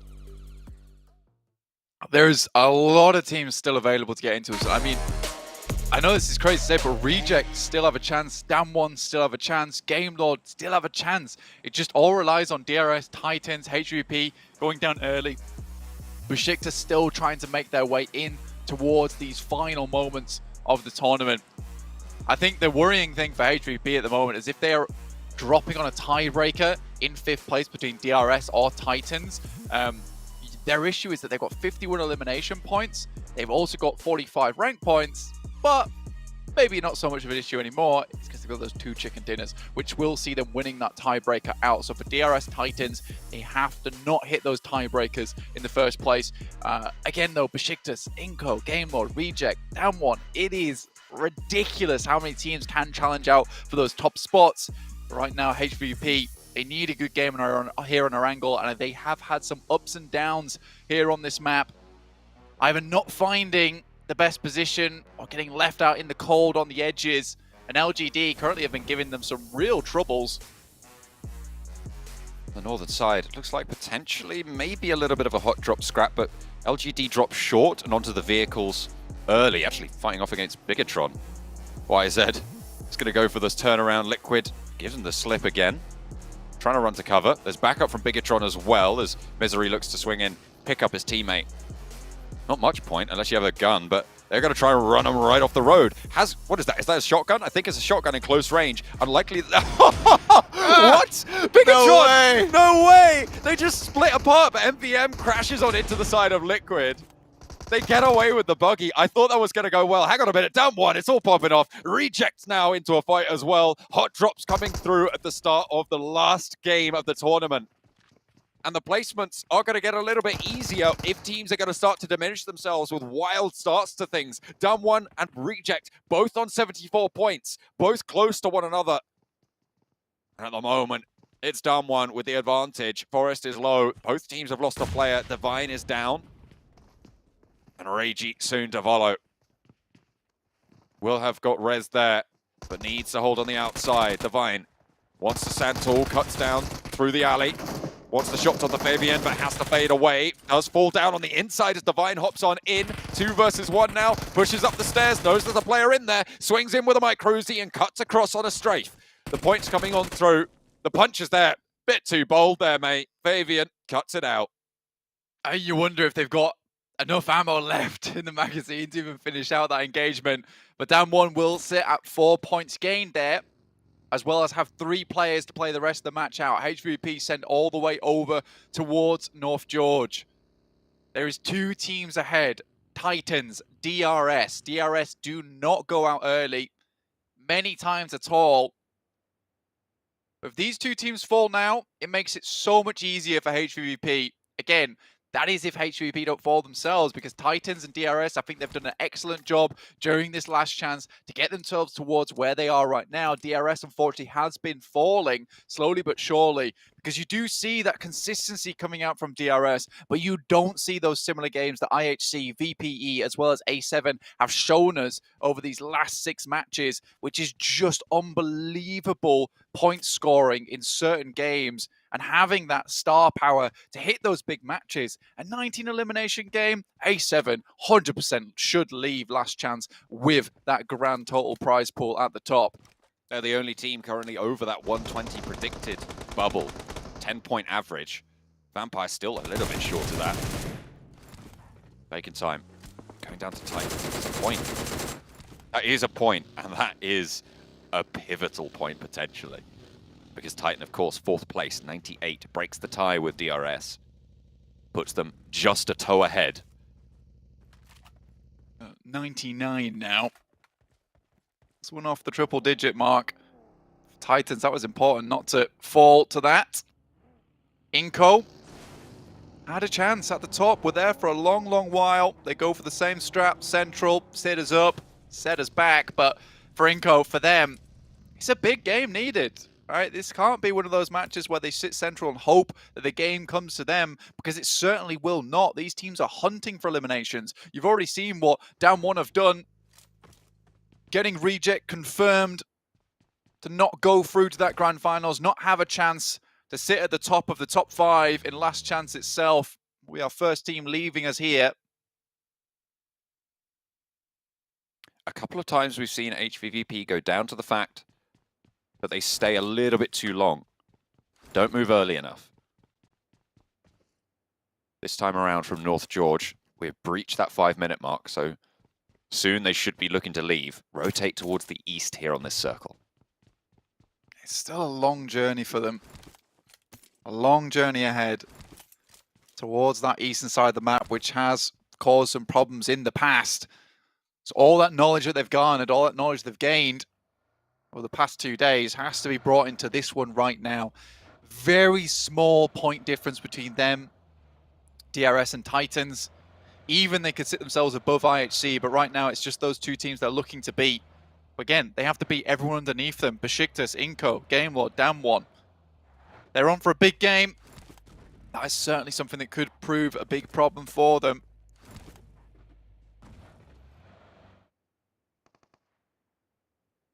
A lot of the teams really cut out at this stage. We talked about it a lot in the last game. I would say, well, obviously with Reject going down, definitely not going to be making it, but from 12th downwards also, there's no way. There's no way you make this at this stage. For any of these squads, it's just too much. Which is unfortunate. Reject was probably the last squad that could have made it from this lobby. 12th downwards, while we're making it through. So LGD, sadly, were not able to bring out that monster that we've seen in them before. The Dr. Jekyll and Mr. Hyde scenario we get from LGD just does not come out here. Bacon Time as well will not be going through despite their incredible performance over in the group stage. I8, it was a great performance to take them as far as they've come, but this is the dead end for them. BTR, Enigma Galaxy also will not be joining us for the grand finals.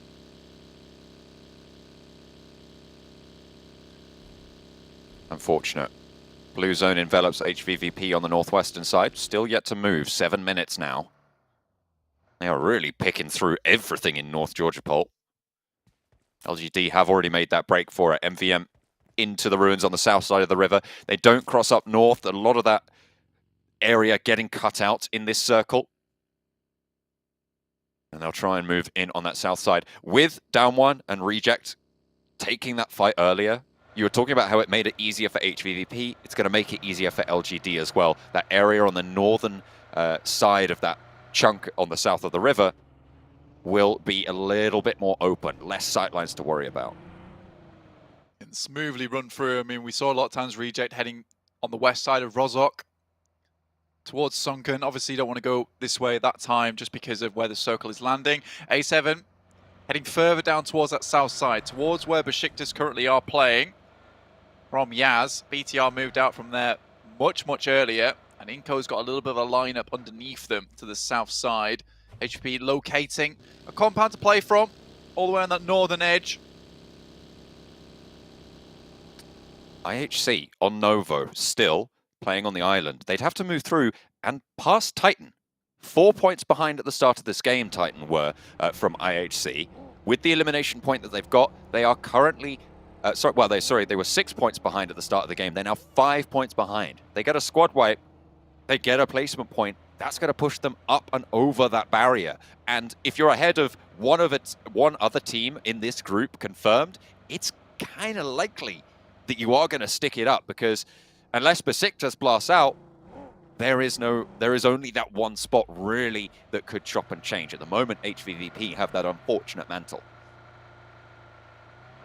Real struggle bus. And the line is so close as well, right? It is just a step that you need to take, but you're hoping that DRS and Titans don't have that good game. But in the same way, I'm hoping that DRS and Titans do have that good game. I mean, DRS are on track for it for a very long time, but maybe this is all that they have. I mean, Titans and DRS currently so far, the majority of the points that they've gained is through placement points alone, not those eliminations. But if they can get those consistent points and HVVP fall early, as we've seen them do multiple times, it's a bit game over. Suki taken down to a spray from Fluke and not going to find a trade. Oh, there it comes.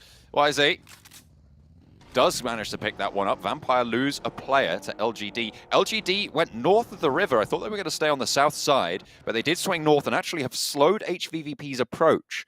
Will give them a lot of cause for concern, and HVVP will be very nervous to take these engagements.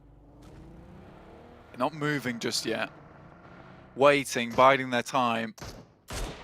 Again, getting towards the end game is very important. We've seen HVVP do something similar to this in the past.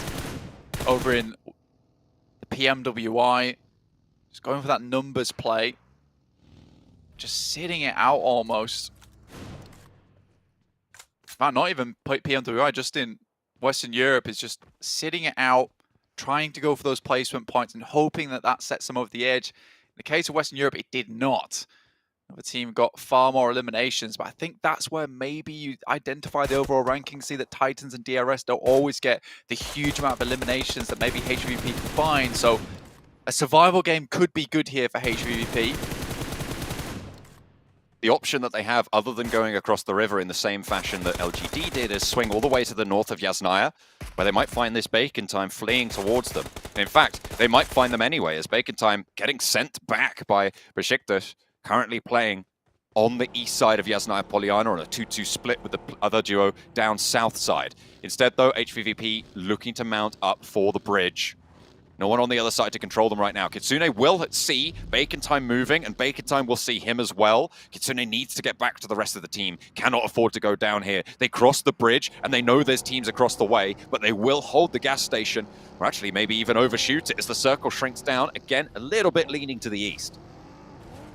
A lot of positions now already taken up within the circle. HVP again is that slow push, that slow rotate that they really do suffer from, whereas most teams have already found a position within the circle. There is a slight edge towards that northern side that they might be able to play, but LGD in very close vicinity, who are really looking rabid during this game, just taking any fights where they can. HVVP swirling around that tower. It's in the next circle. Could be very, very valuable for them. There's about 5 or 6 teams who are crucial for these spots, and Vampire getting spotted by Besiktas. Vampire have lost a player already. They're not fully out of danger yet either, Blank. Would be pretty unfortunate for them, certainly, if they did go down and if they fell all the way out of the top 5, but 118, not out of the question. They could be pushed up on over. But that would require, I think, 5 20-point games from other teams. 4 20-point games from other teams, right? Which is, I think, unheard of. It'd be very unlikely to see some. I think at the most you'd see 3 teams getting 20 points. And again, that is a couple of teams getting a huge amount of eliminations, some teams getting the chicken dinner and very little eliminations towards the end, which is something you realistically only see over towards Sandhawk, Erangel. Typically, one team will be the greatest winner of them all, holding one singular location, everyone else suffering at the hands of them. Enigma Galaxy looking to take a dip out of this game fairly early as IA start to pump up those numbers just a little bit. 13 minutes into the game, Hamodi hits a nasty shot over towards Blade. The headshot is nice.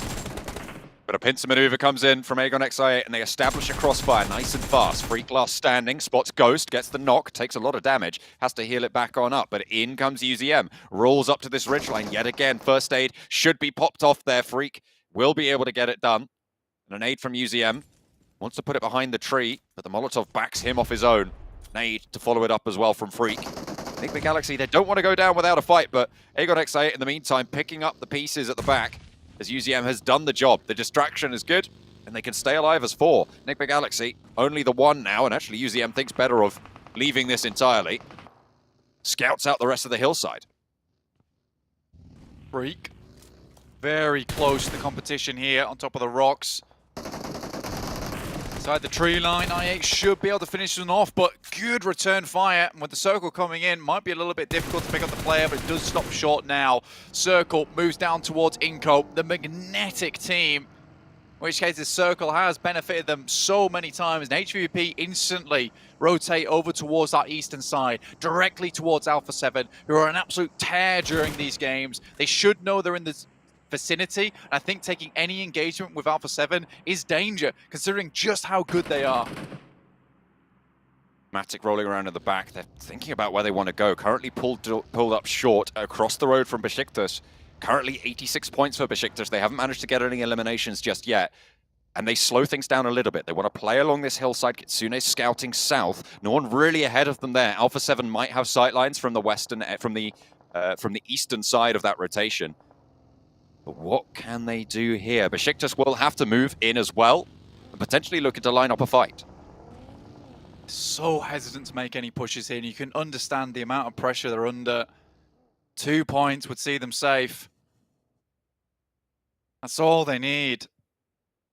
2 points can be an absolute leap and a bound in this final match where any mistake could lead to absolute disaster. Game Lord currently shunting out the guys from I8 on that western edge. Taking their time to think about this. Titan, southwest side, playing in the next circle. IHC inside the next circle as well. DRS, a little bit further southeast, but they have got the forward position. And all three of the teams ahead of HVVP have managed to get a little bit of a foot in the door. They are the last of the chasers. With Besiktas in their way as well, it could not be more metaphoric of the tables themselves. So difficult. Anything like this is worth a long consideration. Oh no. And now they rock up, send out as the squadron, fast as they can, past Besiktas, past Alpha 7. They're getting through the thorns. Fairly unscathed here too. BTR is in the way.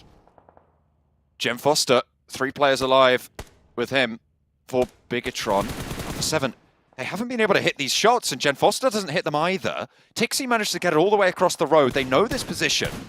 HVVP, they're in the circle. They start to bloom those smokes. How on earth they got across without taking a single point of damage there is incredible. I have no idea how that happened. But either way, couldn't have happened at a better time for them.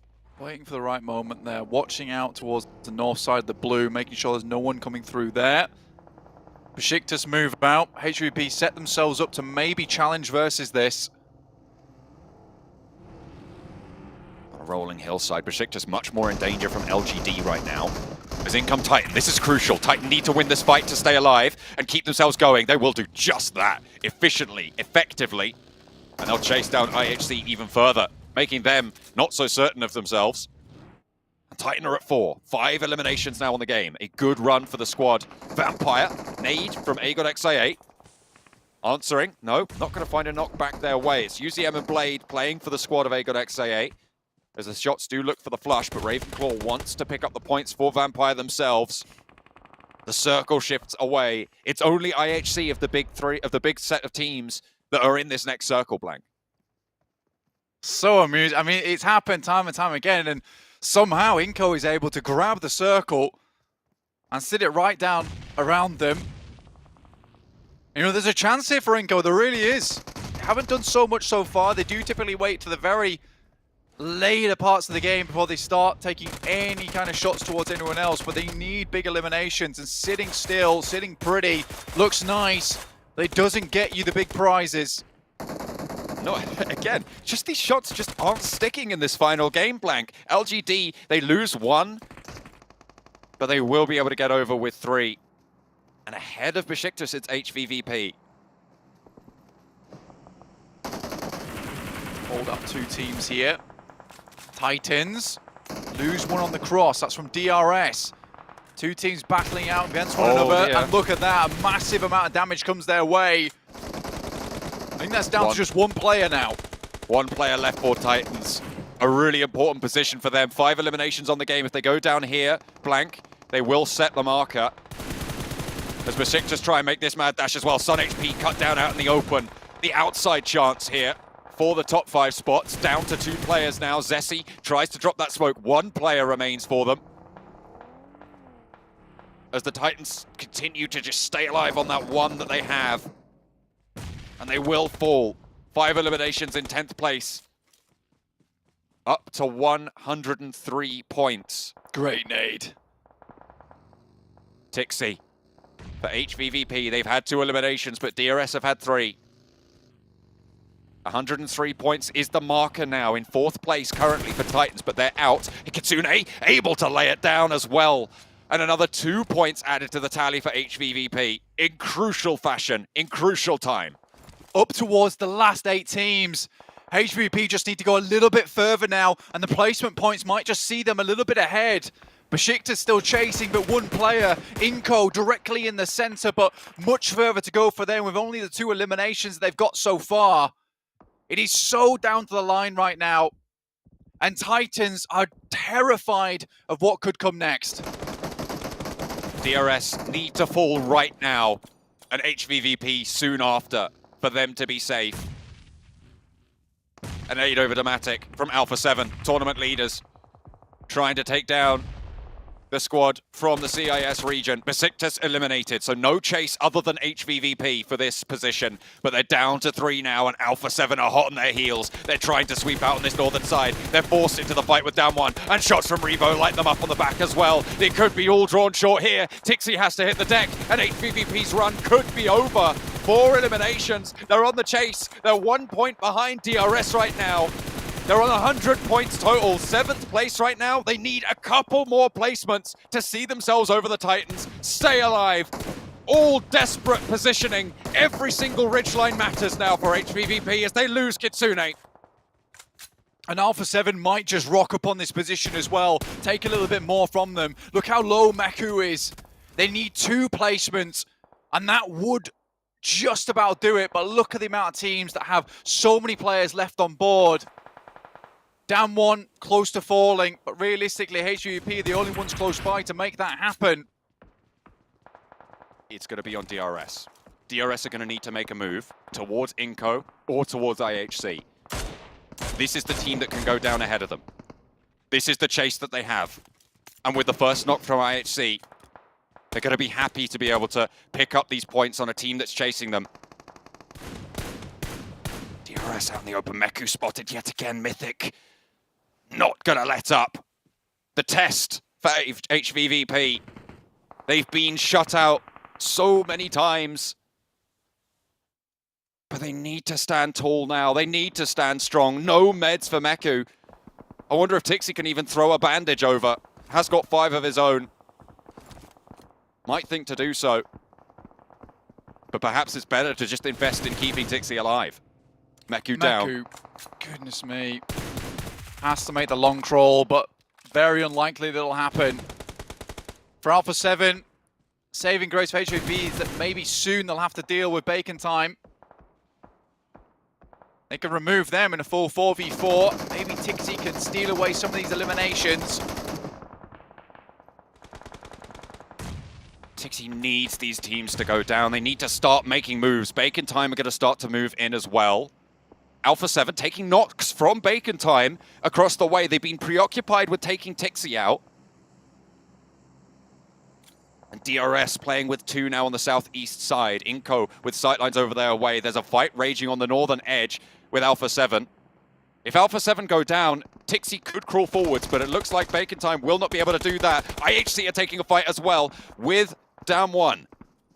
And 3 players on the inside. 5 eliminations, 6 eliminations for Alpha 7. A team has fallen. 6th place now guaranteed for Tixi.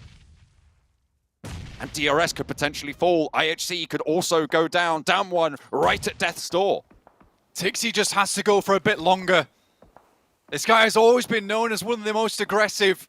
But right now, he needs to calm down to control the literal molten iron flowing through his veins.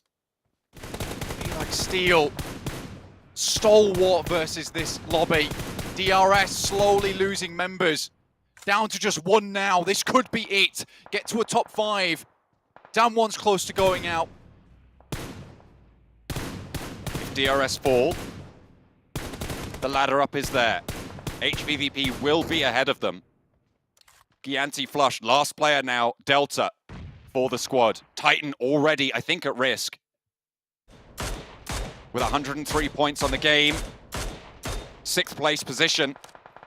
Goodness me, it's so close, but I think Titan might have already slipped out, Blank. Tixi's down. Out in 6th place. We'll have to find out where it lies at the end of this game. The desk will bring us the information. But now it's glory on the line for A7. iNCO also looking for a big game here. A chaser. Not a lot of eliminations found for them though, John, and that's the big scary thing. HVVP, it's really down to the wire for them. But they do have the chicken dinners to back it up. The tiebreaker will go their way should it come down to that. But you do not want to be risking it like this. We've almost confirmed our top 5 as well. It is between HVVP, and Titan. Everybody else fighting for the gravy. Alpha 7 roll on in, playing spoiler to HVVP's chance. But they might not have been able to do quite enough as the teams in front of them fall. iNCO. Vitali goes down, the nade doesn't catch Carrillo. Mafioso on the off angle, looks for Nenebete. Has backup, but the shotgun over the wall is good. Hopping back and forth. He's not French, but he's certainly frogging it up in this compound. A hop over, finds the final shot as well. And Nenebete for iNCO. Brutal on the approach for Alpha 7. iNCO now at 8 eliminations in a top 3 scenario. That sits them fairly high here, John. 87 points, 3rd place. 10 points already delivered there. Sat at 97. iNCO might even make the jump themselves. That would be crazy. With those points, I didn't even consider that blank. That is so pivotal. And it definitely is possible. Just need a little bit more. I mean, 4 players alive. How doesn't iNCO go down in 1st place in this match? IHC would have to absolutely hit a slobber knocker here with some insane shots their way. Vitali checking the bushes. But Zyol and Godless have to move out into open ground. They still got a corner. They still have it. How unfortunate for HVVP that iNCO, the team that just sends to the middle, are being given this circle again, given this chance. But they have to play up on the walls as well.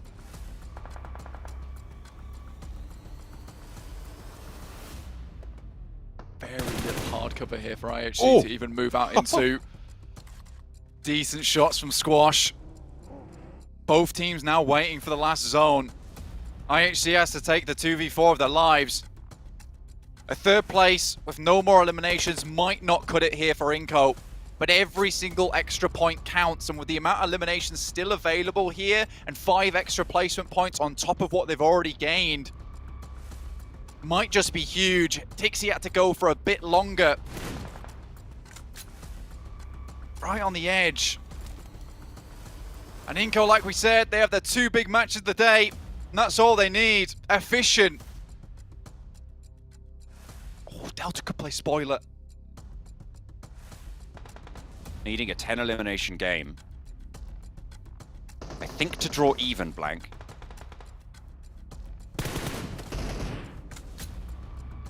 Or actually to jump on over. 25 points would see them at 104. Which would be just over. So if they lose, if Delta gets an elimination onto one of IHC, and then IHC the last player from IHC finds Delta, they can't do it. They will lose the tiebreaker. But they would get the... Oh, hang on a minute. I can't even run these numbers right now. We'll have to wait for the desk. But there's the shot. Let's just watch this game. Delta crawling on in. The next zone will close. And actually, IHC are closer to the center on the corner that they hold. And iNCO will have to leave first. Delta out towards iNCO, has to crawl a bit further now as the circle will continue to crunch. And then Abete moves out towards the smoke. Vitali covering. Those vehicles, so important. That cover that they now have. It's the only thing they can play around, but the smoke is there. Nenebete, they pick up the 9th elimination now. Godless is soon to fall, and they might have just done it, but in comes Zyol. Looks for the flush, looks for the point to stay alive. Squash, is they gonna find it? Has a first aid, needs to find it now. 10 eliminations, they've managed to make it. iNCO might have done the unimaginable. Have they done enough? Is the barrier going to find themselves there? They're happy, but the table's still in flux. I am flabbergasted at the 2 endings from the survival stage and last chance. iNCO put in the work towards the end of the day. Again, they are magnetic when it comes to these circles. Just waited this one out. And Alpha 7, as strong as they are, deny the chances of HVVP with some incredibly good shots, but allow Nenebete, who has been absolutely unbelievably good this entire last chance with the DBS, sends out so many shots there, takes down 2 players and then can send backwards. Alpha 7 could have shut them down there and then, but Nenebete stands up tall to the big brother Brazilian squad. And with that, not only if they're able to make it in, that would be both Brazilian teams going through to the final from this last chance stage. Blank, both Alpha 7 and iNCO making it would be absolutely crazy. I have no words, John. I have no words. The amount of times that these players, these teams, have pulled something special out the back pocket at the very last minute has been incredible. This is one hell of a PMGC. These things just do not happen. I can't even begin to imagine how HVVP is feeling right now. Is it that right close? On the edge. I don't even know who's got in, Blank. I could not tell you. The numbers are just too tight. It is all up to this. They might have jumped over Titans. HVVP might be a little bit ahead of that. The top 5, I can't wait to find out.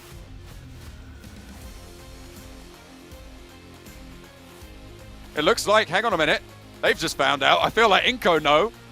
What a way to find out. The celebrations are there. I think that can only mean one thing, Blank. They are going to join their Brazilian teammates into the PMGC in Jakarta.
The shotgun heard around the world for Nenebete. iNCO Gaming might have just qualified through. We saw celebrations, but we haven't seen it locked in just yet on our side. 26 points coming in for them as they fend off Alpha 7 at the very end. And that might have been enough to qualify them through. But looking at the rest of them, 17 for Alpha 7, IHC with 15. Let's just take a look at overalls now so we can see who has made it in. And iNCO Gaming by 1 point over HVVP and Titan have done it. If it was tied 2, it would have been won by iNCO still. They got more placement points, but iNCO Gaming, we said it, Jason, there was one game. They had to go for the chicken dinner with a lot of the limbs. That was their only opportunity to make it over into the PMGC 2022 Grand Finals, and they keep the dream alive with a central position. And that fight, Nenebete Sandstorm, I mean, what? Peak fiction right here. What's going on? iNCO, one of the teams that qualified by 2 points only, managed to do it again and qualify by a difference of 1 point. What is the story of this team and making it into the next stages of the tournament? My god, HVVP and that last player trying to survive as long as possible. Titan getting eliminated earlier on. Oh wow, but having Titan 3... They were like, what, 3rd place going into this final match, if I'm not mistaken? Yeah, Yes, 4th sir. place at 4th. 96. And to fall at the very end. But to be honest, gentlemen, the best part about this is we think back to day 1. Sandstorm saying, there's no way he's going to make top 5 here. And they did. They made it by 1 point. But unfortunately, that means Bigatron won't be there to play in front of the home crowd for PMGC 2022 over in January here. But we can see all the teams participating now here in the Grand Finals. Honestly, this is setting up to be the best PMGC. It's already been the best PMGC, but the best PMGC Finals we've ever had.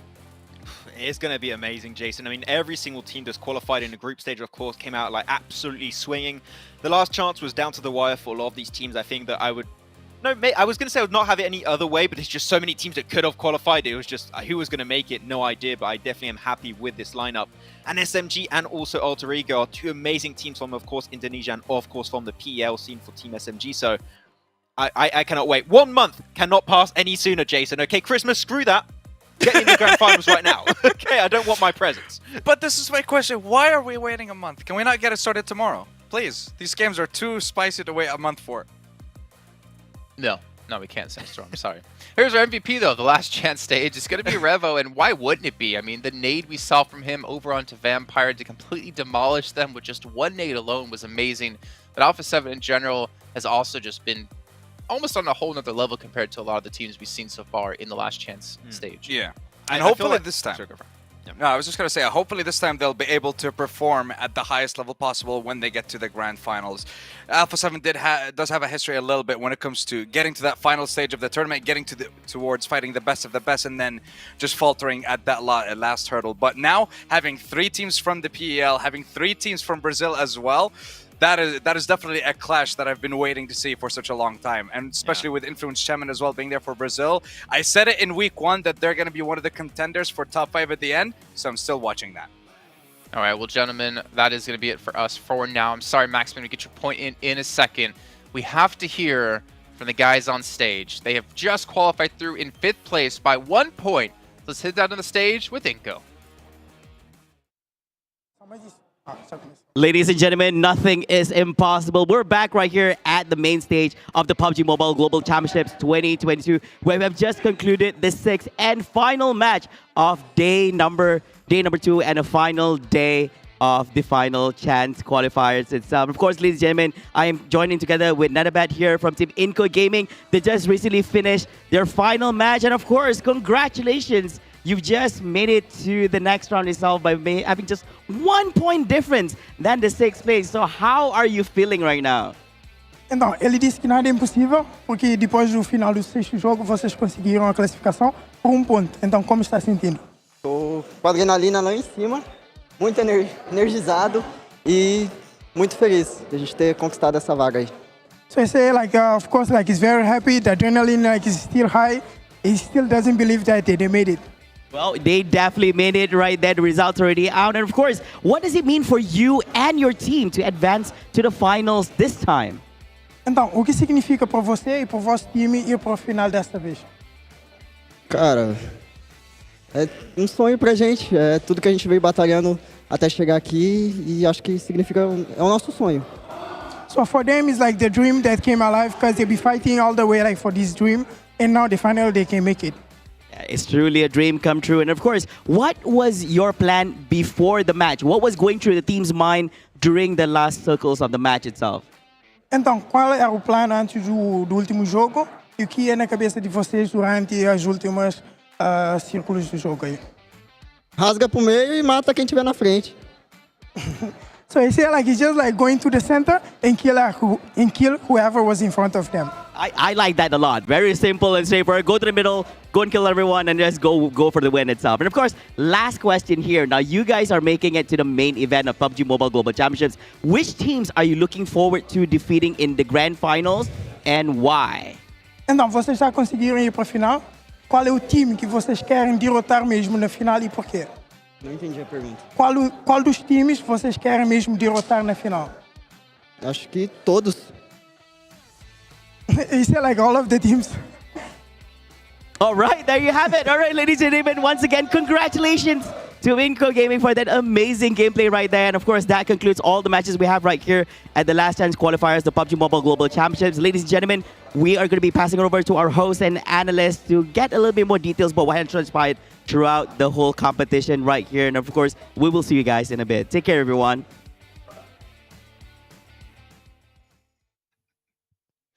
Just like his answer. So which teams are you really looking out for in the main event? And I don't even speak Portuguese, but I knew that word, todos. All of them. And I mean, to be fair, right, if you want to be playing in the finals, you have to be one of the best teams in the world, one of the best 16 teams in the world, and they're all going to be there participating. This is going to be tough for all the teams, but at least for iNCO and obviously all of our other teams who have qualified today, they get a month that Maxman and Sandstorm aren't happy about, apparently, to prepare for the event. I would rather give them time to prepare, Sandstorm, than to make them play tomorrow. You know what? You're right. I agree, I'm 100%. always You right. need to give it. Yeah, you know what? Except Yeah, when you I'm need to not. give a chance. True. Then you're wrong. No, I'm just not right.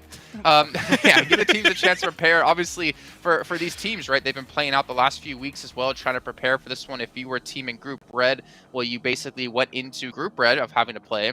Then you had a couple days off, and you went into the survival stage. Then you had no days off. Then you went into the last chance. So there's really no time for those teams to really prepare. It's been a marathon for all of them. But before we do end off the show here, gentlemen, I want to at least give you a chance each to give your final thoughts about how everything went. Peak Fiction, best PMGC. I think I already said this quite a few times, but really being able to see all these teams go down to the wire to hopefully make in the top 5 has been just an amazing experience. And yeah, it's really hard to put into words seeing how these teams have been able to qualify until the very end. I do think that it's very unfortunate that the hopes of some of the teams have just been shattered on the finish line, mainly looking at HVVP. Yeah. So close yet so far, but you know what? There's still more PUBG Mobile coming in next year for them. But man, I can't wait for the grand finals. 1 month, I cannot get past too quickly. Sandstorm, what about you? For myself, definitely not what I expected when it came to seeing these being the top 5 teams to qualify to the grand finals, but honestly, roller coaster of emotions. Since week 1 in Group Red, seeing the Group of Death, seeing Group Yellow, and then all of them coming against each other throughout the survival stage and the last chance. Definitely best PUBG Mobile Global Championship today, and I cannot wait to see what's going to happen in the grand finals. And if there's going to be a back-to-back-to-back world champion in Nova, or are we going to see a new name? Yeah, it would be nice to see a new name, but then again, it would be nice to see the triple 3 in a row, which is what triple means. I know. Grand final victory for Nova Esports, but obviously have to wait about a month until then. January 6th is when things are going to be kicking off in Jakarta, in Indonesia, to find out who will be the #1. We'll see you guys then. Hope you guys have a great time off, but make sure you're back here for the grand finals.